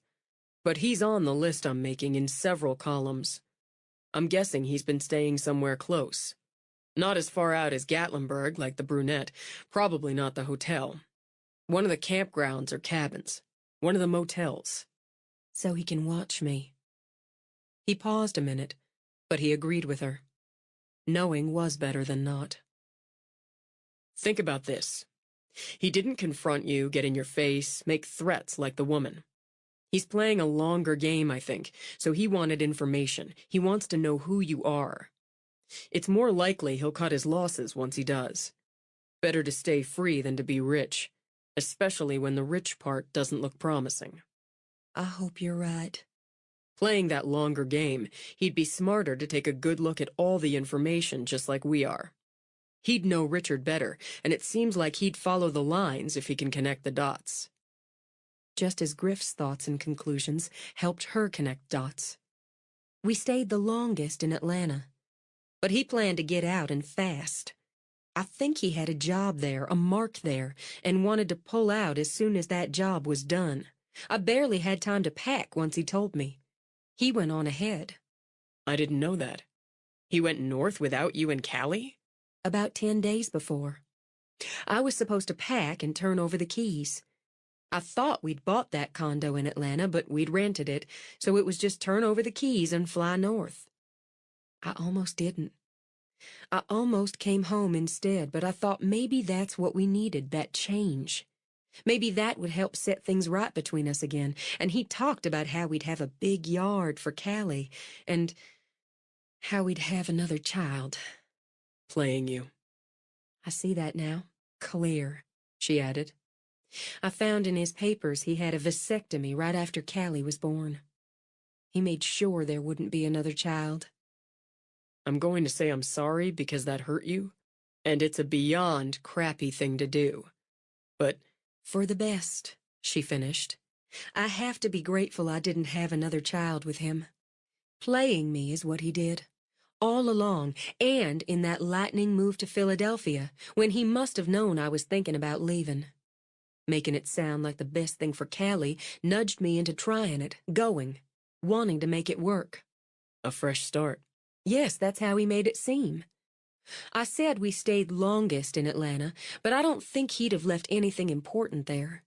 I can see, looking back, he planned to get out well before he told me, so I think he'd planned to take whatever he had stowed away with him. He noted she only pretended to eat now, and wanted to erase it all the thoughts, the speculations, the points of view. But that wasn't what she wanted. You said he traveled a lot, without you. More and more, especially after we settled in Atlanta. I just wanted to nest a bit, find a routine. It got so he didn't ask, just told me he had a business trip. Sometimes he didn't bother to tell me. I don't know for sure where he went.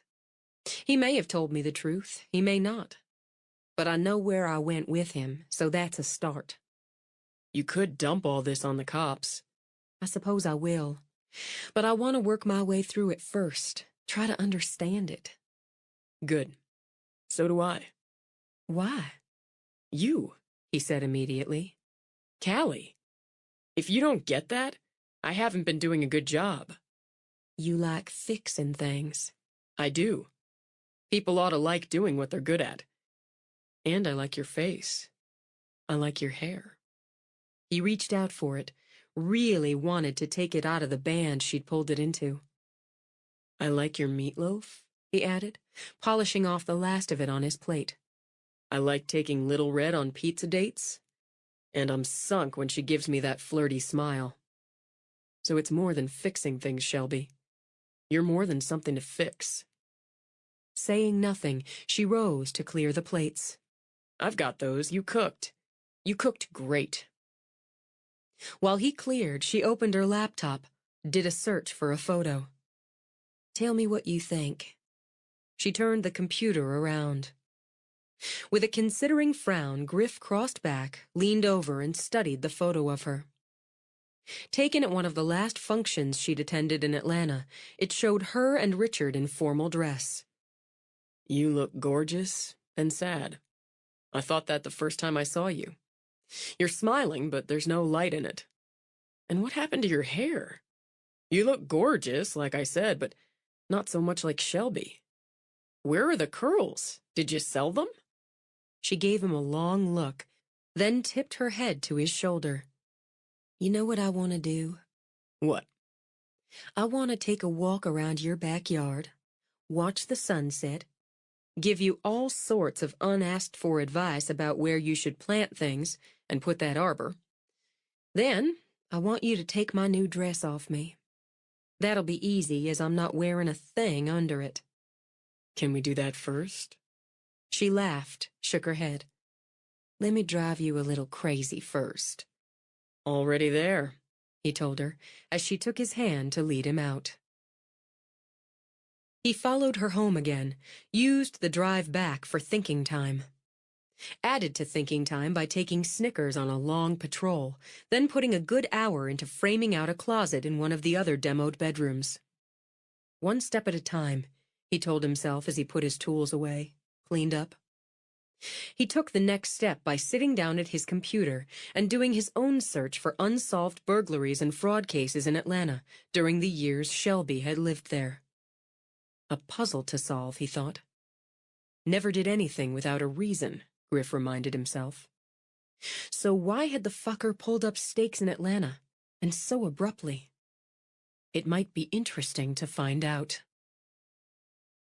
While Griff ran his searches, Jimmy Harlow worked on a laptop he'd lifted from a trade show in Tampa. The busy hotel and half-drunk conventioneers in the hotel bars had been prime picking. He'd walked out with the laptop, fully loaded and in a nicely padded travel bag, just over $2,000 in cash, 2 iPhones, and the keys to a Chevy Suburban he drove directly to a chop shop. He bought a new ID, it paid to have contacts, and stole a piece of shit Ford he drove over the Georgia border to an acquaintance who bought it for $500 flat. He lay low for a while, growing a beard, growing out his hair, dyeing both, building up his cash the old-fashioned way. He picked pockets, pulled some minor burglaries, moved on. He made his way to Atlanta, taking a winding route, staying in flea-bag motels, stealing the occasional car, a skill learned and honed in his youth. In a side trip to New Orleans, he mugged and beat the crap out of a drug dealer who procured for a high school in the 9th Ward. He strongly disapproved of selling drugs to minors. He also picked up a solid Toyota 4Runner outside a bar in Baton Rouge, which he drove to yet another chop shop. He paid to have it revinned, repainted, and with the help of another contact, forged the paperwork to match his new ID. He watched the news obsessively, used the laptop to scan for the manhunt. He trimmed his beard, bought easy, casual clothes, and broke them in so none of them looked new. He used self-tanner religiously to rid himself of prison pallor. He bought maps, even sprang for a decent Canon digital camera, and slapped a few stickers on the truck from state parks, as any tourist might do. He ate what he wanted when he wanted, slept when he was tired, got up and going when he wasn't. Every day of the years he'd spent in prison, he'd dreamed of just that. Freedom. But he dreamed of what he'd do with that freedom. He had no illusion of honor among thieves. He'd been one too long. But betrayals required payback. And payback drove him. It drove him to Atlanta, where inquiries in the right ears, grease in the right palms, gave him information. He stole the .25 from a split level in Marietta, where some idiot had it unsecured in the nightstand, and took the 9mm from a desk drawer in the home office. Kids in the house, too, he'd thought at the time, as he'd done a sweep of a boy's room, a girl's room. Hell, he was saving lives here. He'd left the kids the Xbox, but had taken the iPads, another laptop, the cash in the freezer, a diamond tennis bracelet, diamond studs, the cash rolled up in the jewelry box, and, because they fit, a pair of sturdy hiking boots. By the time he arrived in Villanova, the woman who'd hooked up with Jake was gone. He picked the lockbox, took himself on a tour. Jake had done real well for himself, and that burned bitter in his throat. He contacted the realtor using his drop phone, discovered it was a short sale. So maybe not so well after all. He spent a few days in the area to get a better sense of things, then worked his way down to Tennessee. He'd rented a cabin a good 10 miles from Rendezvous Ridge, a 3-month under-the-table cash deal with the owner. He was Milo Kesslering here, out of Tallahassee, where he'd been middle management for a wholesale food company. Divorced, no kids. He had plenty of filler to his new background if he needed it, but the landlord had been happy to take his money. He had no contacts here and had to be careful. More careful with cops sniffing around since Melinda's murder. Stupidity had killed her, in Harlow's opinion. Maybe prison had dulled her edge, but either way, she wasn't a factor anymore. The redhead, now, that was another matter. But he had what he wanted for now. Enough to keep him busy, for now. Cut it close at the boyfriend's place, he thought. Pushed it, he admitted. Always better to go in an empty house. But the door was unlocked, and the laptop right there. Still, he'd gotten the data. He'd taken a risk walking right up to the redhead on the street, but he'd gotten what he wanted there, too. More, he'd seen no recognition in her eyes when she looked at him. He wouldn't have figured her for Jake's type, but maybe that had been the point. Plenty to think about there, but for tonight, he had the numbers right in front of him. He had pictures, he had emails. He had lives spread out on the screen. He'd figure out what to do with them. He'd figure out what to do about them. 24. The wild rhododendrons burst into bloom along the banks of streams, flashed and flamed their way up the slopes. In the high country, the starry yellow blossoms of bluebeard lily peeked out from fanning ferns, going thick and green. She took Callie on hikes and hunts to find them when she could, or just to sit and listen to the music of bluebirds and juncos. Once, from a safe distance, she let her girl share the wonder of watching a bear fish in a tumbling stream before he lumbered off into the green. Callie celebrated her 4th birthday in the backyard of the house where her mother had grown up, with friends her own age, with family, with people who cared about her. For Shelby, it was the shiniest gift in the pile. There was a chocolate cake shaped like a castle with all the characters from Shrek scattered around it, and games and gifts, balloons and streamers. It's the happiest birthday she's ever had. Viola sat, her great-grandson in her arms, and watched the kids play on one of Callie's treasured gifts, a slip-and-slide. She's getting old enough to know what's what about a birthday now. It's more than that, Granny. Viola nodded. It's more than that. Does she ever ask about her father? She doesn't. She hasn't said a word about him since we came home. It's like she's forgotten him, and I don't know if that's right or wrong. She's happy. She'll have questions one day, and you'll have to answer them, but she's happy. She sure has a love affair going on with Griff. Shelby smiled over to where a soaking wet Callie clung to Griff's legs. She does. How about you? I can't deny we've got something going, and since where we are makes me happy, I'm not thinking too much where we're going to end up. You've lost most of the sad, worried look behind your eyes. You've got my eyes, through me to Ada Mae, to you, and on to Callie, Viola pointed out. Don't think I can't read them. I'd say the sad's gone, and the worry's lessened. Are you going to give up that baby and give somebody else a chance? Viola laid a kiss on Beau's forehead. Here you go. Sleeping like an angel right through all this noise. Go ahead and take him out in the sun for a few minutes. Not too long now, but I expect some vitamin D's good for him. It felt wonderful to have a baby in her arms again, to feel the weight and the warmth, to smell the down of his hair. She looked over at her daughter. Such a big girl now, sprouting like a weed. And the yearning pulled and tugged inside her as Beau waved a hand in the air in his sleep. When Clay, nearly as wet as the kids, walked over, she shook her head. Don't you even think about stealing this baby from me. You're too wet to take him. Besides, I've barely had my turn. I figured I wouldn't get much chance to hold him today. He favors you, Clay. That's what Mama says. She's right. I'm after a beer. Gilly's driving. You want one? I'm sticking with lemonade until this is over. Still, he put an arm around her shoulders, turned her so they walked to the big tub holding the beer. Forrest filled me in on what's going on with you. I don't want you to worry about any of that. You have a new baby to think about, not to mention Gilly and Jackson.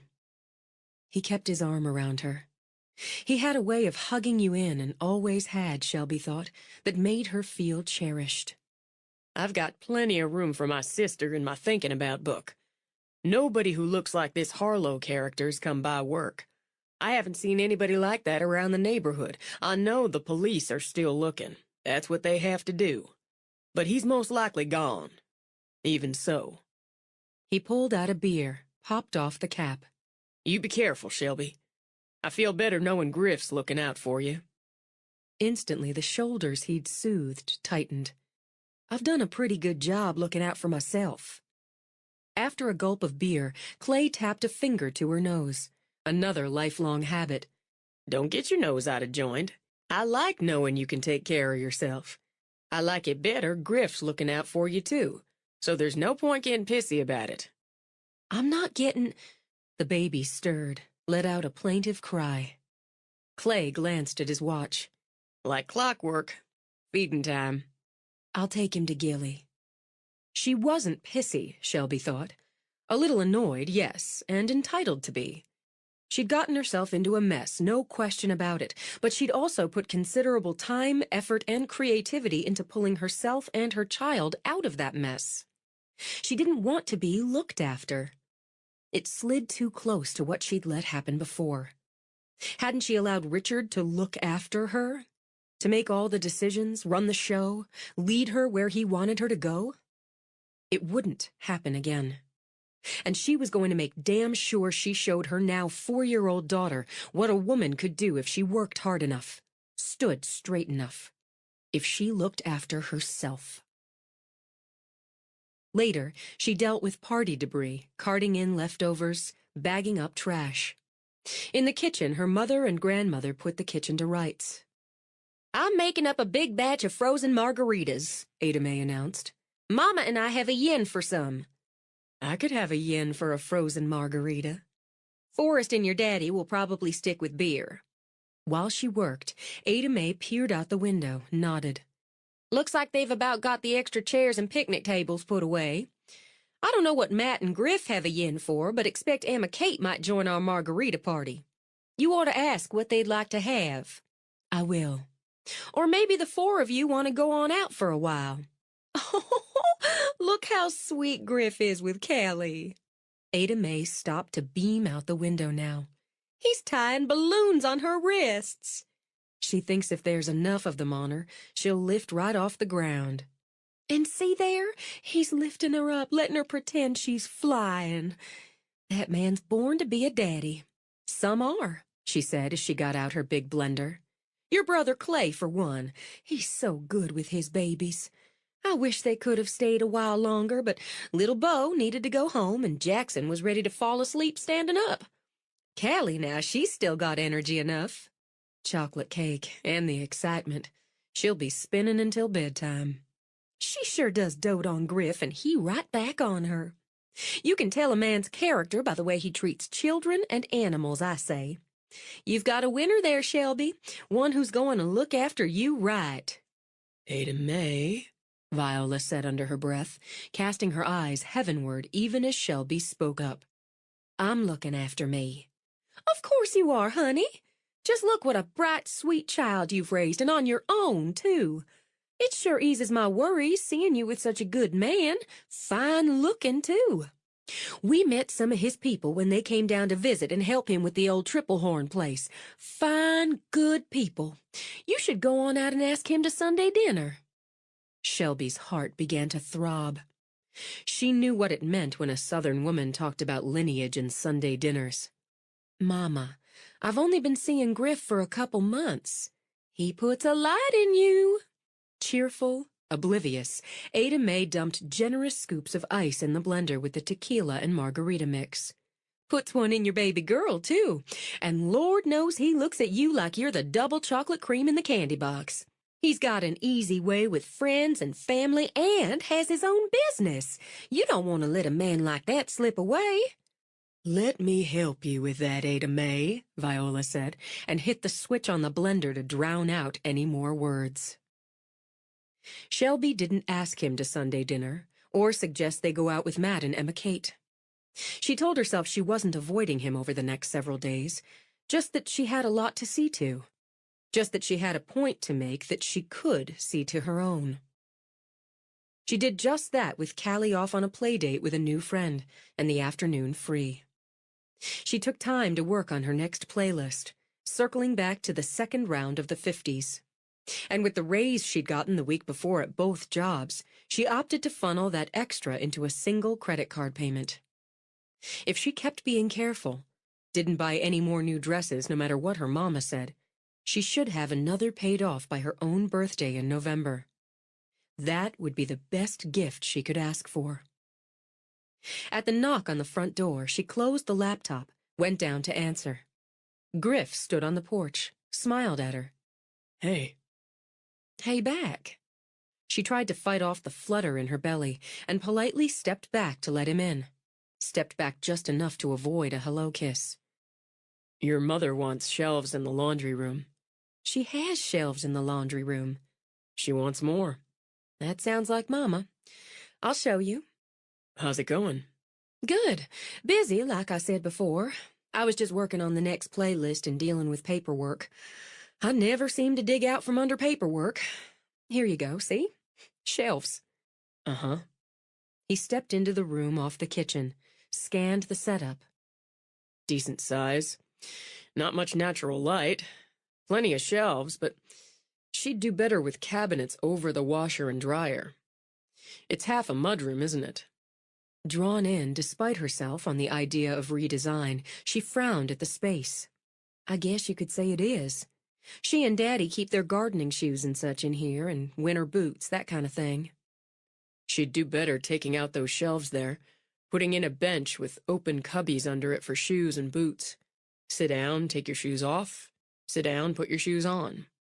It's a better use of it, isn't it? She'd probably like that idea. Shelves over that, high enough you wouldn't wrap your head on them. A longer folding counter under the window. If it were mine, I'd widen that window, bring in more light. Anyway, longer counter with the sink on the far side instead of the middle. Keep the hanging rod over it, but put base cabinets with pull-out shelves under it.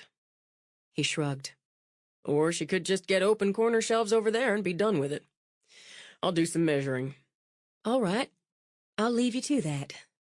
Do we have a problem? He asked as he took his tape measure and pencil out of his tool belt, pulled out his notebook.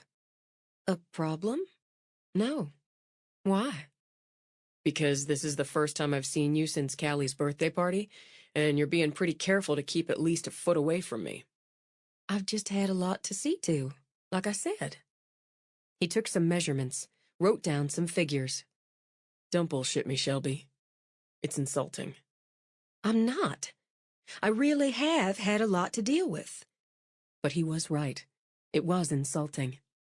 And maybe I needed to take a breath along with it. That's all. Okay. He wrote down something else. Then those canny green eyes lifted, zeroed in on hers. Did I do something that felt like I was putting pressure on you? No, you didn't. You haven't. I just needed to... Are you looking out for me, Griffin? He wrote down more numbers, did a quick sketch, then lowered the pad to look at her again. Sure I am. I can look after myself. Since it was true, she didn't care how snippy or defensive it sounded. I need to look after myself. I can't, just won't get caught up again, so I let somebody take over. She saw it in his eyes, the flash of temper, a surprising spark of heat. You know, I'm all about accurate measurements. You screw up there, you screw up everything. If you want to measure yourself by Richard, by what was, That's your baggage, Shelby. I hope you work that out. But if you're going to measure me by him, that's going to piss me off. I'm not. Exactly. What the hell else do I have to measure with? 6 months ago, I thought I was married. Well, you weren't. He said it so flatly, she couldn't say why the words made her wince. And it seems to me you've done a good job tearing down those walls, starting to build things in the way it works for you now. If this doesn't work for you, this you and me, that's going to be tough to take, because I'm in love with you. But being in love with you doesn't mean I'll stand here and let you compare me to the son of a bitch who lied to you, who used you, who broke your trust and your spirit. I won't stand for that. And I won't be pushed away so you can fucking breathe, because I'm looking out for you the same way anybody who gave a rat's ass would. He shoved the measuring tape back in the pocket of his tool belt. Work out what you need to work out. I'll get back to your mother. He walked right by her and away before she could begin to gather herself. He'd never raised his voice. In fact, his tone had been so calm it chilled her, and she felt thoroughly thrashed. He couldn't say those things, couldn't talk to her that way, then just leave. He'd started a fight, that's what he'd done, then left before she could block or toss a punch of her own. She didn't have to put up with that. She marched out of the laundry room, and oh, she intended to have a few choice words for her mama, because if this didn't smack of an Ada Mae setup so she'd have time alone with her mama's choice of the man of her daughter's dreams, she didn't know Ada Mae Donahue Pomeroy. And she damn well did. Frustratingly, she'd been too slow, or Griff had been too quick, because she heard his truck drive off before she made it to the front door. That was fine, she told herself, pacing back and forth, then stomping up the stairs. That was likely for the best. She'd just get herself calm again before she said her piece, whatever that piece might be. Because her cheeks felt hot, she went into the bathroom, splashed cool water on her face. Her brain still felt hot, but that would simmer down too. She'd made him seriously angry, and she'd never seen him seriously angry. Because they'd only been seeing each other a couple of months, she reminded herself. She'd been right to slow things down. She'd been right to take a step or two back. Then she pressed her face into the towel. He'd said he was in love with her. And that just filled her up and emptied her out again. It made her want to shake. It made her want to weep. It made her want to hold on to him as if her life depended on it. She couldn't think about that now. Just couldn't. She was too worked up to think about that. And he was too mad to think straight anyway. She'd go for a walk. That's what she'd do. Go for a walk and clear her hot head. And she'd talk to Emma Kate. She really needed to talk to Emma Kate. She started downstairs again, a little desperate to get out of the house. When she saw the front door open, she all but ran. "Now you listen," she began, then stopped dead when she saw Forrest and the two black-suited men behind him. "Somebody got your red up," he said easily. And since he'd seen Griff's truck heading into town from this direction, he could deduce who'd gotten her red up. "I was just going for a walk." "That's going to have to wait. What we have here is the FBI Special Agents Boxwood and Landry. They need a conversation." "Oh, all right. I could use something cold," Forrest continued. "Of course. Y'all go ahead and sit down. I'll be right back." He'd sent her off to give her a chance to compose herself, so she did her best to follow through. It had to be bad, she thought, while she filled glasses with ice and tea, added out of habit sprigs of her mother's mint. It had to be bad to bring the FBI to the house. She set the glasses on a tray, added the little pale blue napkins, started to get out a plate for the frosted cookies her mother served to unexpected company. The FBI wasn't company, she thought, and picked up the tray as it was. She heard Forrest talking, something about whitewater rafting and how his brother Clay would give them a hell of a ride if they had time for one. The tall agent rose when she came in, took the tray from her. "Appreciate it," he said, and she heard Georgia in his voice. Tall, she noted, lean to the point of gangly, dark skin and eyes, and dark hair cropped close to the scalp. He set the tray down, held out a hand. Special Agent Martin Landry. My partner, Special Agent Roland Boxwood. We appreciate you speaking with us. It's about Richard. It has to be about Richard. She looked from Landry to the other agent. Boxwood had more girth, more muscle. He was as light as Landry was dark, with Scandinavian blonde hair, blue ice eyes. Sit down, Shelby. Forrest took her hand, drew her down on the couch with him. Our federal friends here flew in from Atlanta today. Atlanta, she murmured. They've given me the go-ahead to bring you up to date. He gave her leg a quick rub. I sent what you put together, what Griff put together, what I put together. I boiled that all down and sent it to the police in Miami, in Atlanta, in Philadelphia, and so on. And as the so-ons made a lot of sending, I sent the boiled down to the FBI. You said that's what you do. That's right. Now their boss sent these agents down to talk to you directly.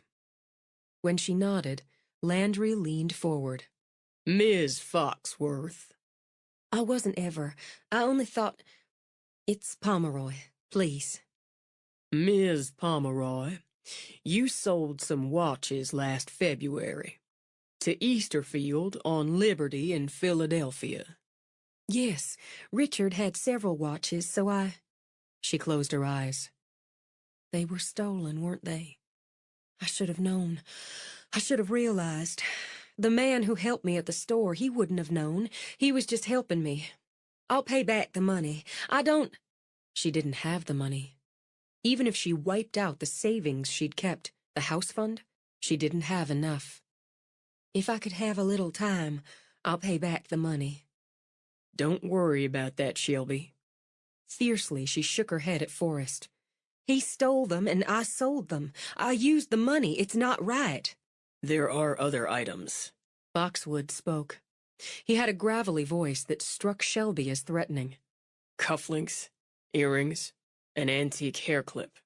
I have the hair clip. I didn't think it was worth anything, so I didn't try to sell it. I'll get it. Just sit, Shelby. Forrest pressed a hand on her leg. Just sit for now. All of these items, the ones you sold in Pennsylvania, Boxwood continued, match items reported stolen in burglaries in the Atlanta area from May of 2011 to September of 2014. More than one, she said softly. More than one burglary. Numerous other items were reported stolen from these cases. We'd like you to look at photographs. Yes, I'll look, of course. We didn't move to Atlanta until the fall of 2011. We didn't live there in May, but he took trips. I don't know. You lived there in April of 2012, Boxwood added. Yes, we lived there. Can you tell us where you were on April 13th of that year? No. I'm sorry, I don't know. That was over 3 years ago. Think about it, Forrest said easily, though his hand stayed light on her thigh.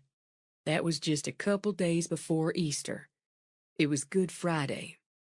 Oh, Easter. And Callie would have been nearly a year old. I got her an outfit, a bonnet and everything. I took her for photographs that Friday. I have them in her album. They had props, little chicks and stuffed bunnies, baskets and colored eggs. I sent copies to Mama and to Granny. I remember those pictures. That was Friday afternoon. I don't remember what time exactly. It was at this place called Kidography. It was such a clever name. I remember because I took Callie back for other pictures. The photographer, her name was Tate Mitchell. I'm sure of it. I'm sure that's the right name. And after that first time on the Friday before Easter, I changed Callie into play clothes and took her for ice cream as a treat. I'd bribed her with that, told her if she was a good girl, I'd take her for ice cream. Even that young, she knew the word ice cream. We went to Morelli's. Best ice cream in Atlanta, Landry said. You've been there? Callie loved going there. We went to Morelli's, and I let her spoil her dinner. I remember that. I remember thinking, oh, well, she's not going to want a good dinner now, so it had to be late afternoon. What about that evening, that night? Boxwood prompted. Let me think. She pressed her fingers to her eyes. Let me try to go back and see it. There was traffic, I remember that, and how Callie fell asleep in the car. I was worried a little that I wouldn't get home before Richard. He didn't like if he didn't know where I was. I thought about texting him, but I didn't. He didn't like me to call or text him when he was working. Lowering her hands, she took a settling breath. We got home, I think it must have been around 6 or so. Charlene, she did some cooking and light housekeeping for us, but she had the long weekend off, so Charlene wasn't there, and I was glad to have the condo to myself. I liked Charlene fine. I don't mean to say I didn't like her. But the place was quiet, just you and your daughter. She nodded at Landry. Yes, that's it. Callie was a little cranky, what with the photos, the ice cream, the nap in the car, but I settled her down with Fifi, her stuffed dog, and some blocks. She liked these blocks that made noise. I hurried to put dinner together. I swear I can't remember what I fixed, but I had it together by 7 or 7:30, and I was relieved. But he was late. Richard. I put it in the warmer, and I got Callie her meal, coaxed her to eat a little, and she did, since I'd waited until she'd worked off that ice cream. I gave her a bath and read her a story and put her to bed. I did text Richard then, just to say his dinner was in the refrigerator, and if I was in bed already, he could heat it up. I was angry, I guess, but tired, too. She rubbed at her temple, rubbed and rubbed as she tried to see it all again. I went to bed not long after Callie was down. I never heard him come in. I saw him in the morning. I looked in and saw he'd slept in the guest room. It seemed so personal where he'd slept, she had to fight off a blush. He, used the guest room sometimes if he got in late. I fixed breakfast for Callie, and I put eggs on to boil. We'd dye eggs for Easter later that day. He didn't get up till close to noon, and he was in a fine mood. I remember that, too, clear now, as he was in such a fine mood, all jokey and excited. He made Callie laugh, I remember. I guess he could see I was a little put out, and he said something. I don't remember what, because he always had some excuse. Late meetings, couldn't get away, whatever it was. Then he... Trailing off, she gripped her hands together tight, tight. Oh, God, the hair clip. He said here was a little something for Easter, and he gave me the clip. He said I should go fix my hair and get Callie dressed up. He was taking his ladies out for lunch. He hardly ever wanted to take Callie anywhere, and she was so happy about it I set being put out aside. I did exactly what he wanted. I'd gotten used to doing what he wanted. The hair clip. She pressed her lips together. He'd stolen it, then he gave it to me. Like you give a milk bone to a dog. She took a long breath. I guess you can check on the time of the photos and all, but I can't prove the rest. Somebody probably saw me come in with Callie, but I don't see why they'd remember after so much time. And no one was home. If you think I was with Richard, if you think I was part of what he did, I can't prove I wasn't. That's a lot of detail on a day that long ago, Boxwood pointed out. It was Callie's first Easter and the first professional photographs. I'd wanted a family photo done after she was born, but Richard never had time. So this was special. Tate, she took one of the two of us and I sent it to my parents. Special. She'd taken her bonnet off, Callie, and her hair had gone everywhere like mine would. I hadn't gotten to the salon to have mine straightened the way Richard liked it. It's a favorite photograph of mine. She rose, took it from the mantel. This is the one we had taken that Friday before Easter. She sure looks like her mama, Landry commented. When it comes to Callie, Forrest put in, Shelby remembers. I guess that's true. Especially the firsts. She set the photo on the mantel again, sat back beside Forrest. "Oh!" Struck, she came half off the sofa before Forrest nudged her back again. "I wrote it in her baby book. I wrote about the photographs and put one of them in there. I can get it." I don't think that's necessary for now, Miss Pomeroy. "It's not easy to admit you were stupid," she said carefully. "That you were duped. I never knew he was stealing. He was cheating people, and I was living in that fancy condo. I had all those clothes and someone to help with the work because he stole, and he cheated. I can't go back and change it. Should I get the hair clip? I know just where it is. You could give it back to whoever he stole it from." We believe he stole the hair clip, one of the watches you sold, and other items valued at approximately $65,000 from Amanda Lucerne Bryce of Buckhead. Her daughter found her on Saturday afternoon, April 14th, 2012. "Found her?" She'd fallen or been pushed down the stairs of her home. Her neck was broken in the fall. The blood drained out of Shelby's face as she stared at Boxwood. "She's dead? She was killed? Richard, he was in such a good mood. He made Callie laugh. I'm sorry, I need a minute." She rose abruptly on legs that shook. "Excuse me." She rushed to the powder room, just leaned over the sink. Her stomach pitched and roiled, but she wouldn't be sick. She would not be sick. She would fight that off. She only had to breathe. Only had to take a few minutes and breathe. Then she could deal with what came next. Shelby? Forrest rapped on the door. "I just need a minute." I'm coming in. "I need a damn minute," she snapped when he opened the door. Then she just walked into his arms. Oh, God, Forrest. He took us out to lunch. He left that woman lying there, the one he stole from, and he came home and went to bed.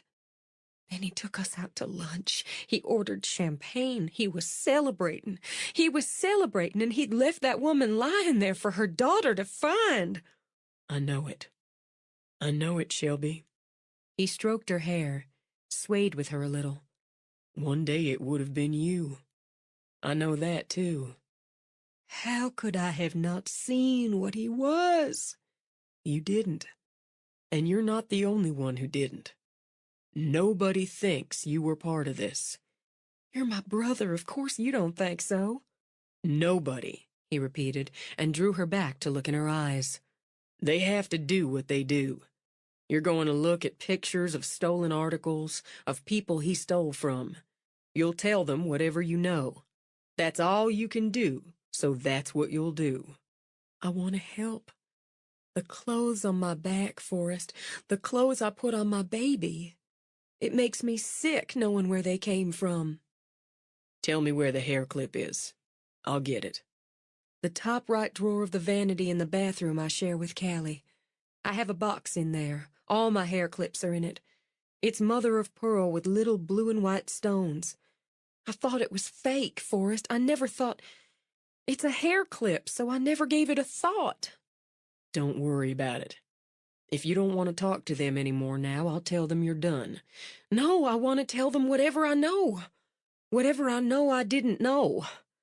I'll go back in now. When you've had enough, you just say. I want it over. She went back, and once again Landry stood. I'm sorry, she began. Don't apologize. We appreciate your cooperation, Ms. Pomeroy. She sat, picked up the tea. Too much of the ice had melted, but it was cool enough and wet enough. Did he kill other people? Do you know? It's possible. He was never violent with me or Callie. If he had been, that would have been different. He didn't pay much mind to her at all, and less to me. He'd say things, cruel things sometimes to me, but he was never violent. Carefully, she set the glass down again. I never saw what he was. If I had, I would never have let him near my baby. I hope you can believe that. Callie's going to be home in about an hour. If we're not done, I need us to go somewhere else or wait until tomorrow. I don't want her to hear any of this. She just turned 4. That's not a problem. If you could give me another date, if I could figure out something around it, a holiday or a doctor's appointment, something that sticks out, I might be able to tell you what I was doing, what he was doing. I don't know what else I can do to help. I want to help. Let's stick with Atlanta for now. Work forward. Landry nodded at Boxwood. August 8th, same year, Boxwood said. My daddy's birthday is August 9th, and Forrest was born on August 5th. We always had a double birthday party, the Saturday or Sunday closest. I wanted to come. I hadn't been home in a while, and I wanted Callie to visit her family. Richard said no. We had a charity gala to attend on that Saturday, and I couldn't go running off to Daddy. I was his wife and expected to attend and act like I belonged. It was at the Ritz-Carlton in Buckhead.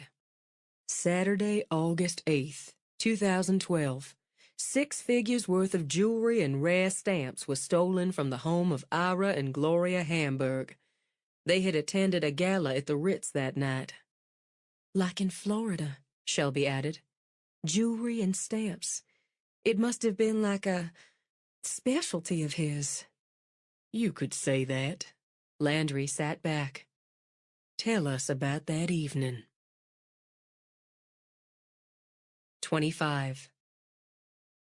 She'd known the Hamburgs, a little, had attended a dinner party in their home. Richard had played golf with Ira Hamburg a few times, and she and Richard had hosted them at the country club. They'd socialized at other galas or fundraisers now and then. It wasn't hard to remember some of the details of that particular night, as she'd pictured her family here in this house, celebrating birthdays, and had missed them. She remembered Richard bringing her a glass of champagne at one point and telling her impatiently to mingle for God's sake and stop sulking. He was going outside for a bit to have a cigar and talk some business with a couple of potential clients. She couldn't say how long she'd mingled, wandered, put bids on a couple of items in the silent auction as he'd instructed her to do. It could have been as much as an hour, she supposed. He was in a good mood when he found me. Said he'd been hunting for me, and why didn't we go check on our bids before the auction closed? I thought he'd gotten some business because he was in a better mood, and then he put a big bid on this wine package. The Hamburgs live less than a mile from the hotel, Boxwood pointed out. I know it. They asked her about other nights, days, times. Some she could remember, others were lost in a fog. From the photographs, she recognized cufflinks, the diamond studs, a 3-strand diamond and emerald bracelet Richard had given her once, then accused her of losing when it disappeared from her jewelry box. Forrest lingered after the FBI stepped out. Do you want me to stay? No, I'm all right. Mama will be back with Callie soon. Just, do they believe me? Don't answer as my brother, but as a police officer. They believe you. They played a version of good cop, bad cop with Boxwood trying to trip you up here and there, giving you the hard eye. But they both believed you. You were helpful, Shelby. The best thing now is to put it aside. Let the FBI do what they do. I sold stolen property. You didn't know it was stolen. Had no reason to think it had been. We'll work that out. How could I not see? How can they believe I didn't know? I swear, if I didn't know, I wouldn't believe me. The BTK killer had a wife and raised 2 children, lived in a community, went to church. None of them knew what he was. Some people wear masks well, Shelby. Know how to compartmentalize beyond what's normal. He wasn't right, was he? I mean, Richard couldn't have been right inside to be able to do all he did. The police officer's telling you he was a sociopath, and a shrink would likely have a lot of fancy terms for what he was. But no, he wasn't right. That's done. You're never going back to that. You're going to have to deal with some of it, but mostly, you need to look at the here and now and the future. I've been trying to. What was just won't let go. I keep finding out more. You're a Pomeroy with McNee in your blood. You'll stand up to it. You call me, you hear, if you need me. I will. I don't know what I'd have done if you hadn't been with me today. That's just one more thing you never have to worry about again. Shelby thought if the whole of the Ridge didn't know about the FBI, then they soon would. So she told her parents everything as soon as she could. The very next morning, before the first customer came into the salon, she told her grandmother and the rest of the staff. I thought y'all should know. Ada Mae called me last night, told me all this, Viola began. I'll tell you what I told her. None of this is your fault, not a bit. And we can look at that storm as the right hand of God making sure you and Callie were well rid of the son of a bitch. I'd rather he wasn't dead, Shelby said after a minute. I'd rather he was alive so I could tell him what I think of him. I hate that he died believing I was nothing. I hate that he died knowing I never had an inkling what he'd done. My sister's ex kept a woman over in Sweetwater for 6 years, Vonnie piped up. Had an apartment there with her and everything. None of us knew a thing about it, and that man went to the Lutheran church every Sunday he was in town. Coached Little League and belonged to the Elks Club. Lydia might never have known if the woman in Sweetwater hadn't called her up and told her all of it after she found out Lauren had taken up with a third woman. Vonnie shrugged. I guess it's not the same thing, but I'm just saying we all thought the world of Lauren until we knew to think different. Thank you, Vonnie. I'm sorry for your sister, but I guess that makes me feel better. We don't always know somebody the way we think we know them. Crystal readied her station for her first appointment. My good friend Bernadette's cousin down in Fayetteville, why, her husband embezzled $12,000 from her daddy's hardware business before they found out. Bernadette's cousin stayed with him after, too. And if you ask me, anybody who'd steal from family isn't worth spit. Hell, that ain't nothing. Laura Lee fisted her hands on her hips. I almost married Lucas John Babbitt, y'all remember? About 10 years back, I was ready to walk down the aisle with that man. Something just said, don't do it, Laura Lee, so I didn't, but it was close. And I found out he'd inherited his granddaddy's cabin over by Elkmont. You know what he was doing in it? That man was cooking meth, and now he's in jail. Others picked up the theme, ran with it. Viola stepped over, put an arm around Shelby's waist. People ask me, don't you want to retire, Vi? You and Jack could go traveling, or you could sit on the porch and sip lemonade all day. And I think, why, I wouldn't step away from this place for all the tea in China. Where else are you going to get such entertainment and add to the till while you do? She kissed Shelby's cheek. You did right telling everybody straight out. It's the same as family. It's just the same. Crystal, I see your 9 o'clock crossing the street. You girls get on to work now. The next day, she met Emma Kate for a drink after work, and after she'd spent a solid hour with Bitsy. I'm buying. I owe you. I won't say no. Shelby pulled out her notebook, opened it. All right, the engagement party first. It's all set. Time, place, date. I did talk her down on the flowers and the food. Just gentle suggestions about saving the big guns for the wedding. Why didn't we make this pretty and elegant? But sometimes elegance is simple. Since you're going with yellow and orchid for your wedding colors, I steered her away from that, too. Said, why didn't we go for bride white? That's like you wanted, right? Yes, all white flowers. You got her to agree? I showed her pictures I'd found in magazines and online, and she got so excited. Then, since I'd already talked to the florist and we'd figured it all, I said, let's order these right now. Got her when her enthusiasm was high. Pleased and proud, Shelby brushed her palms together. It's done. I owe you 2 drinks. Emma Kate, you owe me so many drinks we can't count 'em. We're down from that orchestra she wanted to hire out of Nashville to booking Red Hot and Blue, which Tansy suggested and you liked. Oh, my God, we're not going to have men in white tuxedos playing waltzes? Matt and I both really liked Red Hot and Blue when they've played at Bootleggers.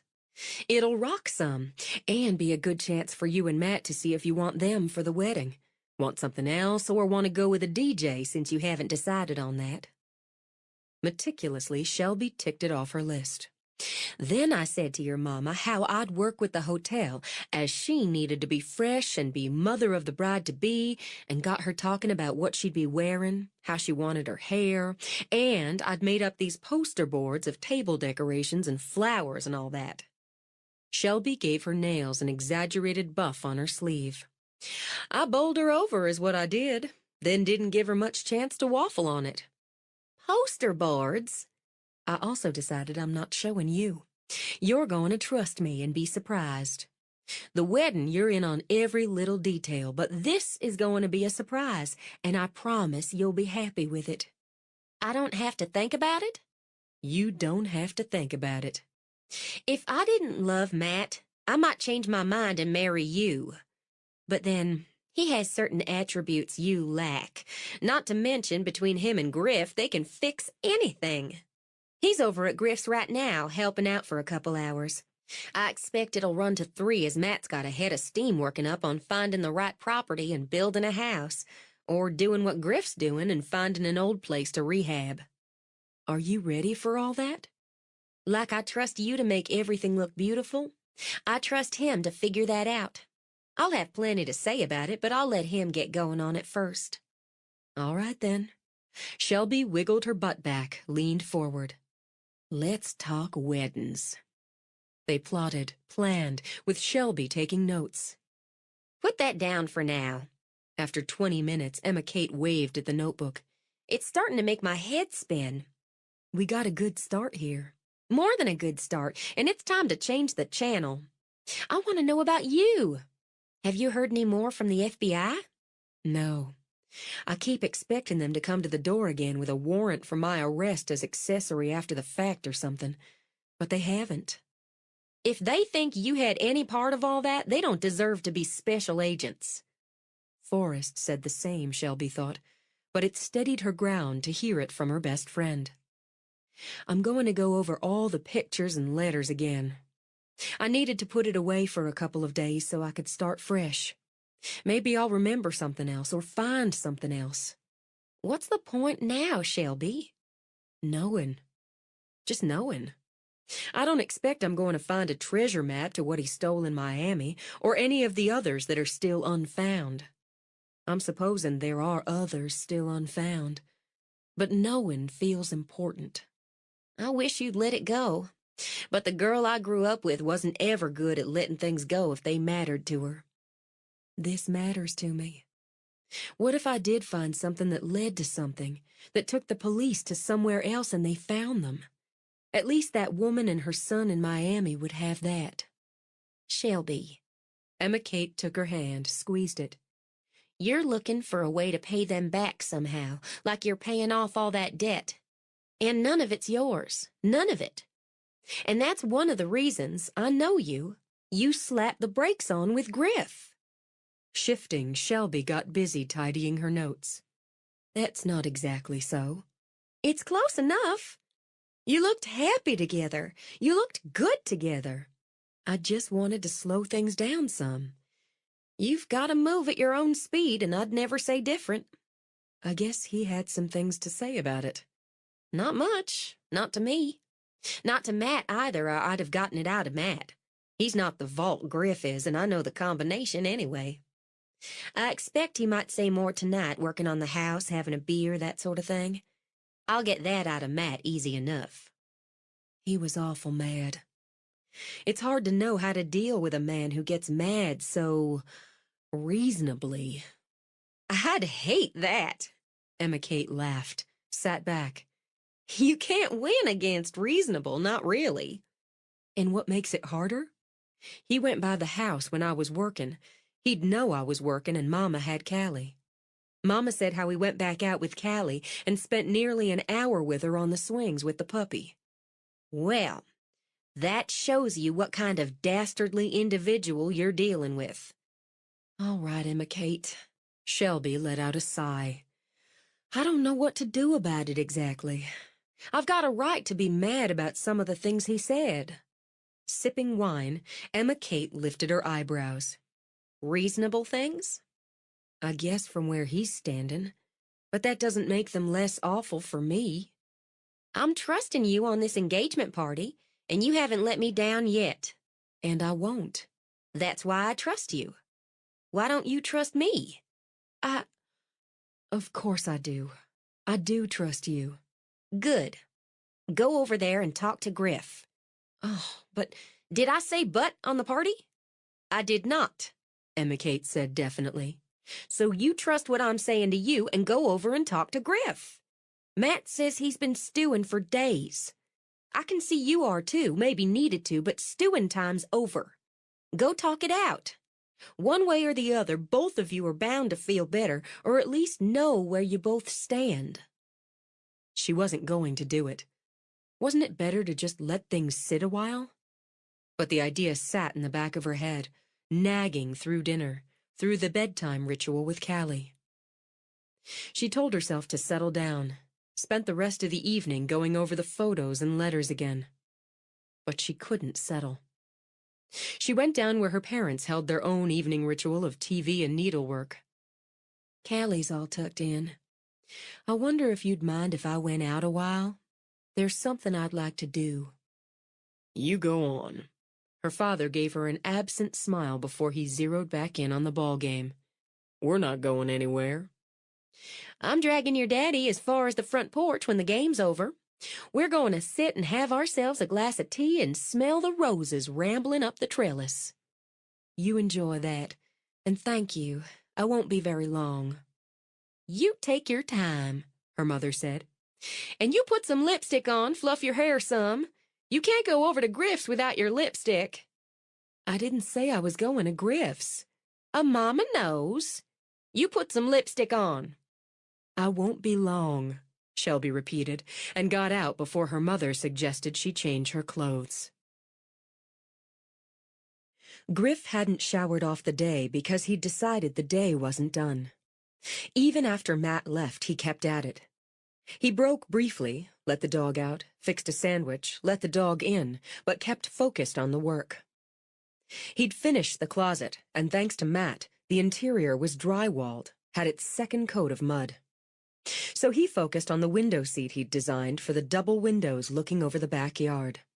It'd be a nice place to sit, with convenient storage beneath.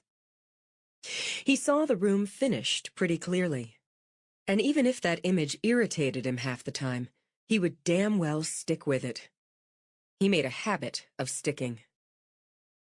Once he had the closet sanded, the window seat finished, the trim finished, all the room really needed was paint and a good clean.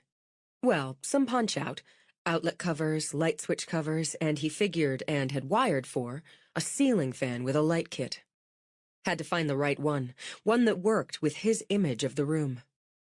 Maybe he'd play around online tonight, see what he found. Then there was the small ensuite. That he'd tackle next, and probably within the next evening or two as he had the time. He had music going, heard nothing else until Snickers began to bark. When the dog scrambled out of the room, raced downstairs, Griff pulled out his earbuds. He picked up his hammer, tested its weight, and started out with it. He heard the knock then.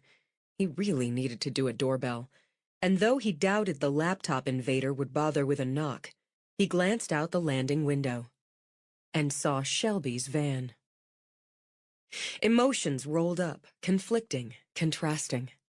Pleasure. God, he'd missed just looking at her face. Annoyance.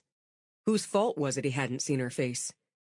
Puzzlement, as it wasn't like her to drop by after 9 at night. Relief, tremendous, that she had. He set the hammer down on the steps, walked the rest of the way down where the dog barked and wagged at the door. He opened the door and wondered how he managed to keep his heart from just falling at her feet.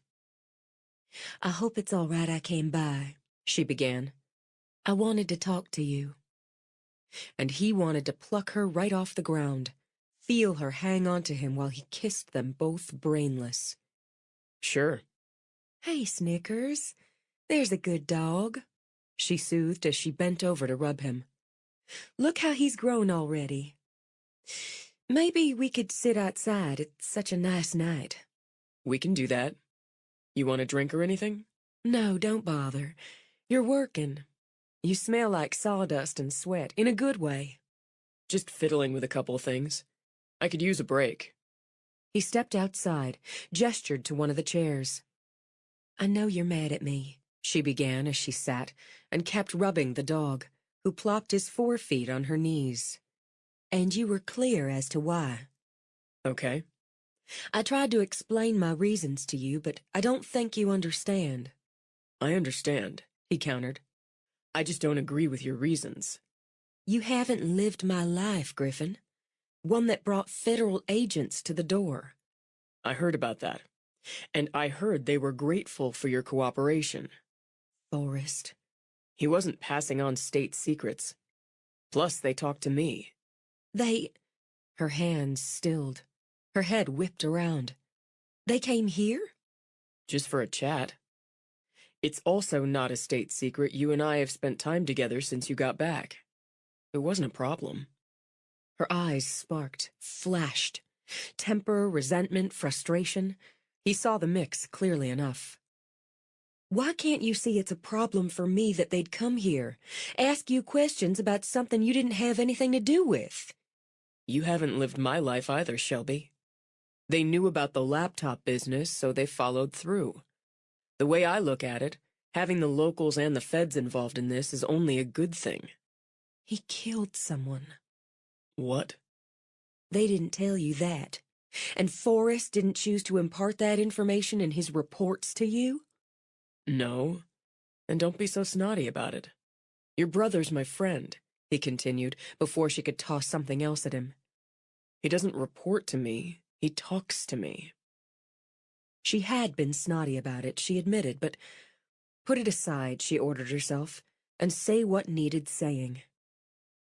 Richard killed a woman in Atlanta. Or she fell down the stairs. It's not altogether clear, while he was stealing from her. He left her there, just left her dead or dying on the floor and walked away. That's who I thought I married. That's who I had a child with. That's who I lived with for nearly 5 years. That's hard on you, and I'm sorry about it. But what he did, who he was, what he was, it doesn't have anything to do with me. It doesn't have anything to do with you and me. It has everything to do with me. So that means it has to do with you and me. Why can't you see that? Because this is now. He said it simply. Because I'm in love with you. Because I can see you have feelings for me. Maybe you're not where I am, and I can't argue about that, but you have feelings. What I see is you pushing them away, and me with them, because a sociopath, a con man, a thief, and apparently a murdering son of a bitch used you, deceived you, and you're letting yourself feel guilty and responsible for it. I have to be responsible for my own choices, my actions, and the consequences of them. Okay, he said after a moment. You're right about that. Now, when are you going to stop beating yourself up for them? I can't make another mistake. I'm not a mistake. He shoved up at that, had to stride away, pull his control back, grip it. Don't hang that on me. No, it's me. It's not you, it's me. That's a classic. Oh, just shut up a minute. Just shut up. I do have feelings for you, and they're scaring me. I can't just run with my feelings again because, yes, this is now. Now, I have a little girl. I have a life to make for her, for us. I have to know I'm doing right, not just taking what I want for me. I need to take a breath, damn it. I need to settle down and think, not just feel. I hurt people. I hurt my family, and I'm never going to do that again. I hurt myself in the long run. She rose as well, walked to the rail on the other side of the steps from him. Across the lawn, into the trees, scores of lightning bugs put on a show, countless pulses of warm light against the dark. I'm not beating myself up, or not much anymore, or feeling sorry for myself. I'm done with that. I came home, and I brought my girl home, and I'm building that life for us. That feels right. I feel good about that. It would have been enough, Griffin. It would have been more than enough for me. Then there are feelings. I planned to go slower. I figured to get you to go out with me and Emma Kate and Matt a few times over a couple months, maybe. Get used to being around me. Then I'd ask you out. I didn't follow the blueprint. You have a blueprint? I always have a blueprint. But the thing about them is, sometimes you see how to improve the whole with a change, or some changes. So you do. I planned to go slower, but... Did I push you? No. It was wrong, she admitted. It was unfair and wrong to let him think so. No. You didn't push me, Griff. You appealed. And you... She looked out, all those pulses of warm yellow. He'd put a light in her, she thought. Pulses of light against the dark she'd carried. How much you appealed caught me off guard. I want to be with you. You're the opposite of Richard. And I asked myself if that was why you appealed so much. You're so different from him, not flashy or showy, just dull. She glanced over quickly, relieved when she saw him smile. No, not dull. Real. I needed real more than I can say, and there you were. I have feelings, and they scare me. I don't mind that. You take the time you need to work that out. Don't make excuses not to see me. Be straight about it. I didn't know how. I hadn't figured out how because I didn't want to stop seeing you. I felt I should for a while, but I didn't want to. Has it been a while yet? It feels like it's been a lot longer than a while. There's a point of agreement. I've missed the hell out of you, Red. You came by to see Callie when I was at work. I missed the hell out of her, too. And Callie and I didn't have a fight. With a nod, Shelby stared out at the dark, the light. I kept thinking you'd come by to see me, too. You came to Friday nights, but you stayed away from me. You hurt me. She turned to him quickly. Oh, Griff. I'm telling you, Shelby. Don't stack me up against him, not in any way. It hurts me, and it really pisses me off. I'm sorry for that. I can't promise it won't happen again, but I'll work on it. That's good enough. You hurt me, too, and really pissed me off. I'm sorry for that. I can't promise it won't happen again, but I'll work on it. That made her laugh and mean it. I really have missed you something awful. I don't just mean the sex, though I've missed that. I just missed talking to you. But... Uh-oh. I thought I was in love once before. So fast it was like being swept under a wave. But I wasn't in love, not the way it should count. Maybe you need a little time, too. If he'd been who he pretended to be when he took you under that wave, would it have counted? She could only lift her hands, let them fall. You can't say because he wasn't. He wasn't who you thought he was, so you can't know. Here's what I know. I wanted you the first second I saw you. That was more a holy shit moment than what they'd call love at first sight. Look at her. That's the most beautiful woman I've seen in my life. She wanted to laugh again, but his words clogged her throat. Wet and miserable, as I recall. And sad and beautiful. Then you and Callie, and you walking home with her, pushing that stroller and all those groceries up those hills. You're so mad at yourself, so worn out. And she's so sweet. So I wanted you. Then I wanted to help you. I fell for Callie first, I'll tell you that straight out. She had me wrapped up in about 2 minutes. She has a way. She's got your way. I'm surprised you don't see it. Anyway, then I heard you sing, and I started falling. I watched you sing, and I fell harder. Then I had you, and that put the cap on it. But what twisted the cap, secured it tight, was... He stuck his hands in his pockets as he studied her. Hell, you might not like what twisted the cap tight.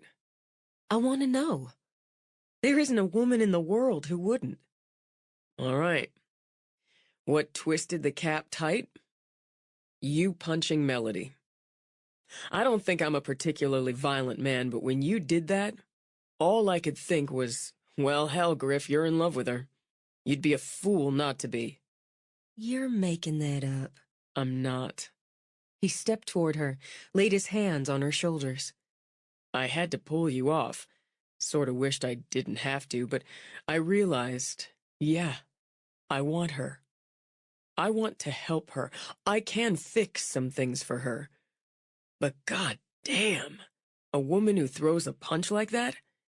She can fix some things too. She can do whatever she needs to do. She'd thought hearing that he was in love with her rattled her. But that last sentence, the tone of admiration, just stunned. You thought that? I know that. I've seen it. I admire the hell out of it. And I love you.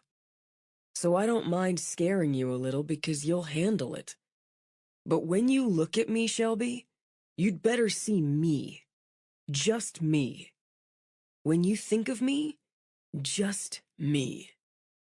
I don't think of anyone but you when you kiss me, when you touch me. Then I should do more of that. Oh, God, I wish you would. She wrapped herself around him, pressed her mouth to his. And he did a lot more of it. Come inside. He couldn't get enough. Come to bed. Yes. She ran her hands up his back, thrilled to feel hard muscle again. Yes. Drew in his scent, sweat and sawdust. Yes. They circled toward the door, and she said, "Oh, wait." Please, God, don't turn that into a no. No, I mean yes. Still wrapped around him, she managed a breathless laugh. I mean, I need to text Mama. I told her I wouldn't be long, and I'm going to be longer. Okay. Text and walk. I can do that. She took out her phone, worked to keep her hands steady enough to write the quick text. She knew I was coming to see you, so I don't think she'll be surprised to... She's sure quick to answer. They'd made it inside to the stairs, had started up. Shelby stopped halfway. Problem? No, not a problem. She says... Shelby let out another quick laugh. She says, you'll follow me home, so why don't I save you the trouble of that? Stay the night here. Then she says, I guess you could say she knows me, don't worry about Callie wondering where I am in the morning. We should get up early enough for me to bring you home for breakfast. She'll make pancakes. I like pancakes. Yes, but... Text, thank you, Mama.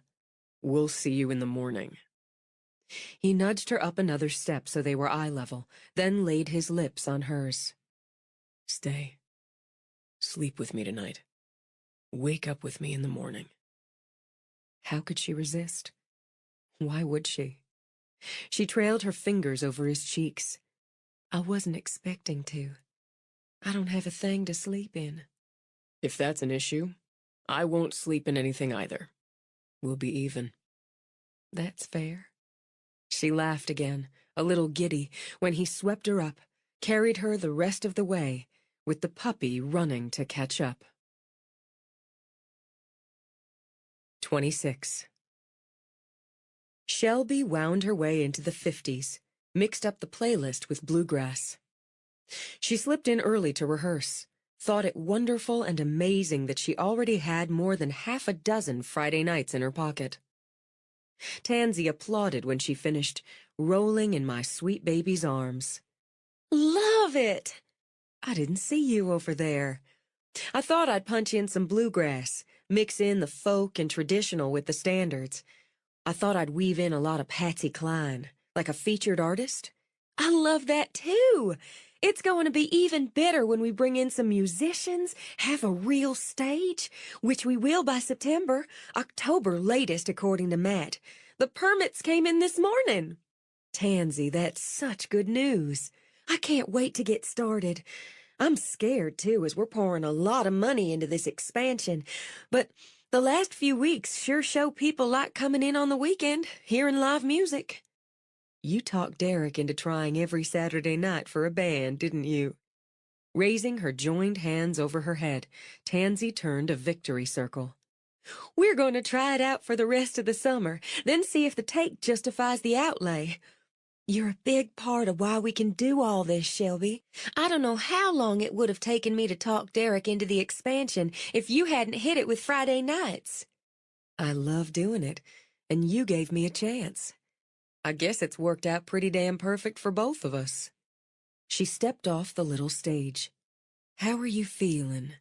Just a little queasy first thing in the morning still, but Derek brings me saltines and ginger ale, and that usually settles it down. And look! She turned to the side, cupped her hands on her belly. I'm showing! My goodness! Shelby widened her eyes at the tiny, tiny bulge. You're enormous. Maybe not yet, Tansy said with a laugh. But, she lifted her shirt, I had to jury-rig my pants with a carabiner. Can't button them anymore. I'm going to move into yoga pants and buy myself some maternity clothes first chance I get. Shelby remembered well that feeling, that glow. They make such cute ones, so you don't feel like you're wearing a tent or your granny's tablecloth. I've already got some in a shopping basket online. I just want to make one more pass before I order. Now, I know you want to get back to rehearsing, but I want to know how you're doing. It couldn't be avoided, Shelby thought. The past dogged her like a shadow at high noon.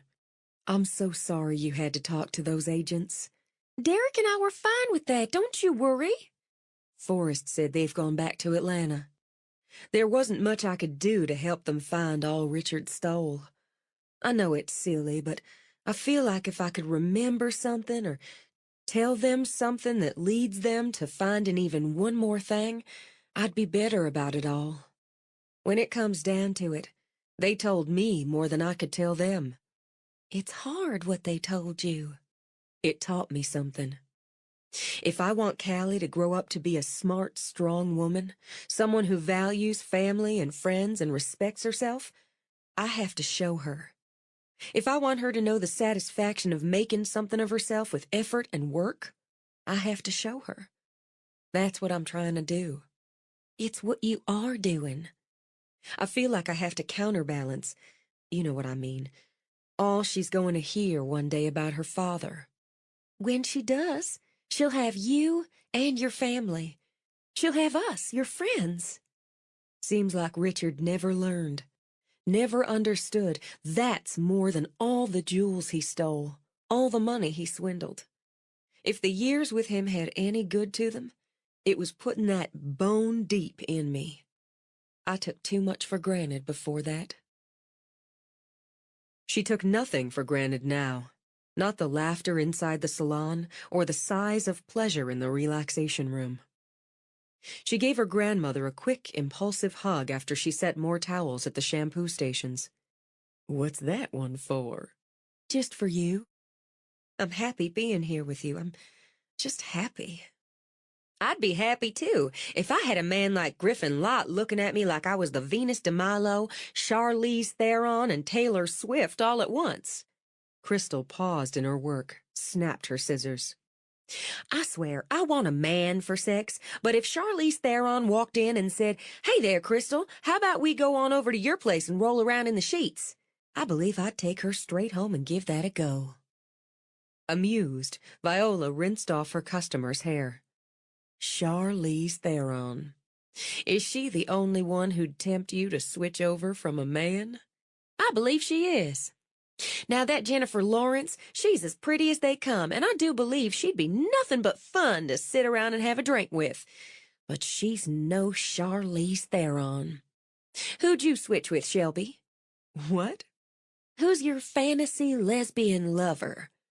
I never thought about it. Crystal just circled a finger in the air. Give it a minute. No, Shelby thought again. She'd never take these crazy fun conversations for granted. I'd try Mystique, she decided, and had Crystal frowning at her. Who? She's a supervillain from the X-Men. Forrest and Clay were just crazy for the X-Men, remember, Granny? Jennifer Lawrence, the one you'd like to have a drink with, plays her in the movies now.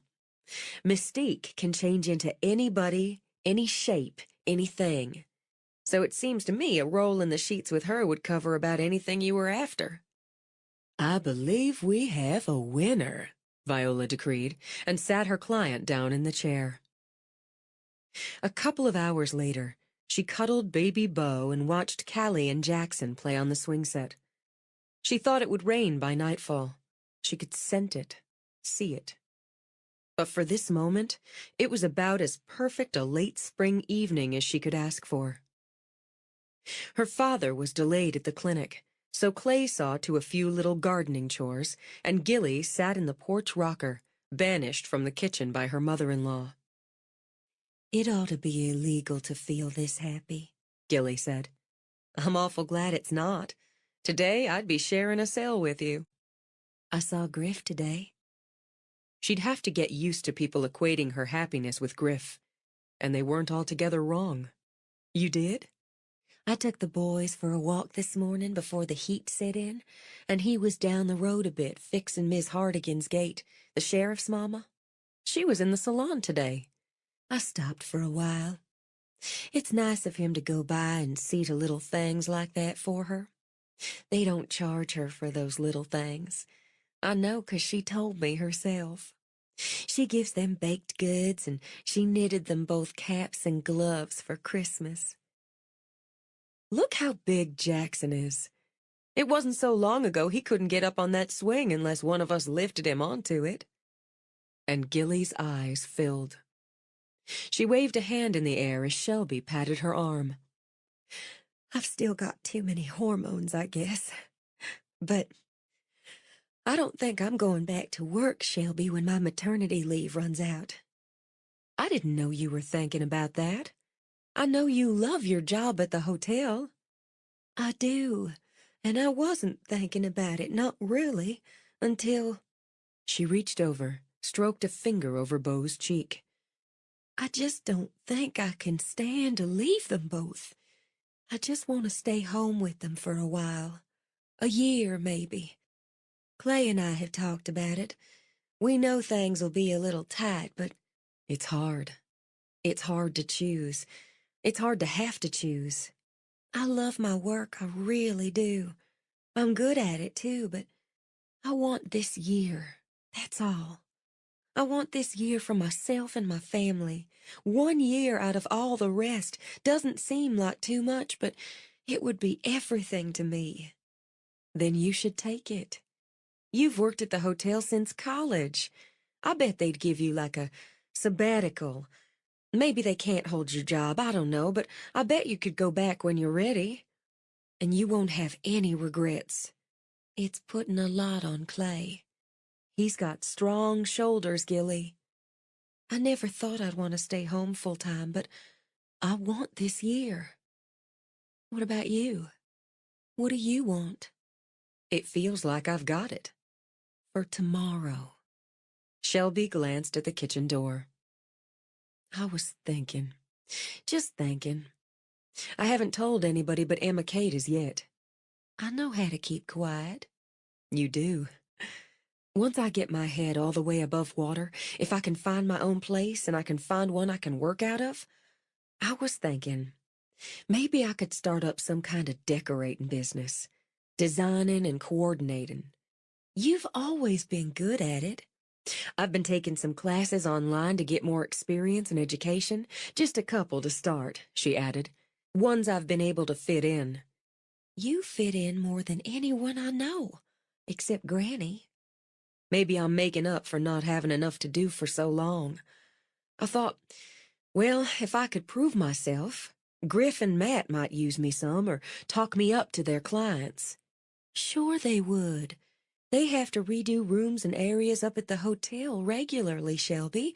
I'd put in a word for you. Oh, I don't know if... Think big. I guess I might as well. It's just thinking right now anyway. I know I could run a business. Still, I'd take more classes. But I sure know how to juggle money, keep accounts. It's a ways off, but I've started tucking some money away for business classes. Anytime I start toying around with the idea of starting up a cake and pastry business, that's what stops me dead in my tracks, backs me up and turns me around the other way. The business, Gilly said with an eye roll. But you've got that McNee in you. You know what else? What else? I've been wanting to give our bedroom a makeover. Between Jackson, then Beau, doing up the nursery fresh and getting Jackson in his big boy room, our bedroom hasn't been touched in 5 years. It shows. Makeover can be a lot of fun, but yes, there's the McNee, Gilly said with a laugh. Clay's the same. Doing it over costs. If I'm going to stay home, I'll have to be frugal about it, I know that, but God, Shelby, how I'd love to have a grown-up bedroom, a place for me and Clay to be me and Clay now and then. I can be frugal, especially if you'd help me out. You could practice on us. Gilly shifted, wrapped a hand around Shelby's arm for emphasis. Shelby, we've still got that mix of his old bedroom furniture and mine in there, and that awful ugly lamp my Aunt Lucy gave us as a wedding present. That is an awful, ugly lamp. If she didn't claim it was an heirloom, I'd have accidentally knocked it over and made sure it broke in a dozen pieces. I don't want fancy. I just want fresh and peaceful. Help me. I'd love to help. The lamp had to go, but the furniture, refinish or paint, new hardware, it could work. And I've got plenty of being frugal about it ideas. Sometimes it's no more than switching things around and repurposing, using what you've already got in a new way, adding some touches. And paint. Paint'll change a lot for a little. Now I'm getting fired up instead of teary. Do you have any time this week? I could come by tomorrow morning after I take Callie to Chelsea's before I head to the salon. About 8:30? Is that too early? Nothing's too early when you've got a toddler and a newborn. I was wondering if I could... Well, hey, Forrest. Hey, Gilly. He walked out from the kitchen, bent over the baby. When's he going to do something besides sleep? Come on over and pay us a visit about 2 a.m. She caught the look in his eyes and, understanding, pushed up. I'm going to take him in a while and pass him off to his grandmother. That'll give me some time in the kitchen whether she wants me there or not. She took the baby from Shelby, slipped inside. I need a minute, Forrest told Shelby. Sure. Sit down. Kids all right out here for a minute? Clay's right over there in the vegetable patch playing farmer. He's got Daddy's knack for it, and the kids are fine. Then let's take a walk around front. What is it? Around front, he repeated, took her arm. You're making me nervous, Forrest, and damn it, I was having a really good day. I'm sorry for that, and sorry to drop this on you on a really good day. Am I in trouble? Does the FBI think... No, it's nothing like that. He guided her around the side of the house toward the front yard. Out of sight of the kids. Out of earshot. It's Privet, the Florida PI. I remember who Privet is, she said testily. Did he tell you who his client is finally? No, and he won't. He was found dead early this morning by his secretary. Oh, my God. What happened? It looks like he was killed between 10 and midnight, and it looks like he was shot with the same gun that killed Warren. It shouldn't come as a shock, she thought, and still it did. He was murdered? That's right. Looks like a break-in, or made to look like it. Like a sloppy one. But then you figure, from the report we got from the investigating officers, he was shot at his desk. He had a 9mm in the drawer. There wasn't any sign he went for it or put up a fight. Headshot like Warren, too. Not a contact shot, but close range. Let me take a breath. She took it bending over, hands on her thighs. I didn't like him. He scared me some coming into the house up north the way he did and following me here, just lurking. But he left me alone when you told him to.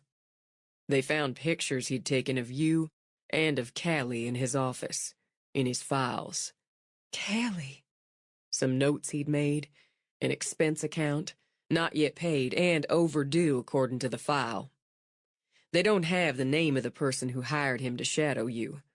The locals are talking to the secretary and to his associate, but so far nobody seems to know who hired him for this particular job. And there's no record. Maybe he didn't have a client. Maybe he lied. Maybe. But you said it looked like a break-in, but wasn't. The door was forced from the outside. Some electronic equipment was missing. His watch, his wallet, the petty cash. Things tossed around some. You might think it was a sloppy break-in. But his personal tablet and laptop, they were gone too. And it seems the ones at his house aren't turning up. Someone was in his house, you think? Slicker job there, as there's no sign of forced entry at all. But anything to do with this case of his, except for those pictures, some notes and expenses, they're gone. She straightened. Her face still felt too hot, her head too light, but she knew how to follow basic logic. You think what happened to him goes back to that damn robbery in Florida? I do, as he brought it and the finder's fee up to me when I advised him to move on. So back to Richard, or to Harlow now. Harlow escaped from prison, and he probably had a new identity somewhere. He hired the detective to help him find Richard, but he found me and Callie. Only me and Callie because Richard was already gone. He came here and he saw his other partner. She'd turned on him, so he killed her. We know he was here. You saw him yourself. The detective either thought Harlow was really a client or was working with him. Doesn't matter much, I guess, which it was now. But he probably let Harlow into the office, sat there talking to him. And either Harlow didn't like what he heard, or he figured privet as a loose end. He cut it off, staged a break-in, took what he needed, whatever he felt might link him, took a few valuables, some cash, and took off. He can't think I'm a loose end, Forrest. He stole all that information, so he knows I'm not just broke, but in debt. If he's still looking for those millions, he knows I can't tell him where they are. I don't know why he'd come back here, but I want you to keep being careful. He's killed 2 people now. Miami's going to keep us updated, professional courtesy. The feds will put an oar in, I expect. The damn thing is, Shelby, they can't find anybody who's seen hide nor hair of this guy except you. He let me see him. That's right. She glanced toward the backyard, where the children played, and her older brother tended the vegetable garden. I can't run, Forrest. I've got nowhere to go, and it has to be safer for Callie here than anywhere else. I've got nothing for this man. I have to believe he was just, like you said, taking care of a loose end. It's horrible, but that's what he did. That's what it looks like. Don't go anywhere without your phone. I never do. She patted her pocket and the phone in it, but Forrest shook his head. Anywhere. You take a shower, it goes in the bathroom with you. And... He pulled a small canister out of his pocket. What's this? Pepper spray. You've got your Second Amendment rights, but you never could shoot worth shit. Because he wasn't far off in that assessment, she bristled. I wasn't that bad. Worth shit, he repeated. And you don't want a gun around Callie, neither do I. So you leave the gun to me, but you take this. You carry this with you. You have trouble, aim for the eyes. Put it in your pocket for now, he advised when she studied the canister. I'll take it. I'll be careful, if doing that and saying that puts your mind at ease. He's no reason to come after me, especially now. I want to put this aside. That doesn't mean I'll be stupid, but I'm not going to keep it at the center of my life anymore. Now, Mama made her party potatoes, and she's doing up some collard greens. I marinated the chicken myself, and Daddy's going to grill that up once he gets home. Why don't you come on in and eat? I hate to say no. I love those damn potatoes. But I've got some things to do. Tell Mama I'll come by later if I can, scrounge up any leftovers. I will. I need to get back, check on the kids. You go on, then. I'll see you later. He watched her walk back around the house. Things to do, he thought. The first was to go by Griff's.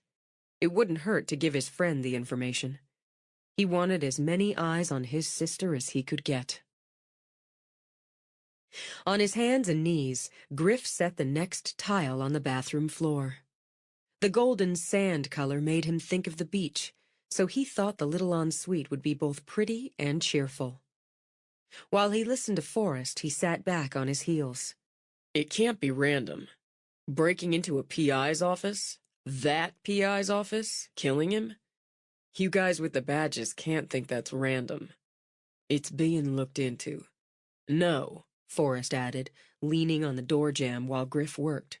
We don't think it's random. The trick is connecting Privet to Harlow, to Warren, to that fucker Foxworth, to the Miami case back 5 years ago. Odds are Harlow killed him, but you gotta ask why. What did the PI know, or who did he know? 'Cause maybe those odds don't play. Maybe there's somebody else we don't know about. That's not a comfort. Nothing comfortable about any of this. What happened in Miami 5 years ago isn't over. Nope. If Harlow had the take from that job, he'd be gone.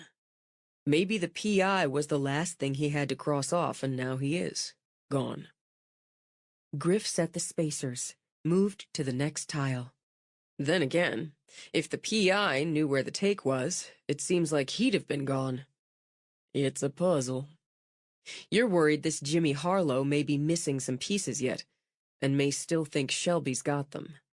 Forrest hunkered down.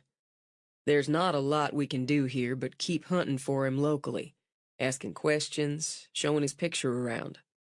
The Federals, they're sniffing out leads, but what I get is there isn't a lot to sniff at this point. They've dug up some of Foxworth's past associates, same on Harlow and Warren, but nothing's shaken out of that.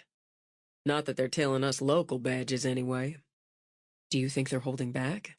Can't say for sure, and don't see why they would, but you never know. What I know is we've got an unsolved murder in the Ridge, and that doesn't sit well with any of us. My sister's in the middle of it, and that doesn't sit well with me, or with anybody in the department. We're keeping an eye out for her, extra patrols and the like, but she's not inclined to have dinner with the sheriff or spend the night with Nobby. If she was, I'd end up in jail for assaulting an officer. I'm looking out for her, Forrest. She doesn't much like that terminology, but she's going to have to live with it. It'll be easier when she moves in here. Now Forrest sat back on his heels. Is that so? Sure it is. I've got that new security system in. Pain in the ass, but it's done. I've got this fierce guard dog. They both glanced over to where Snickers lay snoring on his back, feet in the air. Vicious son of a bitch, that dog. He's just resting between patrols. Uh-huh. I think you know I meant is that so about Shelby moving in here, not about the safety of it. Griff continued to work. Laying a row of tile was methodical, so for him that made it soothing. I can't push that button yet, she'd balk. The fucker did a number on her, and she's working her way through it, or out of it, faster than most people would, but she's not there yet. So the word of the day is tenacity, with a side of patience. Because yeah, that's so. I want her here with me. I want her and Callie here with me. If you go there and, with your patient tenacity, son, talk her into moving in out here, my mama's going to start planning a wedding. That's fine. Just the next step in the plan. But it's going to take Shelby longer to get there. Forrest said nothing as Griff set the next spacers, carefully applied more adhesive to the subfloor. Is it my understanding you're planning to marry my sister? Griff sat back again, rolled his shoulders, circled his neck. What do you think of this room? Obliging, Forrest straightened up, took a turn around the bedroom area. Nice space. Windows ought to give nice light, good views. Damn big closet for a secondary sort of bedroom. Window seat's a nice touch, like having its own bathroom. That tile you're laying ought to give it some glow. I'm thinking of a slipper tub for in here, and a vanity with an under-counter oval sink. I'm after plenty of storage with a small footprint. Recessed medicine cabinet over the vanity. More storage there, but frame it in to give it some style. And some bling with the lighting. Slipper tub and bling? Sounds female. Yeah. Pale, warm green for the bedroom walls. Echo off the bathroom lighting for the ceiling fan with light kit. The bling. That's right. I'm going to do a small built-in for the closet along with the rods and shelves. Nodding, Forrest took another turn around, began to see it. You're putting this room together for Callie. Green's her favorite color, she tells me. That Shrek obsession of hers, that's bound to pass eventually, but it's a good color for her, and for a bedroom. A few years down the road, having her own bathroom's going to matter to her. And you're a man who looks down the road. I am. I'm in love with both of them. And being a trained observer, you know that already. Callie's there with me. Shelby's just got to catch up. She'll catch up quicker, I think, if we can put this shitstorm the fucker left her in behind her. What if she doesn't catch up? I wait. She's the one, so that's that. And Callie? The kid just lights me up. She deserves me. They both do. I'm a hell of a catch. Shit, Griff. If you had tits, I'd marry you myself. There you go. Seeing he'd reached the point where he'd have to measure and cut tile, Griff pushed to his feet. I'm taking a break, tossing a sandwich together. You want one? Thanks, but I've got a couple more things to do and a hell of a lot better waiting in leftovers at my mama's once I do them. We'll walk down with you. Come on, Snick. Time for patrol. The dog waved his feet in the air, did an ungainly rollover, then scrambled up. One of these days I'm going to get me a dog, Forrest said, as they started down with Snickers racing down the steps. Halfway up, down again. Snick's litter mates are gone, but I saw a sign for beagle pups on the turn at Black Bear and Dry Creek. It's not one of these days yet. I'm not home enough, and I don't think the sheriff would approve of me taking a dog for ride-alongs. Forrest glanced at the security panel as they passed it. What do you figure on doing if this fancy new security system goes off? Griff shrugged as he opened the front door. Call you and get my pipe wrench. It's got weight. A shotgun's gonna carry more weight than a pipe wrench, son. Don't have one, don't want one. City boy. Griff breathed in the night, while the dog ran over the patch of grass to the verge of the woods where the stream bubbled. Not anymore, but I still don't want a gun.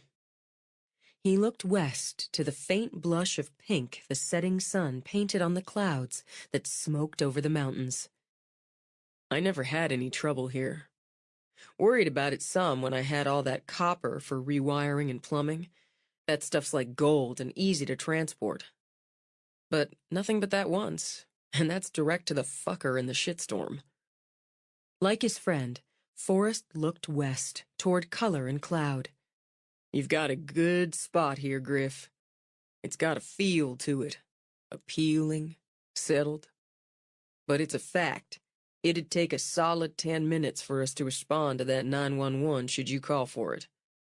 You can load a shotgun with rock salt if you're feeling dainty about things.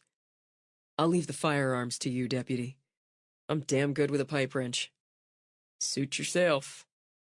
He would, Griff thought, as he stood in the quiet, letting the dog run and sniff, watching the first star wink to life in a sky gone the color of pale purple velvet. Suiting himself was just what he was doing. So he'd go fix that sandwich, then finish the tile in Callie's bathroom. Front porch swing, he said, and bent to rub the dog when Snickers raced back to him. Maybe I'll build one. Things mean more when you build them. Let's eat and think about that. If he'd known while he sat in the kitchen eating a sandwich and doing some rough sketches of swings that someone was watching through field glasses, he might have changed his mind about the shotgun. 27.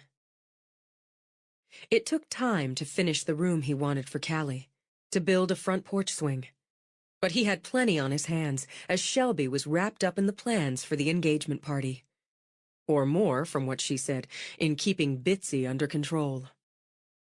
He filled evenings and nights he couldn't be with her, chipping away at projects on the house and planning for down the road. When they finally managed an evening together, she vetoed his suggestion of dinner out for a casual one at his place. That was fine with him. He was out in the yard when she arrived, just hanging the tire swing he'd made on a sturdy branch of an old hickory. "Look at that!" she called out. "There's something Callie will make a beeline for." Pretty cool, huh? Got the tire from your grandfather. He'd built it horizontally, choosing a mid-sized tire that would suit a little girl's butt, and had fed the chain through a garden hose to protect the branch. "It's so sweet!" "Want to try it out?" "Of course I do." She handed him a large, insulated jug, leaned in when he slid an arm around her for a kiss. "What's in here?" "Hard lemonade. My granddaddy's recipe, and it's a winner." She scooted onto the tire, gave the chains a tug. "It's sturdy." "Fun can be safe," he said, gave her a push. She leaned back, hair flying, gave a laugh. "And it is fun! What made you think of such a thing?" He didn't want to say, yet, that he'd been looking at plans for backyard swing sets and had stumbled across the idea. Just came to me. I had this friend, what was his name? Tim McNulty, when I was about Callie's age. He had one of these in his yard, set vertical. This way makes more sense. "I love it. So will she." As if hypnotized, the dog sat on the ground, his head tilting this way, then that, following Shelby's rhythm. "I swear that dog's bigger than he was when I saw him a few days ago." Next outdoor project's a doghouse. A big one. "He'll need big." She jumped off the swing. "I'm sorry I've been so tied up lately. I feel like I've had barely a minute without something that needed doing." "I know the feeling. It's no problem, Red. Our best pals are getting married. It's a lot." "It'd be a Macy's Day Parade if I couldn't keep Miss Bitsy down, and that's taken every bit of creativity and energy I have. She's jumping so fast from this party to the wedding and back again, my head's on a constant revolution. She got it into her head Emma Kate should arrive at the ceremony, venue yet to be determined, in a princess carriage. White horses and a carriage, as Emma Kate had that on her wedding list when she was about 12. It took some doing to nudge her off that one. Emma Kate's going to owe you for the rest of her life. That's a benefit. Why don't we... Oh, Griff, you got a porch swing. Speaking of beelines, she made one herself, twirled a circle, the full skirt of her grass-green sundress billowing. "I just love it! How'd you find one this wonderful blue?" "Like your eyes." He followed her onto the porch. "I painted it. I made it." "You made it yourself? Of course you did." She sat down, pushed off gently with her feet. "And it's perfect. Just perfect for sitting here on a lazy afternoon or a quiet evening. It'd be extra perfect if you got us a couple of tall glasses and sat down here with me so we could sample that hard lemonade. Be right back. When the dog tried to climb up with her, she hefted him up. No easy task now. You're almost too big. But she hooked an arm around him, swinging and thinking she'd rarely seen a prettier spot. All so green and private, with the sky a blue dome dashed with white clouds. She could hear the stream, fast and lively from the last rains, and the insistent, echoing rat-a-tat-tat of a woodpecker, busy somewhere beyond the green, setting up the percussion section for the chorus of birds. He's got my spot, Griff said when he brought out the drinks. He didn't want to be left out. Resigned, Griff sat on the other side of the dog, who wiggled with absolute joy. There couldn't be a better spot for a porch swing. She sampled the drink. I think I did Grandpa proud. I'll say. It goes down easy, but it's got a kick. It's made for sippin'. And sippin' on a warm evening on a porch swing is even better. You've got your own little Eden here, Griffin. Eden needs considerable work yet. If Adam and Eve had put some time into work in the garden instead of picking apples, they might still be there. Gardens, houses, lives, they're a continual work in progress, aren't they? I stopped progress on mine for a while, but I'm making up for it. It's peaceful here. The light, the swing, this very fine lemonade. You, this sweet dog. I'm going to get what's not peaceful out of the way, then we won't have to think about it again. Something happened.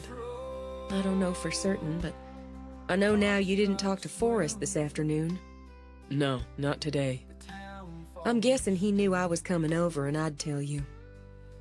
The police think they might have a kind of witness on the detective. The FBI agents are going in to talk to him. What did he see? They're not altogether convinced he saw much of anything, or anything useful. But the man, a boy, really, was in the building the night Privet was killed. He said how he heard this pop. Just one pop like a muffled firecracker, he said. He didn't think much of it. The timing's right, and more, he saw who they think is the killer leave. Harlow? They can't say for sure, but he's claiming the person he saw wasn't that big, tall or broad. No beard either. He says blonde hair, very blonde, and glasses with thick, dark rims, wearing a dark suit. He says how he can't be sure of much, it was only a quick glimpse. Saw him leaving the building when he was looking out the window. Saw him walk across the street and get into a big SUV. Wig, glasses, shave. Griff shrugged. At a glance, in the dark, it's hard to say if it was Harlow or not. More, he was a little high at the time and where he shouldn't have been. That's why he didn't say anything until he was picked up for possession, and not the first time on that. He'd been working as a photographer's assistant in that building, and he'd gone in late because he was setting up to shoot some porn on the side. He's trying to make a deal so he doesn't have to go to jail. So he could be making it up trying to save his ass. He could, but he has the time and that single pop. Just one. The police didn't say how many times Privet was shot, how many shots fired, so that's something to consider. Griff considered it while they glided on the swing and sipped. It's a stretch to think somebody else shot the PI. Same gun, that's what they said, as the one used to kill Warren. And we know Harlow was in the area. But let's stretch it. Somebody else is involved. Somebody else hired the detective. Maybe somebody connected to the Miami Montvilles, or the insurance company, or somebody Richard worked with at some point. It makes me wonder if maybe that somebody killed Richard and staged the boating accident. Bigger stretch. I know it, but he was so determined to go. So I'm wondering now if it was to meet somebody, to finally deal with the jewelry he'd stolen. Another double cross, but on him this time. What would you do if you'd just gotten your hands on millions in jewelry, not hot anymore, and had killed to get your hands on it? I'd run fast and far, but There are still two people who want what you have, Griff finished. So you hire a detective, and you put him on it. And on you, Red, in case you knew something. Griff, it's made me think about how many people I let into that house up north in those weeks after Richard's death. I might have let his killer, if there was one, inside to give me an appraisal, to take something away. Or all the times I was out of the house for hours at a go. Someone who knew how could have gotten in, looked around all they wanted. If Richard left something behind that mattered in all this. I don't know. Maybe I'm making it more complicated than it already is. It's pretty risky to try to stage a boating accident in the middle of a storm. Why not just dump the body? Or leave it like the others? I don't know. But she'd chewed it over endlessly. I was thinking to buy time. Or maybe it was an accident. Killing Richard, I mean. And the rest happened from there. And the simplest is usually right, she finished. Richard died in an accident. Harlow killed the woman and the detective. And this witness was coked up, got no more than a glimpse out a window. I'm going to stop worrying about it as of right this minute. We've got this beautiful evening and a few hours to enjoy it. Maybe you could stay. Just stay again. I could get another invitation to breakfast. She smiled, sipped. It happens I have an overnight bag in the car, in case I got an invitation. I'll get it. Thank you. It's on the floor of the passenger seat. Oh, and there's a blanket on the seat. Would you bring that too? Are you cold? He asked as he headed for the car. It must be 80 at least. I do love a warm evening. Makes me feel like I'll never want to go inside, just stay out, watch the sky change, the light change, hear the first night birds when twilight comes. We can stay out as long as you want. He started back with bag and blanket. I fell back on the old reliable of steaks on the grill. That sounds perfect. For later. She took the blanket from him, gave it a quick whip in the air to open it. Where'd the dog go? Oh, I put him inside, with the rawhide bone I had in my pocket. I think we'll all be happier this way. She laid the blanket on the porch, straightened, shook her hair back, smiled. Because I think it's time you got me naked on the porch. She staggered him, aroused him, delighted him. Is that what time it is? I think it's past time, but I know you'll make up for it. I can do that. He set her bag aside, pulled her into his arms. He took his time, so the kiss alone left her limp, all watery knees and misty thoughts. He had a way of making that meeting of lips into a long, slow shimmer, a kindling rather than an explosion. Wrapped in him, seduced when she had thought to seduce, she let herself be guided, let herself be glided along the river of sensation. Swaying to him, with him, on the old front porch with the sunlight like shattered gold and the world too still for a single leaf to stir. He eased the zipper down at the back of her dress, enjoying, lingering over every inch of skin he exposed. Soft as silk, smooth as lake water, his to touch. He nudged the straps from her shoulders, gave himself the pleasure of laying his lips there. Stronger than she looked, he thought. Shoulders that didn't shirk from lifting a load. He wanted, needed, to help her with the weight. For now, he gave the dress a little brush so it flowed like air to her feet. The pretty bits of lace she wore echoed the tender green of the dress. I bought them special. She laid fingertips between her breasts when he looked down at her. I shouldn't have spent the money, but Worth every penny. I'll pay you back. I'm counting on it, she said, before his mouth took hers again. A little stronger, a little deeper now, so her head fell back to accept all he offered, to give all he asked. He drew her down with him so they knelt on the blanket. Their lips broke apart long enough for her to tug the t-shirt he wore over his head, met again as she tossed it aside. Hot flesh under her hands, the water and soap of his shower teasing her senses as she played kisses over the curve of his shoulder. And still that faint, lingering scent of sawdust, reminding her as the calloused palms reminded her, he worked with his hands. A quick shiver ran over her skin, ran into her blood when he flicked the clasp of her bra open. Those working hands cupped her breasts. The rough pads of his thumbs stroked across her nipples, waking new needs, churning up a storm in her belly. Everything in her so full now, so tender and already yearning. But his hands continued to play over her, finding more, stirring more. He laid her back, ran his finger along the edge of the panties, along that vulnerable line between thigh and center. That sound in her throat, not quite moan, not quite sigh. It could undo him.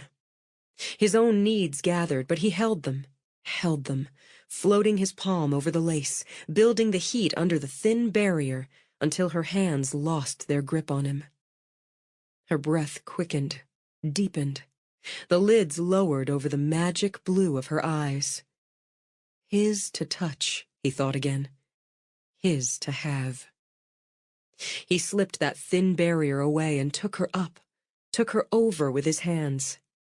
It burst through her, lightning through the storm, slashing pleasure, a new flash of deep, driving need. She dragged at his belt, impatient now for all to take, be taken. He drew her up again to help her, then took her hands in his to still them when she yanked at his jeans. No rush. Her breath in rags, desire a single mad ache, she looked at him and saw that same need, that same aching. Maybe I'm in more of a hurry than you. Let's just take a minute. He kept her hands trapped in his, took her mouth again. I love you. Oh, God, Griff. I need to say it. Need you to hear it. While I've got you naked on the porch. I love you. I don't have to rush it. I can't get a handle on what I feel, on what you do inside me, even when you're not there. It's so much. She pressed her face into his shoulder.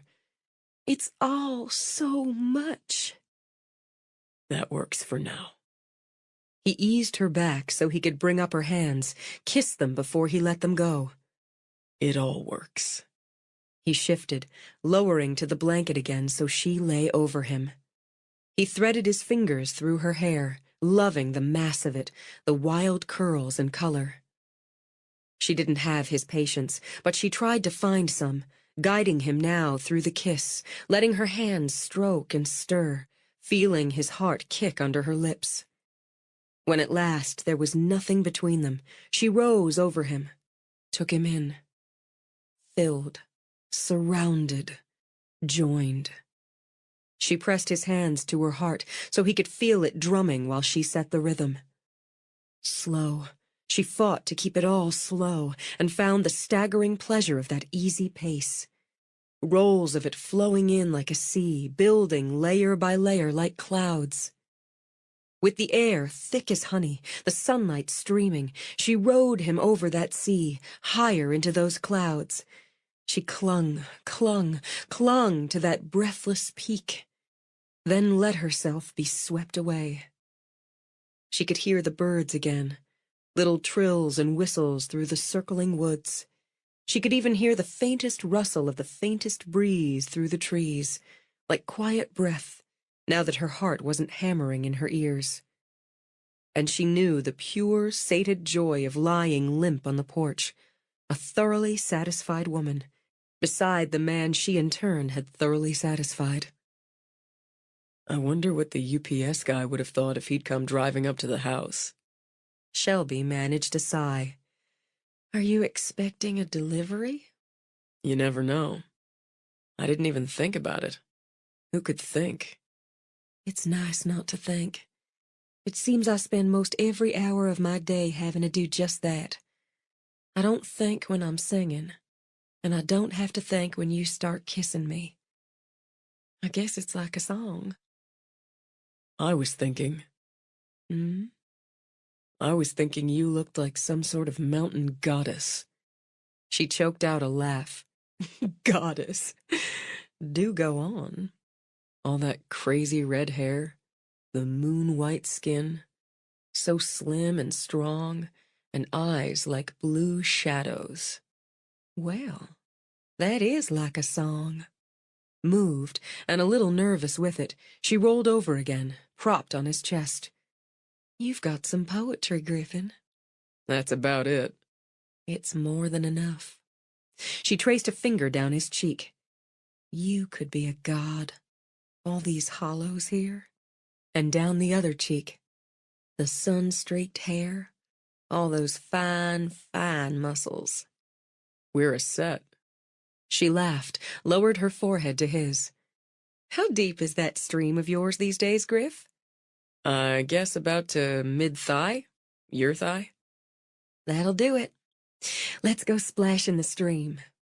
He opened one eye, one cat-green eye. You want to splash in the stream? With you, I do. We can finish working up an appetite, then have another glass of that lemonade while we put dinner together. Before he could think of a reason against, she got up, tugged on his hand. We're still naked, he pointed out. No point getting our clothes wet, is there? Let the dog out, she suggested, then dashed away. A goddess, he thought. Or what was that thing? A sprite. But he didn't imagine sprites had such long legs. He let the dog out as Shelby ran over his lawn, then, thinking of the more practical, ducked into the house, grabbed a couple of towels. He wasn't a prude, and would have been insulted to be termed one. But it felt pretty damn weird to rush over his own front yard wearing nothing but skin. Before he got through the flanking trees, he heard the splash, the laugh, and the joyful yip of the dog. She made rainbows, he thought, the way she tossed water up so the drops caught the dappled light and shone into quick color. The dog lapped, barked, swam some in the deeper water, then shook himself in the shallows. Griff hung the towels over a branch. It's so wonderfully cool. You could drop a line in here, maybe catch something. You follow the stream down a ways where it widens, deepens. You could catch your supper most any evening. I've never fished. She straightened, naked and obviously stunned. In your life? I grew up in the burbs, Red. Spent a lot of time with urban activities. We have to fix that the very first chance we get. Fishing's good for you. It's relaxing, and you're a patient man, so it should suit you. What kind of urban activities? Me? He stepped into the water, and she was right. It was cool. Sports, mostly. Basketball in the winter, baseball in the summer. I never went out for football. I had a pretty skinny build. I like baseball. She sat down in the water, let it bubble over her. I believe my daddy might have traded me for another model otherwise. What position did you play? Did some pitching, covered second. Liked playing second better, I guess. How come you're not playing on the Raiders softball team? The Ridge has a pretty good team. I might try it next year. This year, free time's for the house. Aren't you worried about rocks under your ass or some fish swimming up where I just was? She laughed, lay back enough to dip her hair in the water. You really are citified yet. I know a couple of good swimming holes. We ought to try one some night. Maybe I'll put in a pond. I thought about a swimming pool, but that's a lot of maintenance. Plus, it doesn't fit here. But a pond would. You could do that? Maybe. Something to think about down the road. I love to swim. Relaxed, even a little dreamy, she trailed her fingers back and forth to ripple the water. I started teaching Callie before she could walk. And we had a pool in the condo in Atlanta so we could swim all year round. When she's a little older, I'll take her rafting with one of Clay's groups. She's fearless and she'd like that.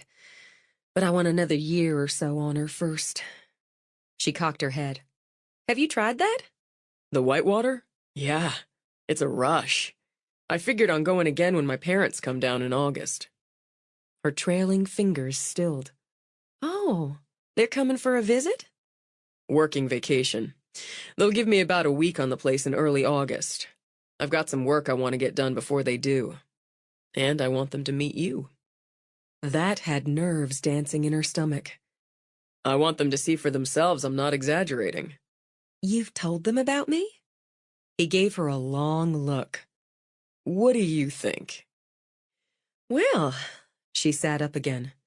Those nerves were doing an enthusiastic clog dance now. Well, my family has a big backyard party early in August. If the timing's right and you think your parents would like to come, they'd be welcome. I was hoping you'd say that. Are you cold? No. More than nerves, she thought, and glanced, suddenly uneasy, over her shoulder. A goose walked over my grave, I guess. But I'm glad you brought the towels. She rose, water sluicing off her skin, reached for one. I didn't think about drying off. He tipped her face up. Do you have a problem meeting my parents? No. It makes me a little nervous, but that's natural, isn't it? She hunched, shivered. Something between my shoulder blades, and now I've got the willies for no reason I can name. She wrapped the towel around herself, felt marginally better. So she leaned into him. I'm nervous about meeting your parents, but I'm glad I will. I think it's nice they'd come down here to help you with the house, spend time with you. And I think they must be good people to have made someone like you. You'll like them. I bet I will. Let's go inside, all right? I can't settle this itch between my shoulder blades. He took the other towel, then her hand. Field glasses followed them through the trees, across the lawn. 28. Shelby let her mother talk her into a facial. She should have known better, as being next to naked on the reclining chair under a blanket was kin to being in a closed box when dealing with Ada Mae. It's nice Griffin's people are coming down this summer. I told you how we met them last fall. Having done the cleansing, the toning, the gentle exfoliation, Ada Mae used her truly skilled fingers to apply a thick layer of energizing mask. They couldn't have been nicer. I took over a basket of tomatoes from my garden, and we sat down and had some sweet tea on the front porch where his mama'd been working on some of the garden. Why, she'd hacked and cut and dug away at that scrub and tangle like a woman on a mission from God. Poison ivy in there, too. I showed her how you pull up some jewel weed, use the juice of it when you get poison ivy on you. Being from Baltimore, she didn't know about that. We had a good chat.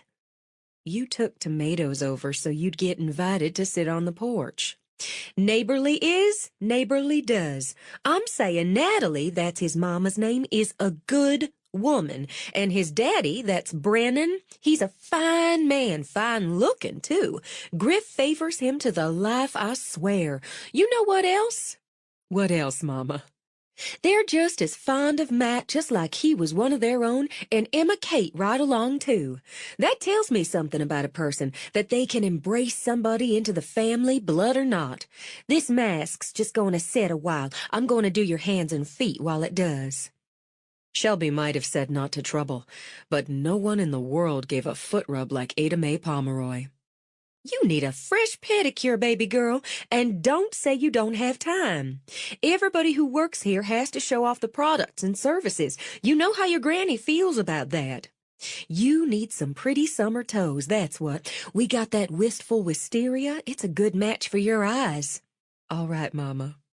She'd see if Maybelline or Lauralee could squeeze her in for a quick one. Your skin's looking just beautiful, and so are you. It does my heart a world of good. Home cooking, steady work, and seeing my own baby girl thrive. And regular sex. Shelby had to laugh. I guess I can't say that's not a factor. I know you still have worries, but they're going to pass. That Jimmy Harlow person, he's thousands of miles away doing God knows what to who. But I say if the FBI hasn't found him, he's taken himself off to somewhere foreign. Gone to France. Eyes closed, her feet already in bliss, Shelby smiled. France? First place popped into my head, but he's gone. She slipped booties onto Shelby's rubbed, creamed, and very happy feet, and started on her hands. Just like that no-good Arlo Cattery's gone, maybe for 5 years in jail, I hear, and Melody Bunker, too. Word I get is when she gets out of that fancy rehab place, she might be moving up to Knoxville where Miss Florence's brother lives. I don't care where she goes or what she does. I swear all that trouble from her seems years ago. It's hard to believe it was only weeks. I wonder at someone like her, Mama, who thinks so much of herself she can't see she doesn't leave much of a mark on anyone's life. She tried leaving one on yours. Well, she didn't. You're doing something with your life, Shelby, and we're proud of you. I know you are. You show me every day. Tell me what you want, baby. I know you've got something going on in your head. I can see it. Relaxed, drifting, Shelby sighed. I've started taking some classes online. I knew it was something. What classes? On interior decorating. It's just a couple little courses, but I'm doing pretty well and I like it. I thought I'd take another when it's done and I can afford it, and a business course, too. Get the experience and education. You've got a talent for it. You sign up for those other courses, Shelby Ann. Your daddy and I will pay for them. I'm paying, Mama. You listen to me now. We worked hard, your daddy and I, to send your brothers to college. They had to work, too, but we bore the brunt because that's what parents do. We do what we can. We'd have seen you through college just the same. You took another path for a while, but if you're looking to get more education, we're paying. You do it for Callie, and don't tell me different. I wasn't going to tell you because I knew this is what you'd say. You ask your daddy what he thinks, and you'll get the same answer you're getting from me. You're not sitting around looking for us to pay your way through life. You're working, you're tending your own child, and striving to hone a God-given talent. If I can't give my own daughter a hand up, well, what kind of mother would I be? Opening her eyes, Shelby saw what she'd imagined in her head. Her tall, occasionally fierce mother standing over her, face set. I love you so much, Mama. You'd better. You can pay me back helping me freshen up the living room. Now that we've done so much new upstairs, it's looking tired to me. You'll get around Daddy on that, telling him I need the experience. And you'll get it, while I'll get a fresh look in that room. She slipped mittens on Shelby's hands, went around, began a slow, glorious neck rub. Now that I've got you where I want you, I'm going to say, when Griff's people come visiting, you should go over there one night, cook them dinner. Show them what a good cook you are. Mama, I know most women don't like another woman in their kitchen. In her cheerful way, Ada Mae rolled right over objections. But she'll be visiting and working while she is. I know I'd appreciate somebody setting a good meal in front of me after a long workday. Don't I appreciate when you do it for me? You do, but you ought to make that pasta salad like you made for your daddy and me the other night with those fancy chicken breasts and good fresh peas. Mama, that's weeks away yet. Time moves whether we're watching the clock or not. I know it, and that's why I've got Emma Kate's engagement party this week when it seems like 2 minutes ago Matt put the ring on her finger. I've got so much to do yet, to think about doing. I wish you'd let me treat you to a new formal for it. They'd been this round, Shelby thought, and she was grateful. But she'd rather spend the money on design classes and continuing her education. I love that you'd want to, but I just don't have call for that kind of dress now, so it'd be wasted on just one wearing. And I'm going to be running around all night, making sure everything goes just as it's supposed to, and keeping Miss Bitsy in line, more or less. Bless her heart, she needs someone to. And that's me this Saturday night. It'll be easier for me doing all that if I'm not wearing a long dress. She'd had enough long, fancy dresses over the last few years, and selling them had put some black ink in her ledger. You think I ought to wear my hair up or down? She asked, knowing that would carve a new avenue for her mother to travel. Oh, Mama could give you a wonderful updo, one that makes the most of your curls instead of hiding them. Since Ada Mae was off and running, Shelby just closed her eyes and enjoyed the rest of her facial. She did have a lot to do, and a short time to get it done.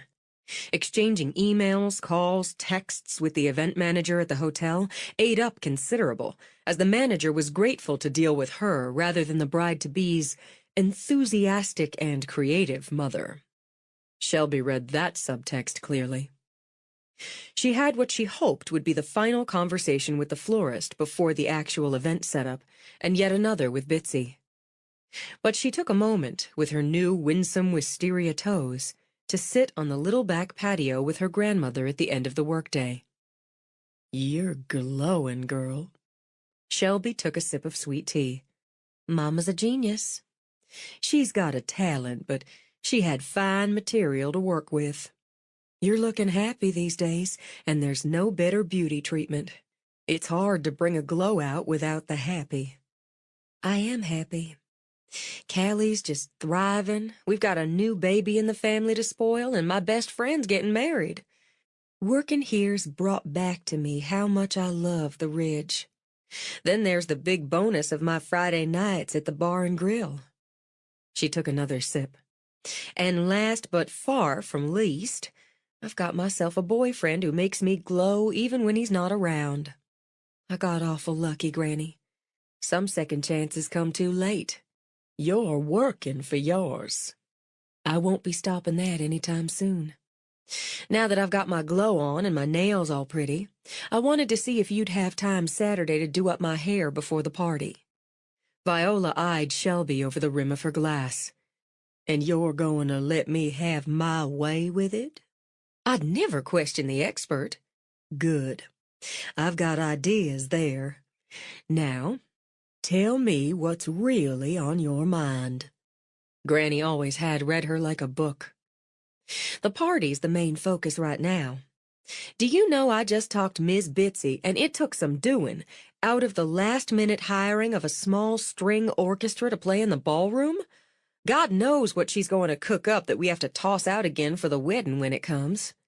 She does love her girl, but bless her heart, she's always had fancy ideas that don't fit Emma Kate any more than Bitsy's size 5 shoes would.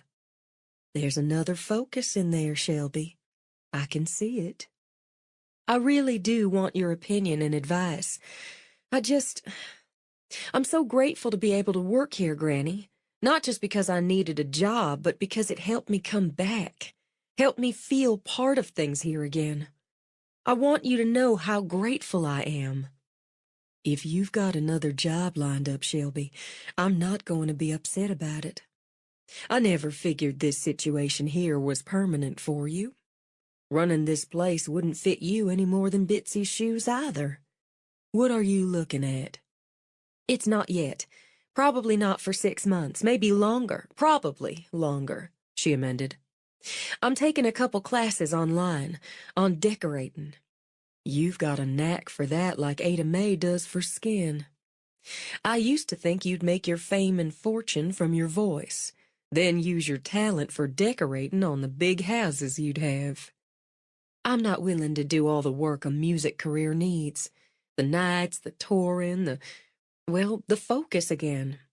That's just not for me anymore, for who I am now. I don't get a second chance there. I threw that away, and I'm not looking to find it again. Life's just a continual stream of choices. You're making another choice now.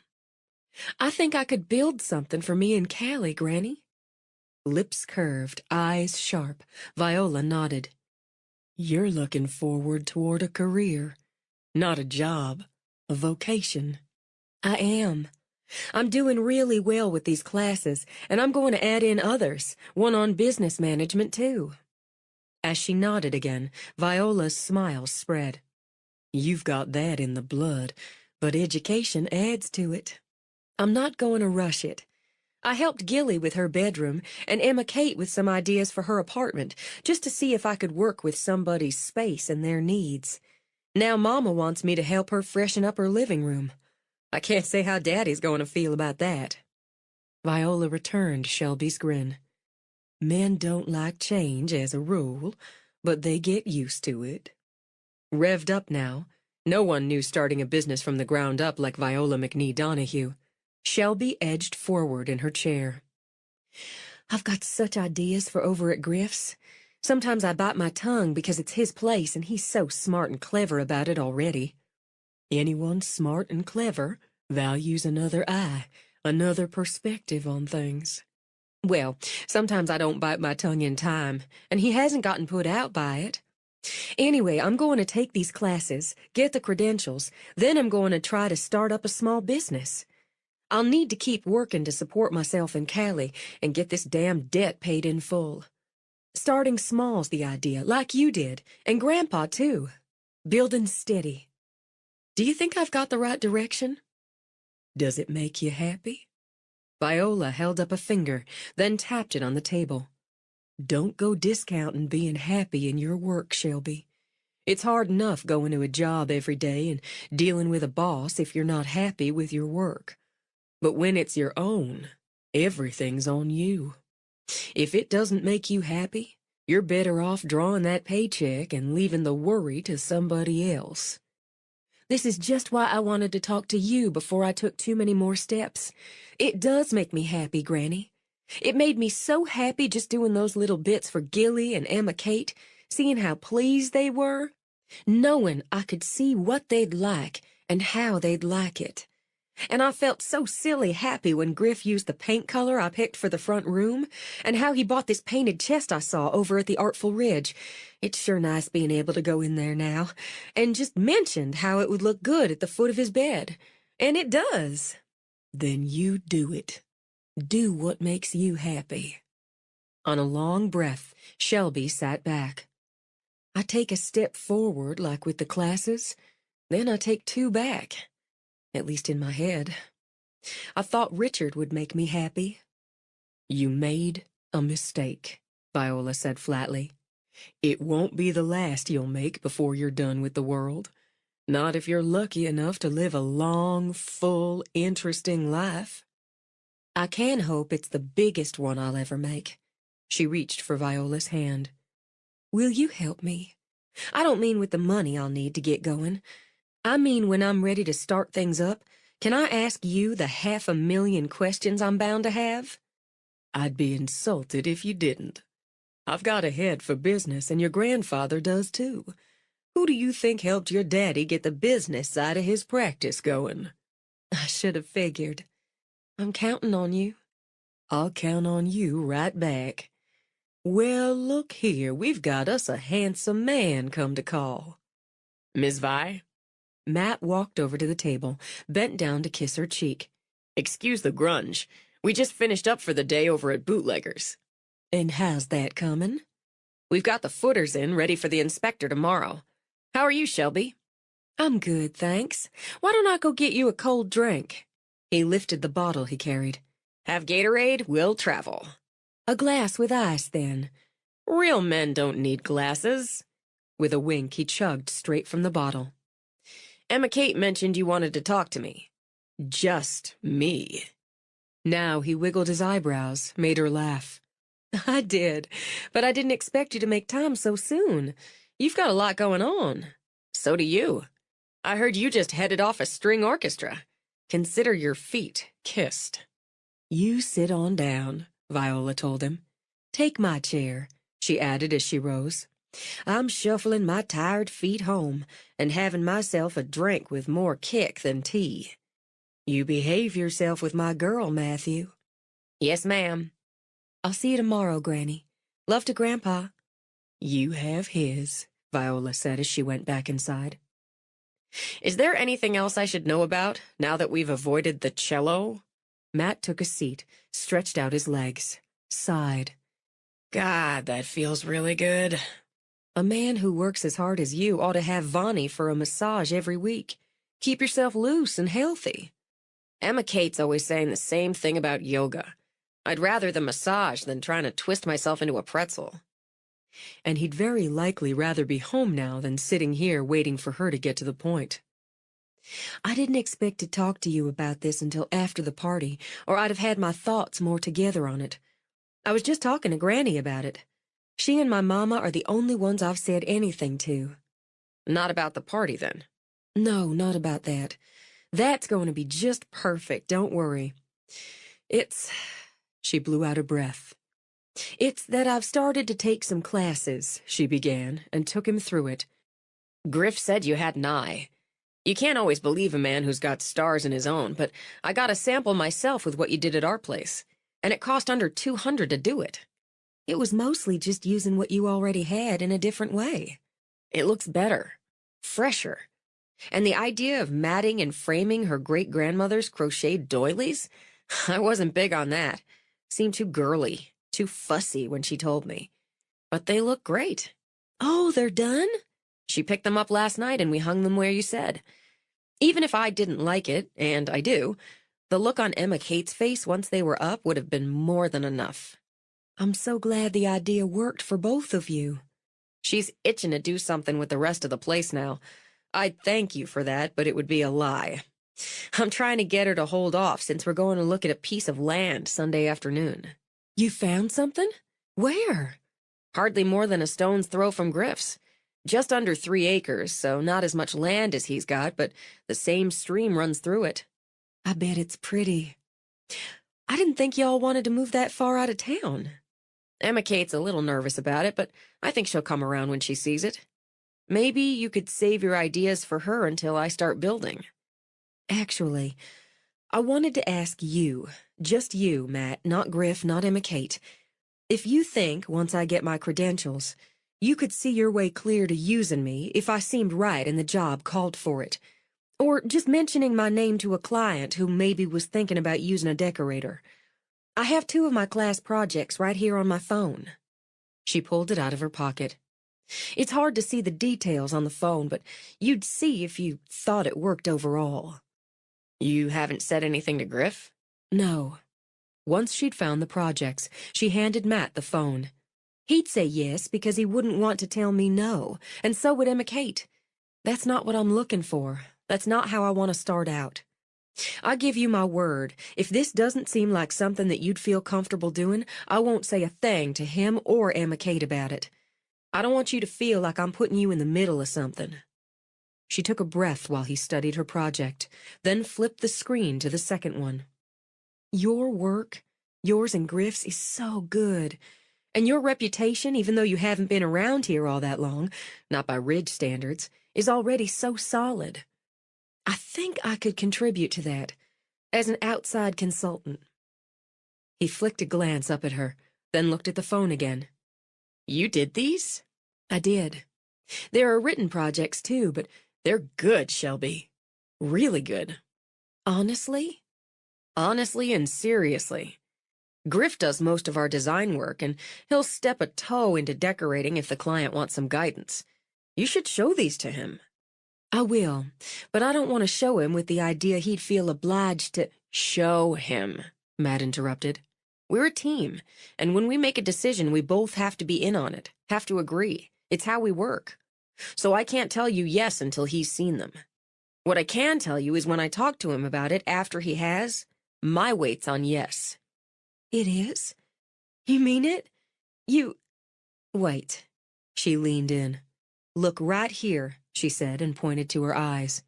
Is this a favor to me? Yeah, I think it's going to be a favor to all of us. All of us. She sat back again. Thank you. I'll show him. It's going to take some time for me to get those credentials, work up a business plan, but knowing you'd recommend me takes a weight off. Is there any way you can do a little freelancing now? I haven't finished the first class yet. Tansy's driving Derek around the bend already. Paint samples, cut sheets of light fixtures, flooring samples, more cut sheets, and we just got the footers put in. If you'd work with her, it would give her some direction. She's got good ideas, but they're scattershot right now and mixed in with her ideas for the nursery. And it would give him a breather. He'd owe you. I'd be glad to help her out if she wants. Done. You and Derek can work out your fee. Oh, I'm not going to charge them for— With a shake of his head, he handed her back the phone. That's not a good business plan. She huffed out a breath. It's not, is it? Do you know how many friends, relatives, casual acquaintances, and complete strangers wanted me and or Griff to build their deck, paint their house, relay tile, gut their kitchen when we were starting out? No. Me either, because there were too many to count. Take the advice of someone who's been there, done that, and don't go down that road. If Tansy wants to get your opinion on cribs or paint for the nursery pal to pal, that's one thing. This is expanding their business. You'll earn your fee. All right. If they want me. I'll give Derek a call. If he's interested, he'll let you know. I've got to get going. Me too. She rose with him. Mama picked up Callie, but they're going to be wondering where I am by now. Thank you, Matt. She hugged him, gave him an extra squeeze. You save a dance for me Saturday night. Absolutely. Show Griff those class projects, he repeated. I will. First chance. She went back in. There were some customers still, a couple of women using the relaxation room after their treatment, a couple more who'd come in for hair after their own workday. But Shelby's workday was done. She got her purse, said her goodbyes, then stepped out the door. And unexpectedly into Griff's arms. The kiss caught her off guard, which may have accounted for her head going giddy. Hi, he said. Hi. I saw your van, so I was coming in to hunt you up. I was just... The giddiness cleared when she spotted Crystal, her customer, and the shampoo girl who'd stayed late to sweep up, all with their faces pressed to the front window. Crystal just flapped a hand at her heart when Shelby made shooing motions. We're this evening's first performance. Griff only grinned, waved to the women as Shelby tugged him toward her van. Working late? Actually, I needed to talk to Granny. Then I had a little rendezvous with Matt. A rendezvous in the Ridge. Do I have to go punch him? Not this time. You know, there's something I'd like to talk to you about, and some things I'd like to show you. About the big party? Not altogether. Why don't you come home with me, come on to supper? Mama and Daddy would be pleased to see you, and Callie would be thrilled. 3 redheads, a doctor, and a free meal. I'd be crazy to say no. Still, he looked down at his grubby t-shirt, dusty jeans. But there was dirty work to be done today, and I haven't gotten home to clean up. You can wash up at the house, and we'll eat outside. We tend to in this kind of weather. Then I'm right behind you. I'll just let Mama know you're coming so she doesn't get caught without her lipstick. Even as she reached for her phone, it signaled a text. Your mama? Griff asked as she read. No, from Derek. It said only, Yes, please, yes. Save me from decorating hell. Something we'll talk about. She walked to the driver's door. What are you still doing in town? It looks like I was waiting for you. It made her smile. The whole damn day made her smile. The burly SUV drove slowly by as she got into the van. She didn't so much as glance over, but probably wouldn't have recognized the driver. He'd changed his look again. As she drove toward home, he drove up into the hills. He knew what he planned to do and when, and it pleased him to know what had started in Miami was nearly over. 29. When Griff walked into Vi's place on Saturday, snickers rocked the house. Women, stylists, customers, technicians, hunkered down to ooh over him, to rub his belly, stroke his ears, and generally to send the dog into an apoplexy of joy. He thought back to his early 20s when he'd routinely looked for ways to meet women. He should have rented a puppy. He'd come in, under protest and under Emma Kate's orders, to get his hair trimmed up. He hated getting his hair trimmed up, but she'd been a little bit scary in the intensity of the order. You need yourself a trim, Viola stated, and made his shoulders hunch. Emma Kate said I had to, but you're busy, so... Nobody's in my chair this minute. You come over here, Griffin, and sit. The pup immediately plunked his butt down and looked pleased with himself. And the women chorused an aww. A man should look well-groomed for his best friend's engagement party, Viola pointed a finger at her chair. Be good like your dog. Just, a little. Wishing himself pretty much anywhere else, Griff sat. Have I ever taken wax at it? No, ma'am. She whipped a cape around him, picked up her spray bottle to dampen it down. You've got a fine head of hair, Griffin. I'll see you keep it. I suspect you were traumatized at the barber shop as a young boy. They brought in a clown. One of those crazy wigged clowns. It was bad, really bad. Did you ever read It, Stephen King's book? That kind of clown. No clowns around here of any kind. Enjoying herself, she gave his cheek a rub. Boy, you need a shave. Yeah, I'll take care of it later. I'll give you a shave. When his eyes went a little wild, she just smiled. Have you ever had a woman give you a good, close shave with a straight razor? No. You're in for a treat. She adjusted the chair, picked up her scissors. You haven't asked where Shelby is. I was counting on you to tell me. She's in the back. We got a group of 6 women, friends since college. They're taking a long weekend together, staying up at the big hotel. It's nice having forever friends. You've got that with Matt. Yep, I do. She kept up an easy conversation while she drew small sections of his hair up between her fingers, snipped. To relax him, he knew. Every couple of months, when he talked himself into going in for a trim, or got pushed there, she did the same. He liked to watch her work. The quick, competent, precise moves, the way her eyes measured the cut even as she talked to him or tossed out orders, answered questions. She could keep up with 6 conversations at once. He considered it a rare skill. She's going to be beautiful all her life. Shelby? Viola met his eyes in the mirror, smiled. Wait till you see her tonight. She's got to get out of here soon, get Callie settled, then come back here so I can do her hair up. I see it in my head already. You're not going to straighten it, are you? Not a bit. She says she's got to get up to the hotel early so you won't be able to take her, and that's a shame because I believe the pair of you would make quite the entrance. Laura Lee, I'm about done here. Would you go heat me up a towel for Griff's shave? Sure thing, Miss Vi. You really don't have to. Griffin Lott, how are you going to talk me into leaving my husband of near to 50 years and running off with you if you don't trust me not to cut your throat? So he ended up cocked back in the chair, a moist hot towel covering his face but for the nose. He had to admit it felt great, until he heard the sounds of her stropping the razor. I still use my great-granddaddy's razor, she said conversationally. That's for sentiment, mostly. He passed it to my granddaddy, and he's the one taught me how to shave a man. He actually felt his Adam's apple try to shrink.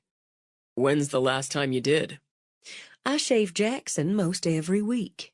She leaned down close. We think of it as foreplay. As he choked, she removed the towel. We won't think of that as you're thinking of that with my grandbaby. Added to it, I used to shave Mayor Haggerty every Saturday morning before he retired and moved to Tampa, Florida. We've got a woman mayor now. She poured oil into her hands, rubbed them together, then smoothed it over his face. This is going to soften your beard up and give you a nice cushion between your face, the cream, and the blade. Smells nice, too. That doesn't sound like your grandfather's shave. You've got to move with the times. Busily, she laid a thick layer of shaving cream over his face, his throat, using a wide, stubby brush to whirl it.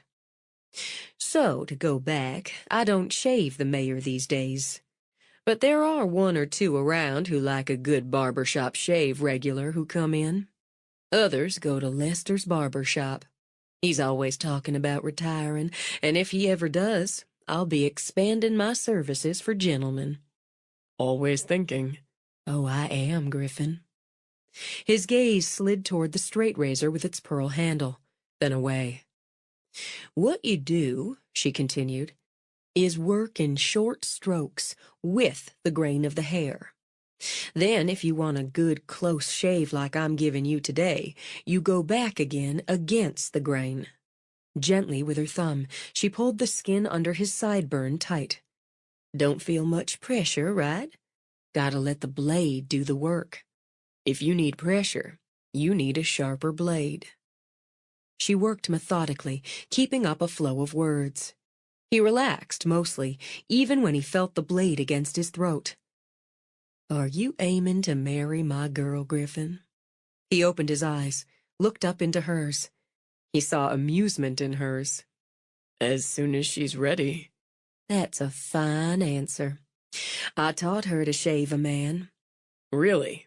She might be out of practice, but she had a good hand with it. And speaking of that, here she comes. He was afraid to move, could only shift his eyes.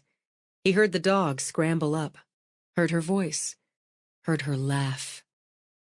Fathoms deep, Viola murmured. That's what the poets say. You're fathoms deep, Griffin.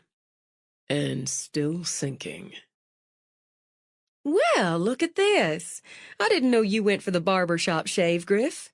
It's my first. Shelby stroked 2 fingers over his left cheek. Smooth as it gets. Foreplay, Viola said again, and had Shelby snickering. It does make you think, doesn't it? Granny, I'm sorry, but I have to go. I got an SOS from the hotel, as it seems Miss Bitsy took herself up there even after she promised she wouldn't. Now I have to put out a couple little fires before she gets them blazing. You go right on. I told you to take the day off. I thought she'd be busy writing here. She's got appointments for hair and nails. I've got to get her out of the way, smooth things down, and be back here in less than a half hour to get the girls. I promised I'd take them to story time, and Tracy's got plans. Miss Susanna's got a dentist appointment. I can't let Miss Bitsy have her head up there right now, and I don't want to disappoint Callie and Chelsea. I'll do it. Shelby gave Griff's shoulder a pat before she hurried to the front counter for her purse. I don't doubt you're good at putting out fires, but... No, not Miss Bitsy. I'll pick up the kids. Take them to story time.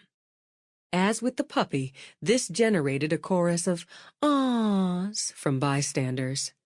Griff, I'm talking about 2 4-year-olds. I got that. And don't you have work? Matt took off. He and Emma Kate were able to grab an appointment to look at this place for the wedding. What place? I don't know. Some wedding place. I've done about all I can do on my own till about 3 when we've got some more material coming in. I'm supposed to have the girls over at Miss Susanna's at around 3. They're having a sleepover. There you go. I'll pick them up, take them to story time. We can kick around in the park or something for an hour, whatever, if you're not back. I'll drop them off and be back when the material gets here. You can take my truck. I'll take your van. I'm not sure if Tracy would feel right about you taking the girls. Oh, she'll be fine, Shelby. Viola flicked that idea away. She's a sensible girl. She knows Griff, and she knows you've got your plate full today. You're right. My head's already spinning. She dug her keys out of her purse pocket. Thank you, Griff. I'll be back as soon as I can. Take your time. If you're not back by 3, I'll just give Callie a nail gun, give Chelsea a skill saw. It'll keep them busy. You're a comfort to me. Keys are in my right front pocket. She arched her eyebrows. You just want my hand in your pocket. Didn't know it was an option when I put the keys there, but it's a nice one. She slid her hand in, hooked the keys. Thank you, she said again, kissed him, said again. Y'all pray for me, she called out as she hurried for the door. Griff settled down at Rendezvous Books, where apparently story time for the preschool set happened once a month. And who didn't like story time, he asked himself, leaning against one of the stacks with a glass of iced coffee, while about a dozen pint-sizers sat in a circle, listening to a story about a young boy and a young dragon with an injured wing. He knew Ms. Darlene, a retired schoolteacher who worked part-time at the bookstore. He and Matt had put a small addition on her house the previous fall, giving her a cozy reading room. She deserved one, he thought. She read really, really well. doing voices, adding just the right elements of sorrow, joy, surprise, and wonder. She had the kids in the palm of her hand. And he was pretty interested in what was happening with Thaddeus and his dragon Grommel himself. From somewhere deeper in the store, a baby began to cry. He could hear a woman's voice softly soothing, then the sound of her steps as she walked, back and forth, and the crying stopped. Sunlight streamed in the front window, through the glass panes of the front door, falling in square patterns of light on the old wood floor. The pattern changed when the door opened. The bell jingled, then the pattern fell back into place. Changed again when a shadow crossed over it. He barely noted the man as more than that, a shadow that changed the pattern briefly. Then the story ended, and Callie ran straight to him. Did you hear? Did you? Grommel's wing got better, and Thaddeus got to keep him. I wish I had a dragon. Me too. He reached down for Chelsea's hand. Can we get a book? Callie wanted to know. About Thaddeus and Grommel? Sure. Then I say we get ice cream cones and head to the park. They got the book, and since it turned out there was already a second adventure written, he bought each girl the new one, then ice cream that dripped in strawberry streams faster than the kids could eat them. He used the water fountain in the park to deal with sticky hands, before he worked off the ice cream high by chasing the girls around, up and down the big play station. When he dropped down, feigning defeat, the girls ran circles around him. Callie tugged Chelsea's hand, so they moved a few steps away and began to whisper. What's the secret? Chelsea says boys are supposed to ask. He sat up cross-legged. Ask what? More whispering. Then Callie gave an innately female head toss and marched to him.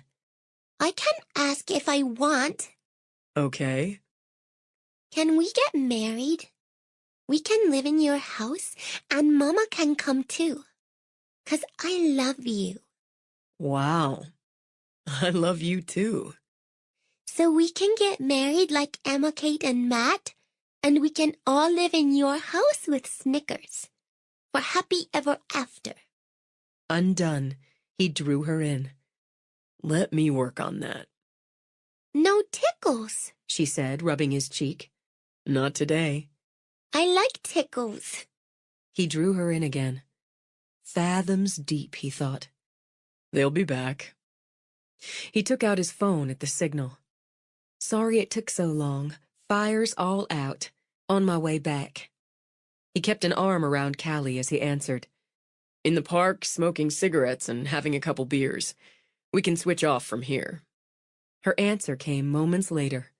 Don't litter. I'll be there in 10 minutes. He slipped the phone back in his pocket. Your mom's on the way, Callie. But we want to play with you. I have to go to work. But before I do... He shoved up, grabbed up both girls like footballs and had them squealing as he raced around the playset with Snickers running after them. He caught sight of the man who'd come into the bookstore, or he thought it was him, at the far end of the park. Found himself holding the girls just a little closer. Then the man glanced to the left, grinned, waved, and strolled off toward someone Griff couldn't see. Kids, he thought, setting the girls down so they could chase him. They made you suspicious of everything and everyone. Shelby zipped through the rest of the day, doing the switch, kids and cars, with Griff, dropping the girls off at Miss Susanna's. She gave Callie an extra hug, thinking it was her first genuine sleepover, one outside family. Back to the salon for hair, and at Crystal's insistence, makeup. While she'd have preferred seeing to her own face, she couldn't find a way to say no without insulting Crystal.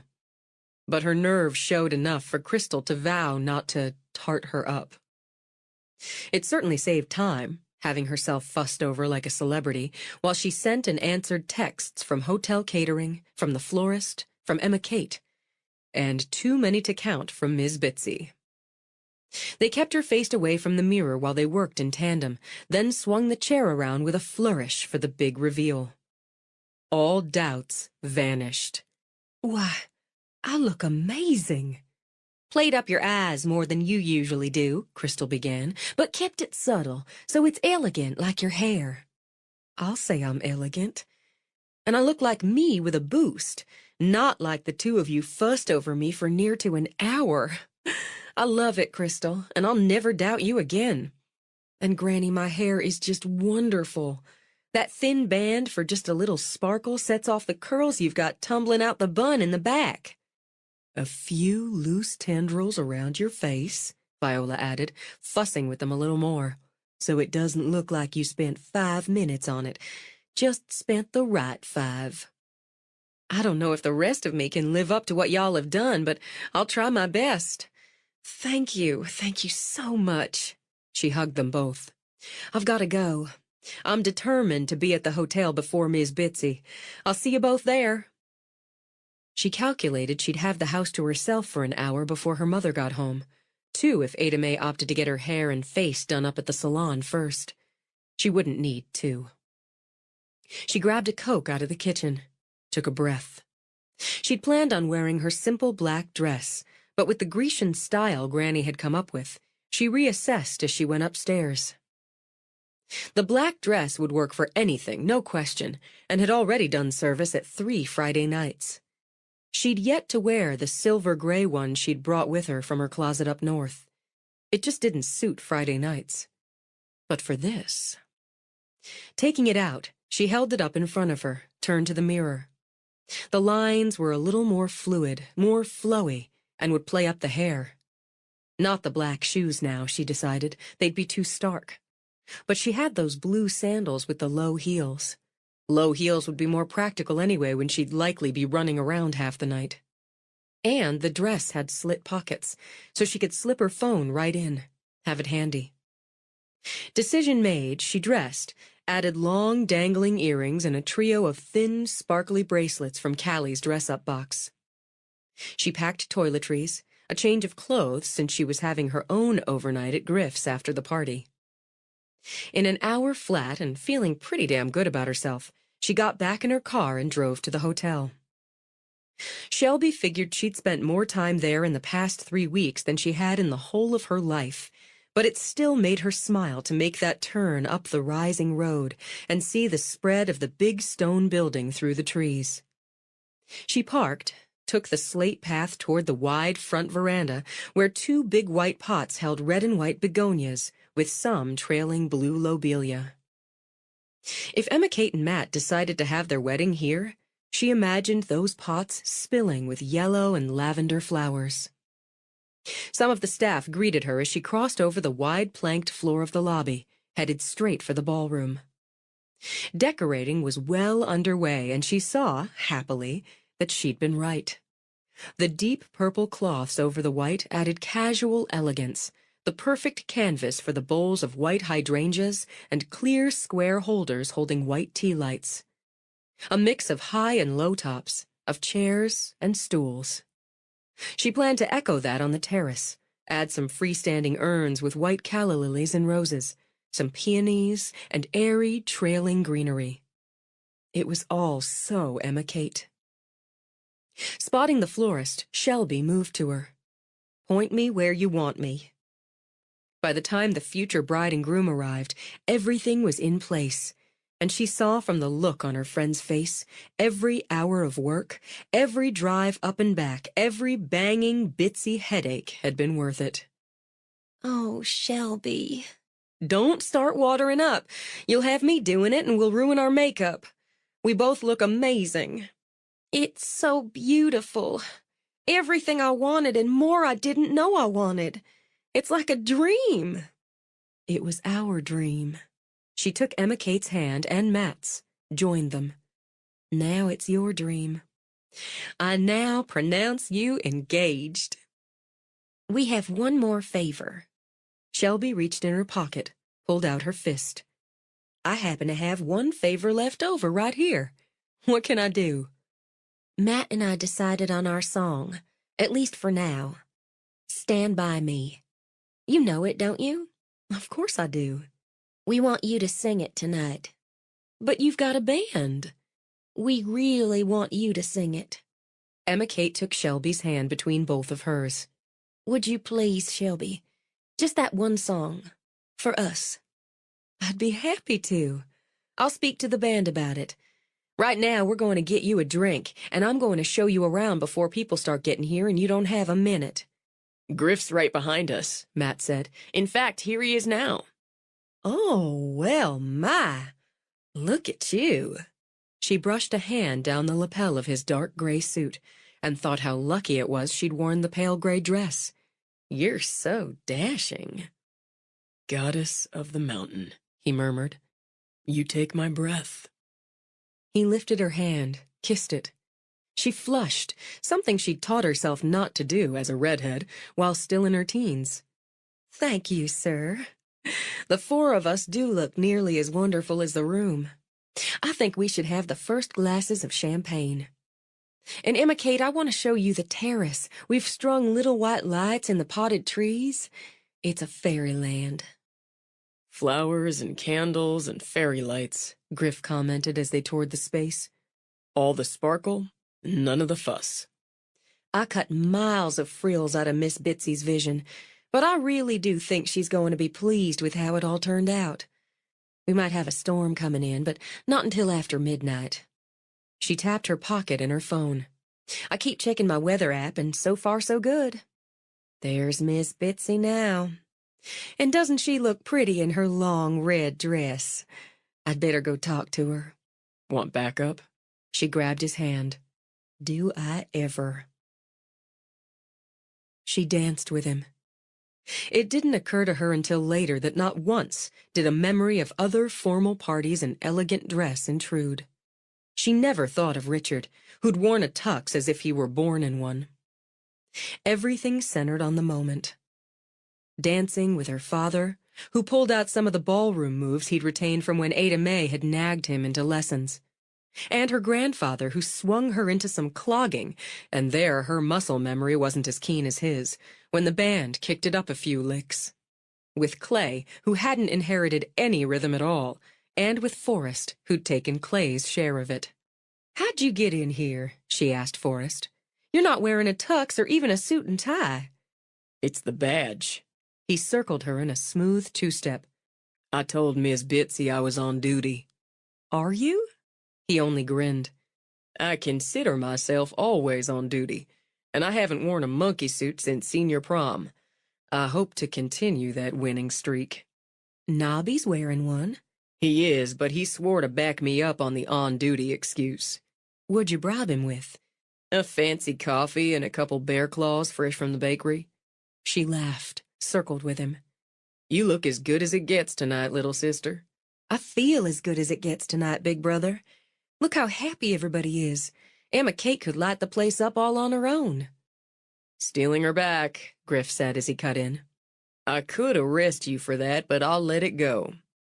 There's a blonde over there who looks like she could use some company. Shelby glanced over. Her name's Heather. She worked with Emma Kate at the hospital in Baltimore. She's single. That works. Griff drew Shelby in as Forrest wandered toward the blonde. You've got a hit on your hands, Red. I know it. She slid her hands up his back, pressed her cheek to his. It feels so good. Just like you. I was just saying how happy everybody is. It's so nice knowing people are happy for Emma Kate and Matt. And Miss Bitsy, oh, there she goes, tearing up again and bolting toward the ladies. I'll just go take care of that. Shelby turned her head, brushed a kiss over his cheek. It shouldn't take long. Or it could take 20 minutes if it's a genuine crying jag. I'll probably appreciate another glass of champagne once I handle this. I'll make sure it's waiting. She started for the doors and the restrooms beyond them, and pulled out her phone when it rang. Miss Susanna? Is everything all right? It's nothing much, honey. It's just Callie forgot Fifi and she's heartbroken. We didn't realize it until we were getting them into bed. I've tried substitutes, but she's just set on her Fifi. I don't know how I could have sent her off to you without Fifi. We don't want her first overnight spoiled. I'll just run to the house and get Fifi, drop her off. It won't take 15 minutes for me to get there. I'm so sorry to interrupt and cause you that trouble. My Bill would go get the dog, but I know your mama's been locking up. Don't worry about it. I'm on my way now. Tell Callie I'm bringing Fifi. She spotted Crystal on her way to the ladies. I've got a favor to ask. Miss Bitsy's in there crying a little, just happy, you know how it is, and emotional. I've got to run get Fifi for Callie. Could you just soothe Miss Bitsy or ask Granny to? And let Griff know if you see him. I'll be back in under a half hour. Sure I will. You want me to go get Fifi? Thank you, but I'll be quick. Oh, here, I meant to give you this at the salon. The lipstick I used on you. Thank you, Crystal. Keep this party going. You can count on me. Hurrying off, Shelby shoved the lipstick in her right pocket, the phone in her left. She cast her mind back to packing for Callie. She knew she'd had Fifi right there, but she saw it now.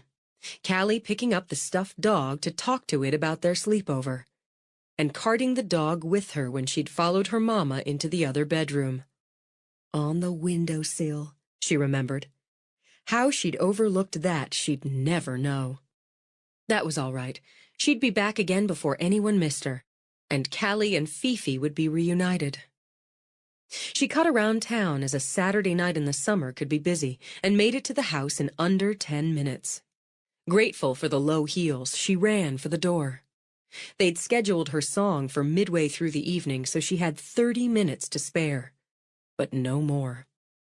She dashed straight upstairs into her bedroom. There you are, Fifi. I'm so sorry you got left behind. She plucked the much-loved dog off the windowsill, turned to rush right back out again. And he stepped into the doorway. The dog slipped out of her numb fingers as he moved toward her. Hello, Shelby. Long time no see. Richard. His hair was dark, a deep, unfamiliar brown, and fell in careless waves well over his collar. Thick scruff covered the lower half of his face. He wore a camo t-shirt and rough khaki pants with scarred army boots, a combination he wouldn't have been caught dead in. Oh, God. They said you were dead. They said what I wanted them to say.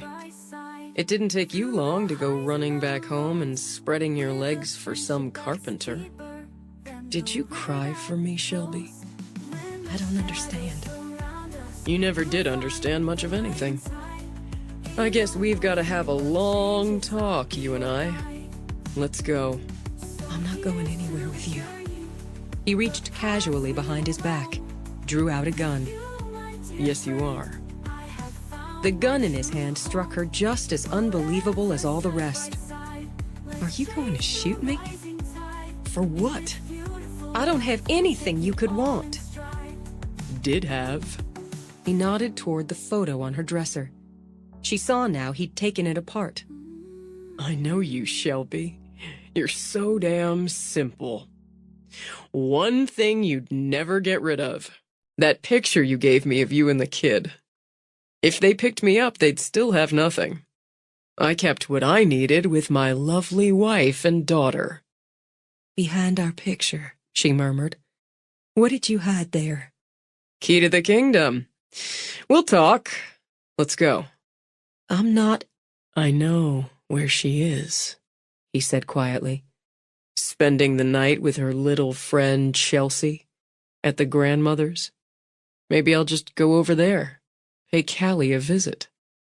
Fear sliced through her, a knife to the bone. No, you stay away from her. You leave her be. I'll kill you right here where your family will find you. If I have to handle it that way, the kid's my next stop. Your choice, Shelby. I'll go. Just leave Callie alone and I'll go with you. Damn right you will. He gestured her out of the room with the gun. So predictable. Always were, always will be. I knew you were a born mark the first time I saw you. Why don't you just take what you came for and go? We don't mean anything to you. And how far would I get before you called your cop brother? As they stepped out of the house, he put an arm tight around her waist, pressed the gun into her side. We're going to walk down a little bit. Take my car. A minivan, Shelby? You're an embarrassment to me. That tone, that pitying tone. How often had she heard it? I'm nothing to you. Never was. Oh, you were so useful. He pressed a kiss to her temple, made her shudder. And at first, hell, you were even fun. God knows you were eager in the sack. This one, get in, climb over. You're going to drive. Where are we going? A little place I know. Quiet, private. It's just what we need for a heart-to-heart. Why aren't you dead? You'd like that. I swear on all that's in me I would. He shoved her into the car, forcing her to crawl over to the driver's seat. I never did anything to you. I did what you wanted, went where you wanted. I gave you a child. And bored the crap out of me. Drive, and keep it to the speed limit. You go over, you go under. I'll shoot you in the gut. It's a painful way to die. I can't drive if I don't know where I'm going. Take the back roads around that hole in the wall you call a town. Try anything, Shelby. I'll take you out. Then I go after the kid. I've got too much at stake, and I've worked and waited for it too long to let you fuck it up. You think I care about the jewelry? The money? Take it and go. Oh, I will. First thing Monday morning. If you hadn't come into the bedroom, you'd never have known I was there. As it is, we'll have a reunion weekend, then I'm gone. Just do what you're told, like always, and you'll be fine. They'll look for me. And they won't find you. Sneering, he pressed the barrel of the gun into her side. Jesus, you stupid bitch. Do you think I've outwitted the cops all this time and can't keep ahead of a bunch of Barney Fifes for a day? Take this turn coming up, to the right, nice and easy. Your partner's been around. Jimmy Harlow. Maybe he'll have better luck finding you. I don't think so. His tone froze her blood. What did you do? Found him first. Steady on these switchbacks. I wouldn't want this gun to go off. Her insides quaked, but she kept her hands steady as she negotiated the tight wind of the climb. Why did you marry me? It served my purpose at the time. I never could smooth you out, though. Never could make anything out of you. Listen to you. Look at you. I gave you plenty of money, taught you how to buy the right clothes, how to give a decent dinner party, and you're still the ignorant hick from the Tennessee hills. It's amazing I haven't bashed what brains you have out before now. You're a thief and a swindler. That's right, honey. His sneer shifted to a cheerful grin. And I'm damn good at it. You've never been good at anything. Take this excuse for a road on the left, nice and slow now. He might have thought her ignorant, useless, malleable, but she knew the hills and had a reasonable idea where they were going. What happened in Miami all those years ago? She asked, wanting to keep him talking, distract him as she slid her left hand into her pocket. Oh, we'll talk about that. We've got a lot of things to talk about. Texting while driving, she thought, struggling not to give way to hysteria, was dangerous. She hoped to God she managed to do it right. Because while she knew the hills, she thought she knew the man beside her now. And she believed he meant to kill her before he was done. 30. The country dark road twisted like a snake as it climbed, and gave her an excuse to ease off the gas. She let the fear show, no point in pride, and the show of fear could be another weapon. Or at least a shield, she thought, as she slipped her hand into her pocket and prayed she could manage a coherent message. Why didn't you just run? I don't run, he said, with that same self-satisfied smile on his face. I navigate. You were just what I needed to make my new ID solid after the Miami job. It didn't take me long to realize you'd be useless on the grift, but you made for a good temporary cover. Nearly 5 years, Richard? I never figured to keep you around that long. Then you got knocked up. I think on my feet, he reminded her. Who's going to look for a family man? A man with a hick wife and a baby. And I had to wait for the tape to cool down. And for Melinda to get out. She made a hell of a deal, you have to give her credit. I thought she'd get double what they gave her, and that would have been plenty of time for cooling off and covering my tracks. But she always could surprise me. You killed her. How could I? I'm dead, remember? Make this right. Nearly there. Nothing back here, she thought, but a couple of cabins. At least that's all there'd been when she'd left the ridge. She hit send, she hoped, because she had to put her left hand back on the wheel. But you're not dead, and you killed her. And who are the assholes looking for over it? Jimmy. I'm in the clear. I'm going to stay in the clear. And when I pick up what's mine Monday morning, I'll be in the clear with millions. Long-range plans, Shelby, take a lot of patience. This one cost me a little more than a year for each 5 million. That's a damn good deal in the world of big pictures. Pull up right beside that truck. Who else is here? Nobody now. My God, Richard, whose place is this? Who did you kill? An old friend. Turn off the car. Hand me the keys. Once again, he jabbed with the barrel of the gun. You're going to sit where you are until I come around for you. Try anything, anything. I'll put a bullet in you. Then I'll go get Callie. I know people who'd pay a premium for a pretty girl her age. She hadn't known he could sicken her even more. She's your child. She's your blood. Do you actually think I care? No. Her hand was back in her pocket, frantically tapping. I don't think you care about anything or anyone. And there's nothing I wouldn't do to keep Callie safe. Then what's left of the weekend should be easy on both of us. She considered locking the doors when he got out, just to give herself more time to send the next message. But it would only spike his temper. It had to be better to make him believe she was utterly helpless. It wasn't too far from the truth. When he came around, opened her door, she got out compliantly.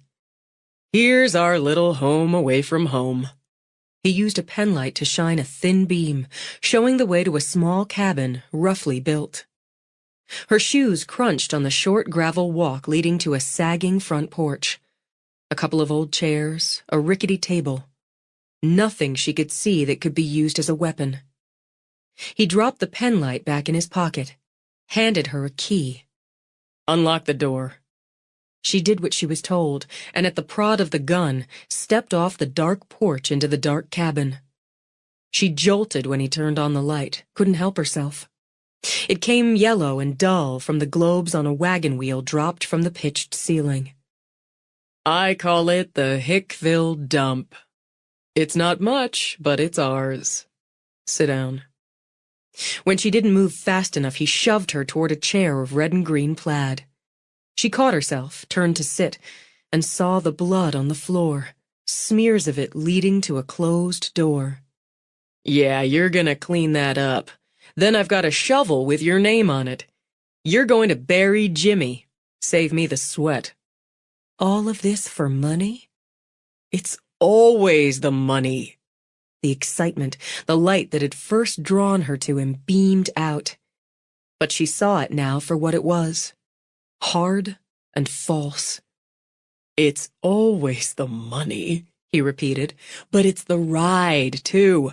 It's knowing you're the smartest one in the room, no matter what fucking room. It's knowing if you want it, you can take it. Even if it belongs to someone else. Especially, you moron, if it belongs to someone else.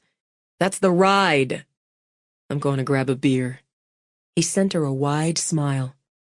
Get you something, honey? He backed into the tiny open kitchen when she said nothing. So sure she was paralyzed, she thought, he didn't even bother to restrain her. She kept her hands clenched together in her lap, the knuckles white. But it was as much a rising fury as fear now. The lamp, she thought. The one on the table with the black bear hunched by the trunk of a tree. It might be heavy enough if she could get her hands on it. There'd be knives in the kitchen. She imagined the Winchester rifle over the fireplace was unloaded. But maybe not. And there was an engraved plate on the stock that read, William C. Bounty. She relaxed her fingers, started to slide her hand toward her pocket, let it lie still again when Richard walked back, sat across from her. Isn't this cozy? How did you do it? How did you survive the boating accident? Surviving's what I do. Melinda was getting out. I didn't count on Jimmy busting out, complicated things a bit. I didn't think he had that in him. But Melinda? I knew she'd be a problem. She always was a dog with a bone, just never let go. So she'd need to be dealt with before I cashed in. He settled back, obviously relaxed. I always figured on the 5 years, and it was close enough. So, a little vacation with the fam, tragedy strikes, and I'd be off the grid again. We'd have been with you if Callie hadn't gotten sick. When his eyes gleamed, understanding struck her with true horror. You were going to kill us. You were going to kill your own baby. Young family's holiday vacation ends in tragedy. It happens. You couldn't have gotten away with it. If the authorities hadn't hunted you down, my family would have. Not if I died trying to save you. It should have played out that way. I'd have spent a couple days painting us as a happy little family. People tend to believe what they see. Good-looking couple, pretty little girl. Then we'd make a day of it on the boat. Go out far enough, get some wine in you, wait until dusk. He took a slow sip of beer, smiled at her. I tossed the kid over, and it's easy money you'd go right over after her. I wouldn't have to put a mark on either one of you. You're a monster. I'm a winner. I'd scuttle the boat, get my scuba gear. With my new ID and a change of clothes and a waterproof pouch, I'd have made it to Hilton Head in a few hours, which is what I did, without you along. The squall. Unexpected bonus. You could have died out there. Why risk dying? You don't get it. Never will. He leaned toward her, that light glowing again. That's the point. That's the rush. All I had to do was dump the tanks, catch a cab, and pick up the car I had waiting in long-term parking at the airport. Drive to Savannah, and my drop box there. Wouldn't have needed that, by damned, if I could find the key for my box in Philly. He watched her while he took another sip of beer. You got into that. Where was the key? In the pocket of your leather jacket, the bronze one I gave you for your birthday 2 years back. It had gone through a little hole and into the lining of the jacket.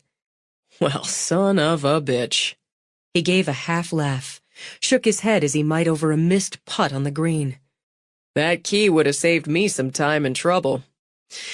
Either way, I'm dead. The way it turned out, you got to play the grieving widow for a while. How did that suit you? I wish it had been true. He laughed, toasted her with his beer. Coming back to the boonies brought some of that sass back. Let's see if a little housework knocks it back out of you. He rose, went back into the kitchen. When he picked up a bottle of bleach and a scrub brush, she got to her feet. You want me to clean up the blood? You're going to clean up the blood, unless you want to clean up your own along with it. I can't. He swung out with the back of his left hand, quick as a snake, striking her across the cheekbone hard enough to send her stumbling back and into the chair again. She didn't know why the blow shocked her, now that she knew him. Really knew him. but he'd never hit her before. God, I've wanted to do that for years. The furious pleasure on his face iced her blood. He could and would do more than knock her down if she bucked him. Even as he stepped toward her, she held up a trembling hand. And again it was more rage than fear. But she only let the fear show. I just meant I need a bucket. I need a bucket of water and a mop. I can't get it cleaned up with just the bleach and a brush. That's all I meant. Please don't hurt me. Why the fuck didn't you say so? She let her head hang, and thinking of never seeing Callie again, her family, never seeing Griff, let tears come. Let him see the tears, she thought. Let him think that's all that's in me. You start sniveling, I'll give you worse than a love tap. Go find a damn bucket. Make a move I don't like, you will be mopping up your own blood. She went into the kitchen, scanning. No knife block, but surely there was a knife in a drawer. And there was a good cast-iron skillet still on the stove, and a coffee pot. Filled with hot coffee, that would make a weapon. She looked under the sink, considered her options there, then in a skinny closet. There she found a broom, mop, bucket, some old cord, some rusty chain, butane lighter fluid, bug spray. She considered grabbing the bug spray, aiming for his eyes with that as the pepper spray was in the purse she'd left in the car. But he was nearly on top of her. She took out the mop, the bucket, filled the bucket with hot, soapy water. She carted it over to the largest smear of blood. I need to use the bathroom. Hold it, he advised. I'll do what you tell me to do. I just want to get through this, Richard, but I need to use the bathroom. He narrowed his eyes. She kept her gaze downcast, her shoulders slumped. Right there. Door stays open. If you won't give me privacy, at least don't look at me. She walked to the tiny bathroom. Razors, maybe, in the old medicine cabinet? A window too small for her to wiggle through if she had the chance. She put the seat down on the toilet while he hovered in the doorway. Just don't look at me! She let out a choked sob. The door's open, you're standing right there. I'm just asking you not to watch me, for God's sake. He leaned against the jamb, cast his eyes up to the ceiling. Awful dainty for someone one step up from an outhouse. She smothered her sensibilities, lifted her skirt, pulled down her panties, and shot her hand in her pocket. Please, God, if you're listening, let this make sense. Let this go through. When she was done, heat flushed her face. Jesus, look at you. Sweaty, splotchy, your hair like something a rat wouldn't nest in. I don't know how I ever got it up with you. She dipped the mop in the bucket, wrung it out, began to wash up the blood. And what's your pithy comeback? Hurt feelings. He made crying noises. God, you're weak. You think that asshole you're fucking now's going to stick? He loves me. Saying it, knowing it, steadied her. Love? You're a handy piece of ass. It's all you ever were. All you'd ever be. A handy piece of ass who'll splash around in some backwoods creek. She froze and slowly lifted her gaze. You spied on us? On me? I could have taken you both out. He lifted the gun, pointed it at her head, said, pow, pow. But I wanted to lay it on Jimmy's plate. A nice, tidy circle. But you killed Jimmy. Unavoidable alteration in plans. Don't worry, I've got it covered. I always do. Put your back into it, Shelby. She went back to mopping and began to make plans of her own. Griff got hung up talking construction with Derek, lost track of some time. He had Shelby's champagne, but he didn't have Shelby. A glance around showed him Bitsy was back, a little damp-eyed as she danced with her future son-in-law. Shelby was probably dealing with some other small crisis, he thought, but set out to look for her. "Hey, Griff, hey!" Crystal came over, pointed at the glass of champagne. "Is that up for grabs?" She took it, drank deep. "I need it after drying Miss Bitsy up. She was watering like a leaky pipe." Looks like you and Shelby got it done. "Oh, it was just me. That's why I was looking for you, but I got waylaid a couple times. It's a hell of a party." Shelby had to run home for a minute, get Fifi for Callie. She should be back by now, I guess. When did she go? Oh, I don't know exactly, since I was dealing with the leaky pipe. Then Miss Bitsy's sister, they call her Sugar, she came in so the two of them were leaking together. I guess it's been about 20 minutes or so. She should be back or on her way. Maybe it was the dregs of all that had happened, but the dread just dropped over him like a shroud. He yanked out his phone, intended to call her, and it signaled an incoming text in his hand. It's Shelby. "There you go." Crystal patted his arm. "She's just letting you know she's on her way back, I expect. No call to look so worried, honey." But when he brought up the text, the bottom dropped out of his world. Where's Forrest? "Forrest? I just saw him over that-a-way flirting with a pretty blonde. But Griff was already moving, and fast. He cut across the dance floor, ignoring those who called out a greeting. He spotted Forrest, and what he felt must have showed on his face. After a casual glance in his direction, Forrest's eyes went cold. He turned away from the blonde without a word. What happened? "She's in trouble." Griff held out the phone. "Richard live, his gun, making me drive black Drango, west on BB Road, KY license, 529 KPE. Christ. What's BB Road? Black Bear Road? Wait. Forrest clamped a hand on Griff's arm before his friend could take off. "You're not going to find her driving hell-bent all over the hills. I'm not going to find her standing here. We're not going to be. Nobby's over by the bar there. Get him. I'm calling it in." I'm going after her, Forrest. Not saying different, but we're going to go with the best chance of finding her. Get Nobby. They pulled Nobby outside, and Clay and Matt with them. "We're going to do this smart," Forrest began. 2 men to a team. The sheriff's putting more together right now. We're going to blanket the area west of town. Odds are he'll keep to the back roads. Clay, you look here." Clay clamped a hand on Forrest's shoulder, leaned in to look at the map on his phone. "You and Nobby are going to cover this section here. You keep your eyes peeled for that vehicle, that license plate. Matt, you sure about this?" Hell yes. "I'm going to have you go into town, hook up with the sheriff. He'll—" "What's going on here?" Viola stepped outside. "What's happened? Where's Shelby?" Griff only waited a beat. "You're wasting time figuring out what you should say or not, Pomeroy. Richard's alive, I don't know how, and he has her. We're going after her." The color drained out of her face, made her eyes blaze like blue fire.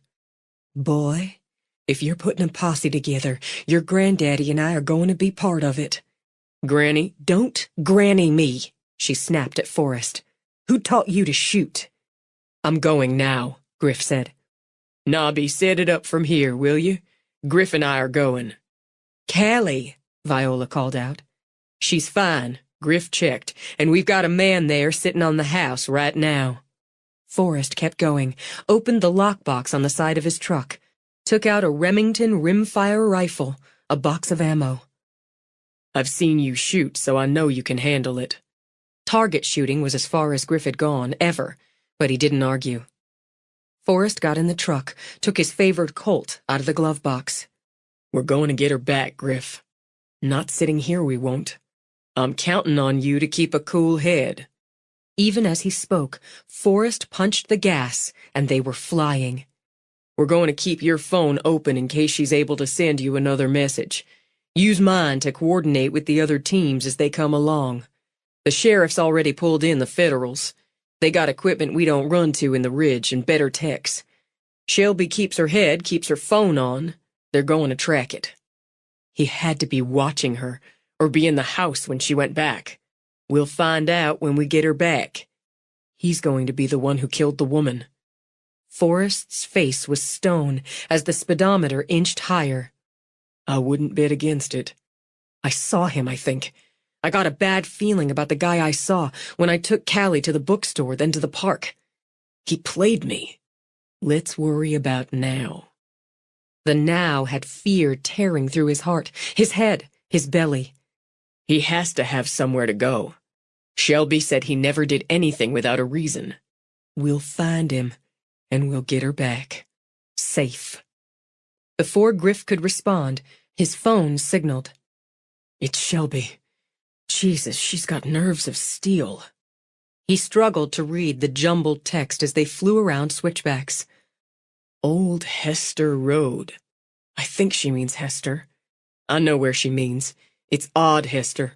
Scatter of cabins and old campsites, deer stands up that way, remote. You relay that, Griff, to Nobby, and he'll take it from there.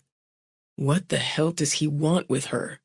Whatever he wants, he's not going to get it. Ice, sharp and jagged, poured in through the tearing fear. How far away are we? A ways, but we're traveling a hell of a lot faster than they are. Bring the others along now, Griff. He made the relay, yanked off his formal tie. He wouldn't lose her. He would not lose her. Callie would not lose her mother. Whatever had to be done, he'd do it. He looked at the rifle across his lap. Whatever had to be done. She's sending another. Right hard-packed track past Mulberry Stand. Single cabin. Truck. There's a truck already at the cabin. Might have more hostages. Or it might be his old partner. Let the others know. Griff couldn't say how Forrest kept the truck on the road. Not at this speed, not around turns so sharp they could cut bone. More than once they fishtailed, or the tires kissed the narrow shoulder. And still, it wasn't fast enough. She's sending... It says... William. She means William. William Bunty. Bounty, Forrest corrected. I know where she is. She's guiding us in faster than the fucking feds ever could. How far? 10 minutes. Make it less. With hands cold as steel, Griff began to load the rifle. Shelby emptied the bucket twice, refilled it, stalling, as nothing was going to remove the stains from the old wood floor. But she poured a puddle of bleach from the bucket on the stain, got down on her hands and knees to scrub at it. Now that's the kind of job you're suited for. Scrubbing floors is honest work. Loser work? You lived the high life for a while. I gave you that. He gave her a nudge in the ass with his foot. I gave you a good taste of the high life. You should be grateful. You gave me Callie, so I'm grateful. You always meant to kill them, didn't you? The people you ran with? The woman who you lived with. She said you married her. Did you? Not any more than I married you. Thinking I did was about the only really stupid moment she had when we were together. Women.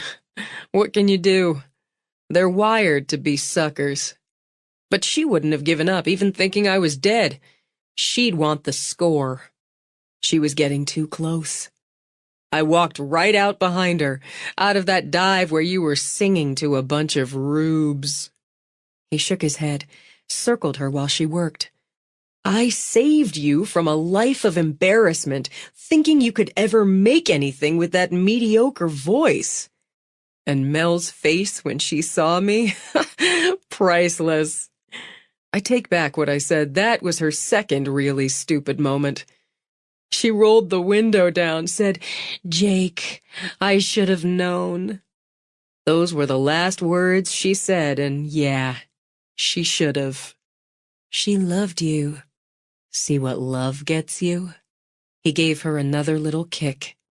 It's just another con. She sat back on her heels, then rose slowly, bucket in hand. "I'm going to need more than this to bleach out that stain. Is there more?" You've got plenty right there. "Yes, but I need it to—" She heaved it up, straight bleach with a faint tinge of blood, into his face. When he screamed, she had a choice: go for the gun or run for the door, and she was too fired up to run. She kicked, aiming for his groin. The floor was just wet enough that she slipped a little, and it took the leading edge off the kick. But she made contact. Even as she tried to grab for the gun, he fired it, wild and blind. Her ears rang. She ducked, snatching at the mop, hoping to make better contact with his balls with the handle. But his flailing hand got a fistful of her hair, firing stupefying pain into her skull. She jabbed her elbow into the same tender area and knew she hurt him, knew she gave him pain. But he was as wild as she was now, and flung her across the room like a rag. Bitch! You bitch! She rolled. She wasn't sure how well he could see, hoped he was blind. Desperate, she wrenched off a shoe, flung it across the room, praying he'd follow the sound. But he walked slowly toward her, the whites of his eyes shattered and red. I'm not just going to kill you now. I'm going to hurt you first. He rubbed his left eye with his free hand. Making it worse, she knew. Please, please make it worse. Let's start with a kneecap. She braced for the pain, then scrambled back in shock as the door where the bloodstains ended burst open. Richard whirled, blinking his burning, blurry eyes as the bloody mountain of a man rammed him. Horrible sounds, the grunts, snarls, the crack of fist against bone. But the only sound that mattered was the clatter of the gun as it leaped out of Richard's hand on impact and hit the floor. She bolted after it, nearly dropped it again out of hands soap slick with her own sweat. She swayed up to her knees, bit down, gripped the gun in both hands. The big man was bleeding, and whatever force had driven him into the room and at the man who'd shot him was eaten away now. Richard had his hands around the man's throat, squeezing, squeezing. Dead. Thought you were dead, Jimmy. I thought the same about you, she thought, and said calmly, coldly, Richard. His head whipped around. She wondered what she looked like through those burning eyes. She hoped she looked like vengeance. He bared his teeth, let out a short laugh. You haven't got the spine. He lunged at her. They heard the first shots as Forrest spun the truck onto the dirt track. All plans to go in quiet, one in front, one in back, while backup poured in behind them, dissolved. He floored it, fishtailed over the gravel walk as the next shots rang out. Go in fast, Forrest shouted as they leaped out of either side of the truck. If he's standing, drop him. They hit the door together. Griff swung the rifle up. But Richard was already down. She knelt on the floor, holding the gun out, gripped in both hands. There was blood and bruising on her face. Her dress was torn at the shoulder, where more bruises bloomed. Her eyes were cold and fierce, her hair a wild, tumbling tangle of flame. She never had and never would look more beautiful to Griff's eyes. She swung the gun toward them, and he saw her arms tremble. Then she dropped those trembling arms. I think he's dead this time. I think I killed him. I think he's dead now. Griff shoved the rifle at Forrest. His heart started beating again when he had his arms around her. I've got you. You're all right. I've got you. Don't let go. I won't. He eased back only to pry the gun out of her stiff fingers. He hurt you. Not as bad as he wanted. Callie. She's fine. She's safe. She's asleep. He said he'd kill her if I didn't go with him. He said he'd go after her. She looked over at her brother, who pressed fingers against Richard's throat. I had to protect her. You did what you had to do, Forrest told her. Is he dead now? He's breathing. They both are, but they sure are a mess. It'll be up to the doctors and God whether they make it. He shot him. Shot the big one, Jimmy, and thought he was dead, but he wasn't. I threw bleach in his eyes, but it wasn't enough. I slipped on it, I think, when I went to kick him in the balls and he got me by the hair. He was going to shoot me, but the other one came out like a demon from hell. I got the gun. And the big one, he couldn't fight anymore. He was bleeding so bad. Richard was choking him. I said his name. I said, Richard. So he looked at me. I don't know why I thought that would make him stop. He thought less than nothing of me. He thought I was weak and stupid and spineless. He said that. He said I didn't have the spine, and he came at me. I had the spine to shoot him 3 times. I think it was 3 times. He didn't go down until the 3rd time. Forrest shifted, crouched eye to eye with her. You did what you had to do. Her eyes lost the fierceness, went glassy with tears. You have to take it back. Take what back, baby? That I can't shoot worth shit. Weak-kneed, Forrest rested his brow to hers a moment. I take it back. Get her out of here, Griff. I got this. I'm all right. Rather than argue, Griff just picked her up. You came. She touched his cheek. I knew you would somehow. I didn't know if the texts were going through or who I was texting for sure. I've got them alphabetical, so it was going to be you or Forrest or Granny, maybe Grandpa. I knew if they got through, you'd come. You'd fix it. You fixed it yourself before I got the chance. I had to.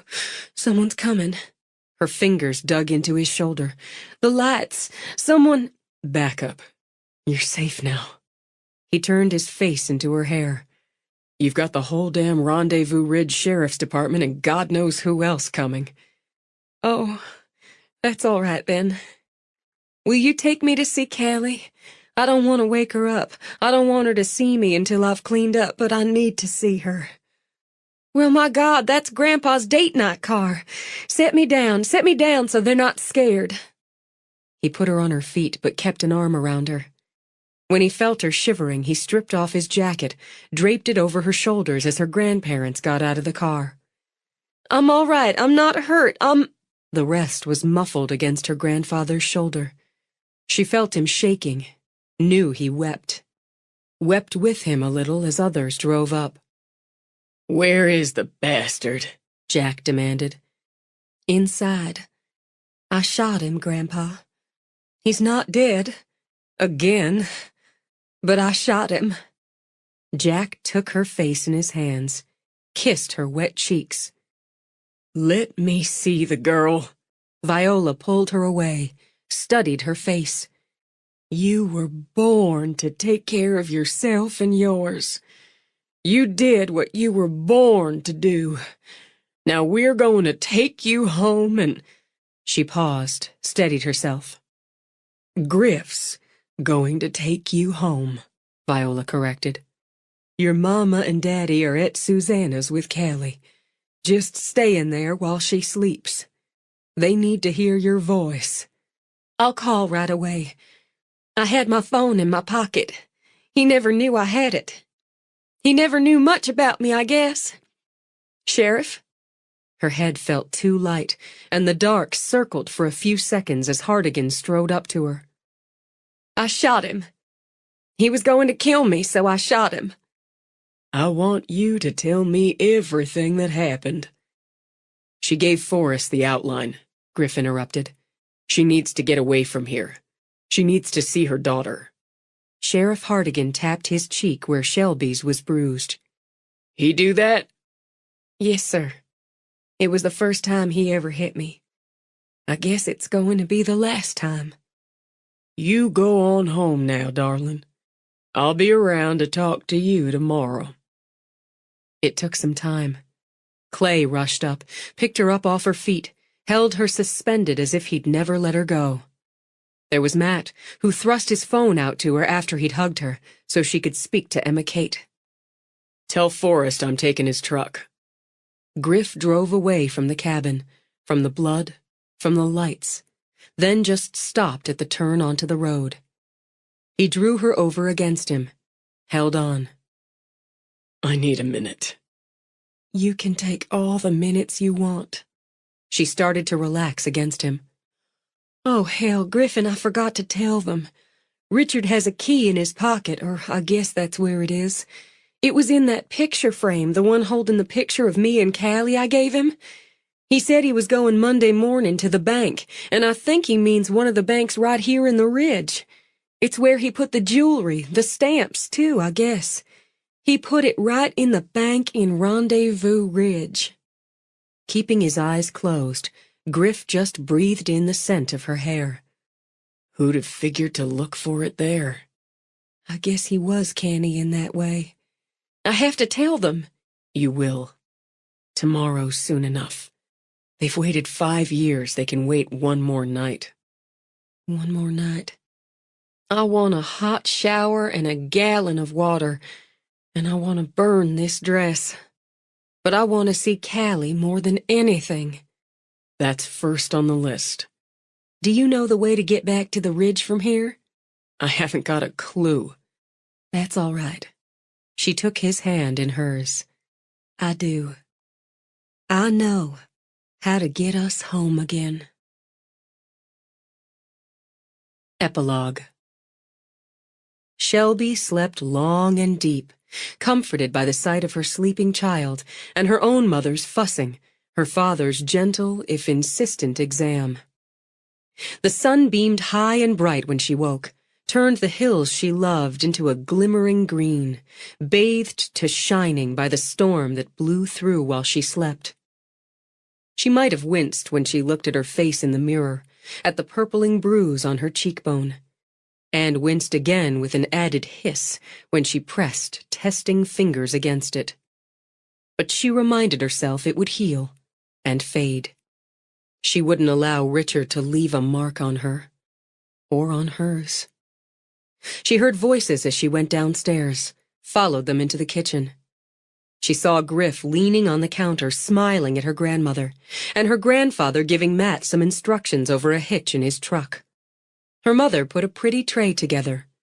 Her father drank coffee in a splash of sunlight. Emma Kate and Forrest with their heads together, and Clay, Gilly, and the baby huddled together. This looks like a party. All conversation stopped. All eyes turned to her. Oh, baby girl, I was just fixing you breakfast in bed. You need rest. I slept just fine, Mama, and I feel just fine now. She went to kiss her mother's cheek, snatched a piece of bacon off the plate she didn't really want, to make her mother smile. Party. Oh, Emma Kate, your party. Don't even start to go there. Jumping up, Emma Kate hugged her hard. You scared me, Shelby. Don't ever scare me like that again. I'm happy to promise that. Come over here and sit, her father ordered. I want to look at you. Yes, sir, Daddy. But where's Callie? We took Jack over to Miss Susanna's so she'd have more company. Gilly smiled, but gripped Shelby's hand tight. We all thought you'd sleep longer. I'm so glad you're all here. I'm so glad I woke up to all of you. She looked at Griff. All of you. She sat so her father could turn her face this way and that, shine his little light in her eyes. Headache? No, not a bit, I promise. Do you hurt anywhere? No, well, my cheek's a little sore, tender. That's what this is for. Viola gave her an ice pack and a kiss on the top of her head. Feels good. Like bliss, Shelby thought. He backhanded me because he could, and he pulled my hair like a girl in a catfight. Mostly he just tried to hurt me with words, like always. But he couldn't. Nothing he could say could... Oh, good Lord, I forgot again. Forrest, I have to tell you why he was here, in the house when I came to get Fifi. He was after... A key? Safe deposit box he's been paying for under the name of Charles Jakes for about 5 years now? Deflated, she shifted the angle of the ice bag. Yes, that's what I forgot to tell you. Griff filled me in last night when I came by. You slept late, Shelby. We found what the feds have been after right in the First Bank of Tennessee on High Street. All of it? Here? Most of it. The owners and their insurance company will be notified. That's for the federals. Tell her the rest, Forrest. His mother poked him. I still can't believe it. What rest? Her stomach pitched, so she reached for the Coke her mother had put in front of her. Is he dead? Did I kill him? Not that part of the rest. He made it through the night, and they give him a decent shot of making it all together. Closing her eyes, she let out a breath. She'd done what she'd had to do, just as Forrest had said, but dear God, she didn't want a killing on her hands. Even Richard's. He's going to live? They say he is. Then he can spend the rest of his life behind bars. The other one, he's one tough son of a bitch. They're giving him a better than decent shot. I didn't kill him. I don't have to live with having killed him. She closed her eyes again. But he'll go to prison. He won't get out again. He's going to spend what's left of his life in a cell. He's never going to touch you or Callie. Tell her the good part, Ada Mae insisted. We've had enough talk of that man in this house. Spending his life in prison's a pretty good part, Forrest said, but shrugged, then grinned. There's a finder's fee for the property stolen in Miami. Standard 10%. There's going to be some paperwork and some hoops to jump through, but Special Agent Landry figures you'll get about $2 million out of it. $2 million what? Dollars, Shelby. Pay attention. But he stole it. And the information you gave us found it. We need to have mimosas! When Ada Mae wept into her hands, Jack put his arms around her. Oh, Daddy, why don't we have any champagne? They're going to give me all that money. Shelby held up her hands, struggled to take it in. Enough I can pay off the rest of the debt? Don't see how it's your debt to begin with, Viola said, but you'll be free and clear. The man's not dead, Shelby Ann, and you were never his wife. Unless you've got fools for lawyers, some of that debt's already going to be gone. You'll have enough left, if I have any say about it, to give you a good start. I can't imagine it. I have to let it settle in. I just can't believe I'd be free of that weight. Free of him altogether. I want you to eat now and rest some more. I need to see Callie, Mama. What are you going to tell her? I'm going to tell her as much of the truth as I can. She's got McNee, Donahue, and Pomeroy in her, Viola said. She'll stand up to it. Later, she took Callie to Griff's. She thought both of them could use some time around a man who'd never hurt them. And she wanted some quiet time of her own with him. She sat on the porch with him while Callie raced around with the dog in a shower of bubbles. I can't believe you bought her another bubble machine. It's not another. It's one for here. I'm so glad you said it was all right to bring her here for a while. It's always all right, Red. I guess I know that, too. So much went through my mind last night on that awful drive in that cabin. I'm only going to bring him up to say Daddy's checked in with the hospital. They both came out of it. Richard, he's trying to work a deal, but they're not giving him room for one. And the other one, he's giving them chapter and verse. I think Forrest had the right of it. He's never going to get out of prison. I don't have to worry for Callie on that score. I'd never let him near her. She heard it in his voice, the fierceness, And the love. I believe that, too. Everything from last night's a little jumbled today. I don't know if I told you everything straight. It doesn't matter. You're here. I'd like to fix us a nice supper later, the three of us. I'll fix it. Smiling, she tipped her head to his shoulder. You're not a bad cook as cooks go, but I'm better. And I'd like to do something normal. That's how I feel when I'm here. I feel normal. Then stay. Stay for supper. Stay the night. Stay for breakfast. Stay. I have Callie. He said nothing for a moment, then rose. Would you come in for a minute? I want to show you something. When she looked out in the yard, he turned. Hey, Little Red, will you watch Snickers for me? Make sure he stays right in the yard? We need to go in for a minute. I will. I will. He likes the bubbles. See, Mama? They make rainbows. I see them. You stay right in the yard with Snickers. I'm just inside. Where's she going to go? Griff asked as he drew Shelby in. And you'll be able to see her out the window anyway. Did you start on another room? Mostly finished one. He led her upstairs. She could hear Callie laughing through the open windows, hear the dog's joyful barks. Normal, she thought again. Safe and real. On the second floor, he opened a door. The light spilled in through the windows, splashed on the pretty green of the walls. He'd hung a crystal light catcher in one of those windows, and more rainbows shimmered. Oh, it's a wonderful space. The colors like bringing the hills right inside. You did a window seat. Thinking about doing some shelves over there, but haven't decided. Plenty of closet space. He opened double doors and made her eyes go wide. This is amazing. It's all set up, all painted and pretty. Even the light in here. Is that? She opened another door. A bathroom so pretty and fresh.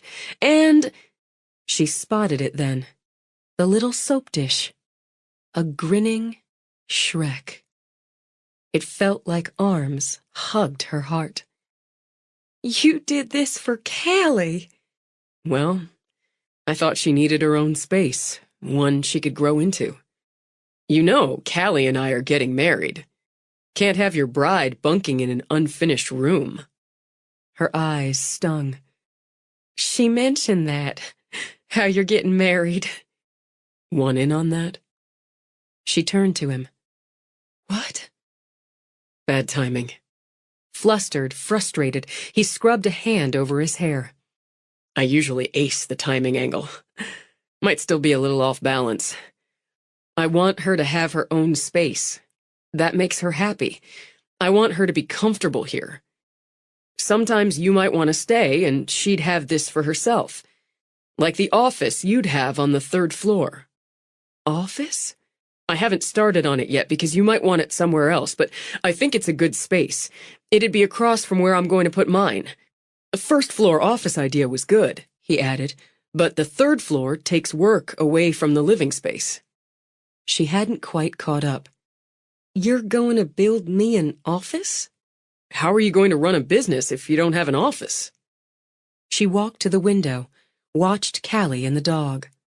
I never talked to you about any of that. Ms. Vi did. Of course she did. You believe I can do that? Start up and run my own business? I think you can do anything. You have already.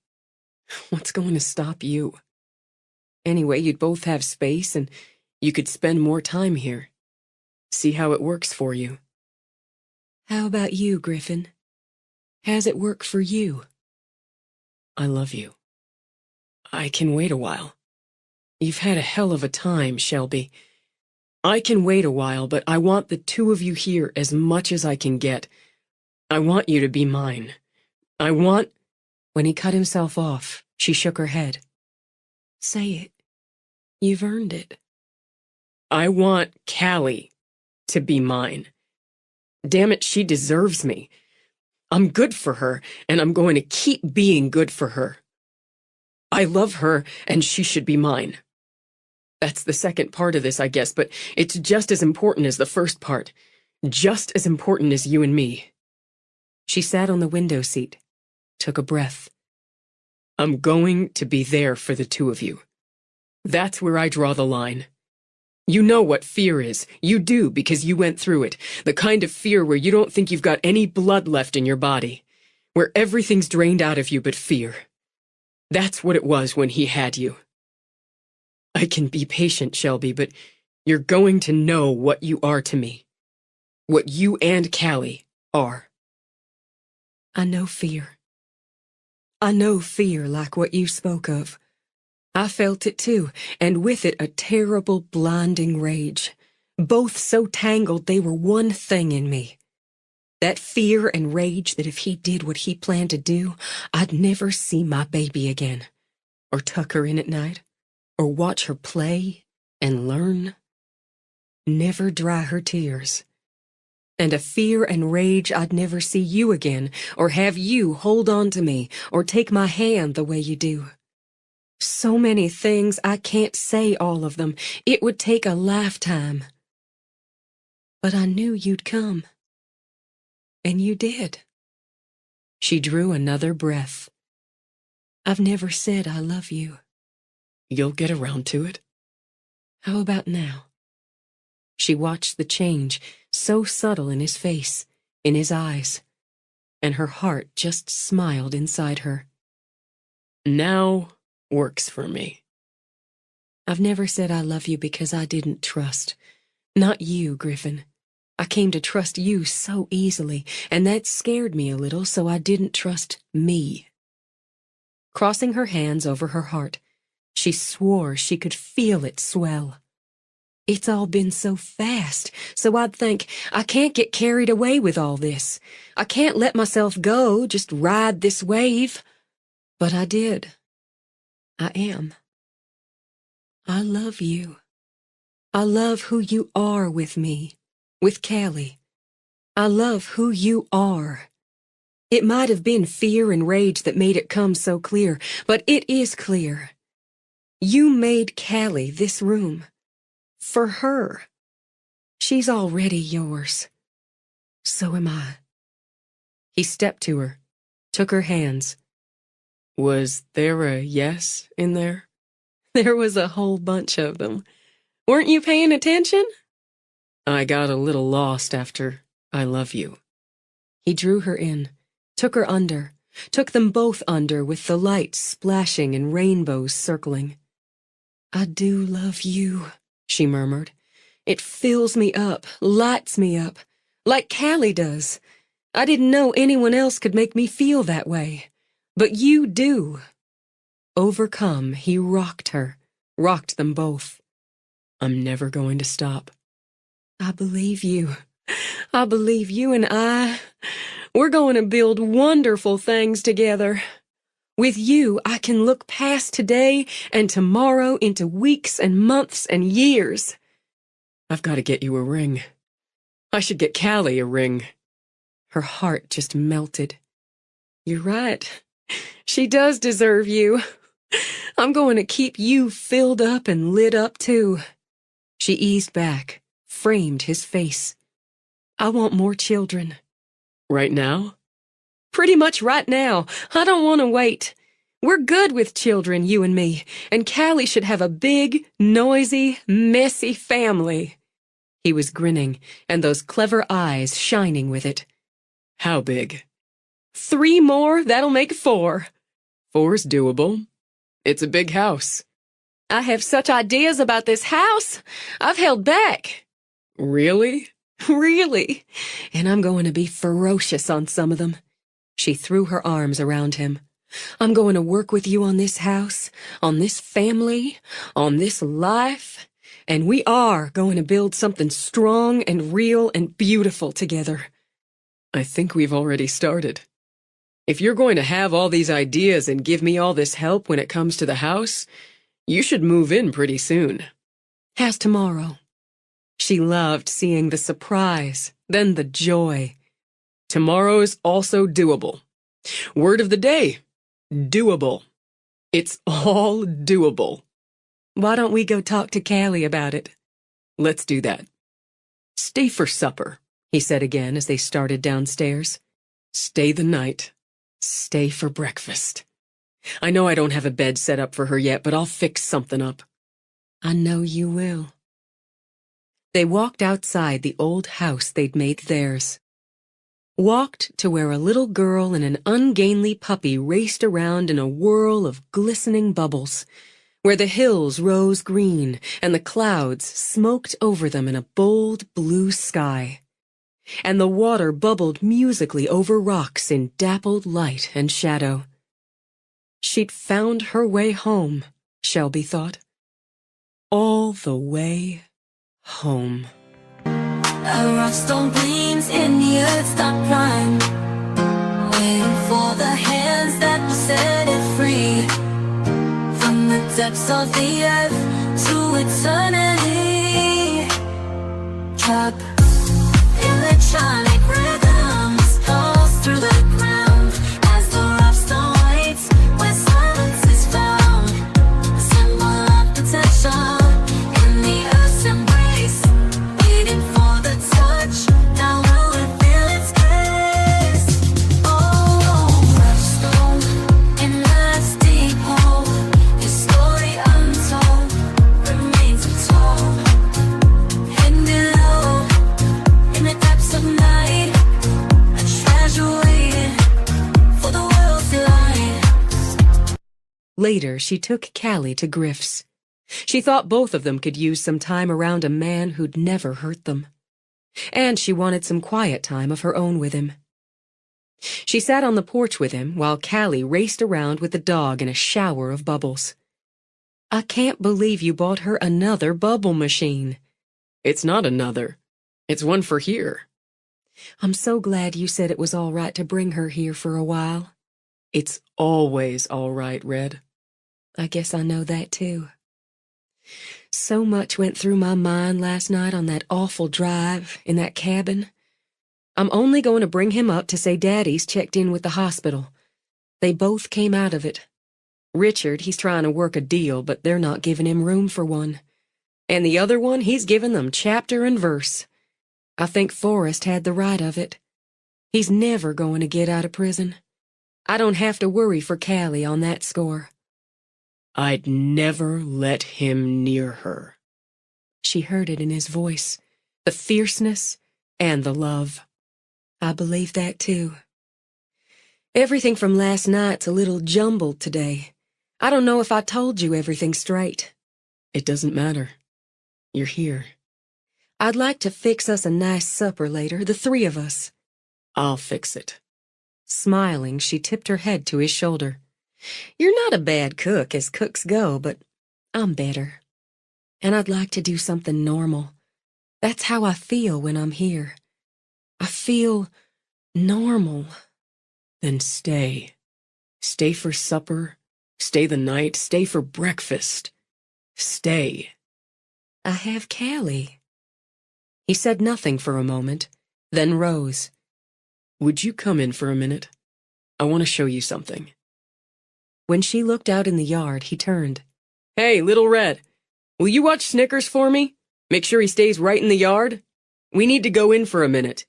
I will. He likes the bubbles. See, Mama? They make rainbows. I see them. You stay right in the yard with Snickers. I'm just inside. Where's she going to go? Griff asked as he drew Shelby in. And you'll be able to see her out the window anyway. Did you start on another room? Mostly finished one. He led her upstairs. She could hear Callie laughing through the open windows, hear the dog's joyful barks. Normal, she thought again. Safe and real. On the second floor, he opened a door.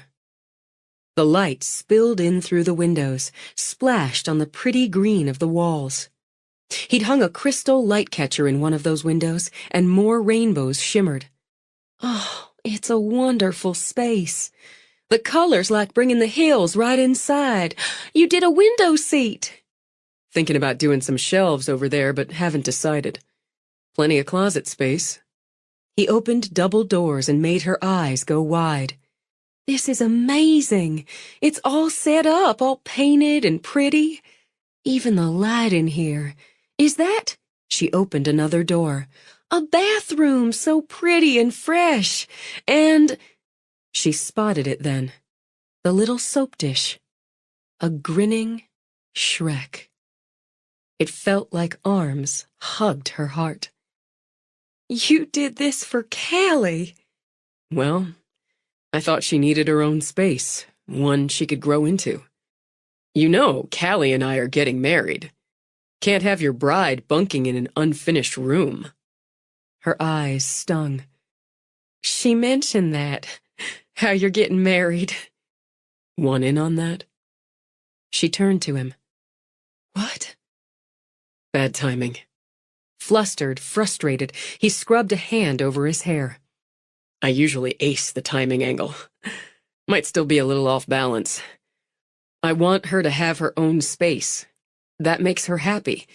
I want her to be comfortable here.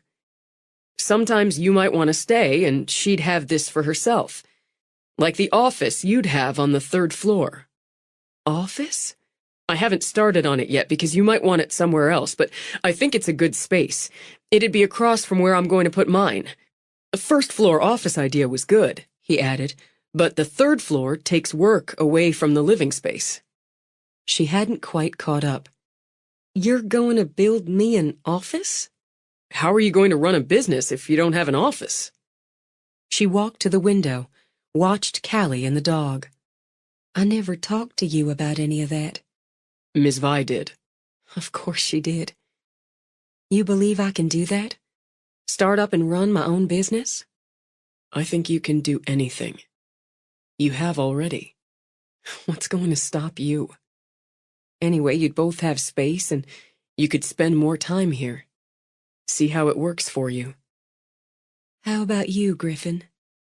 How's it work for you? I love you. I can wait a while. You've had a hell of a time, Shelby. I can wait a while, but I want the 2 of you here as much as I can get. I want you to be mine. I want... When he cut himself off, she shook her head. Say it. You've earned it. I want Callie to be mine. Damn it, she deserves me. I'm good for her, and I'm going to keep being good for her. I love her, and she should be mine. That's the second part of this, I guess, but it's just as important as the first part. Just as important as you and me. She sat on the window seat, took a breath. I'm going to be there for the 2 of you. That's where I draw the line. You know what fear is. You do, because you went through it. The kind of fear where you don't think you've got any blood left in your body.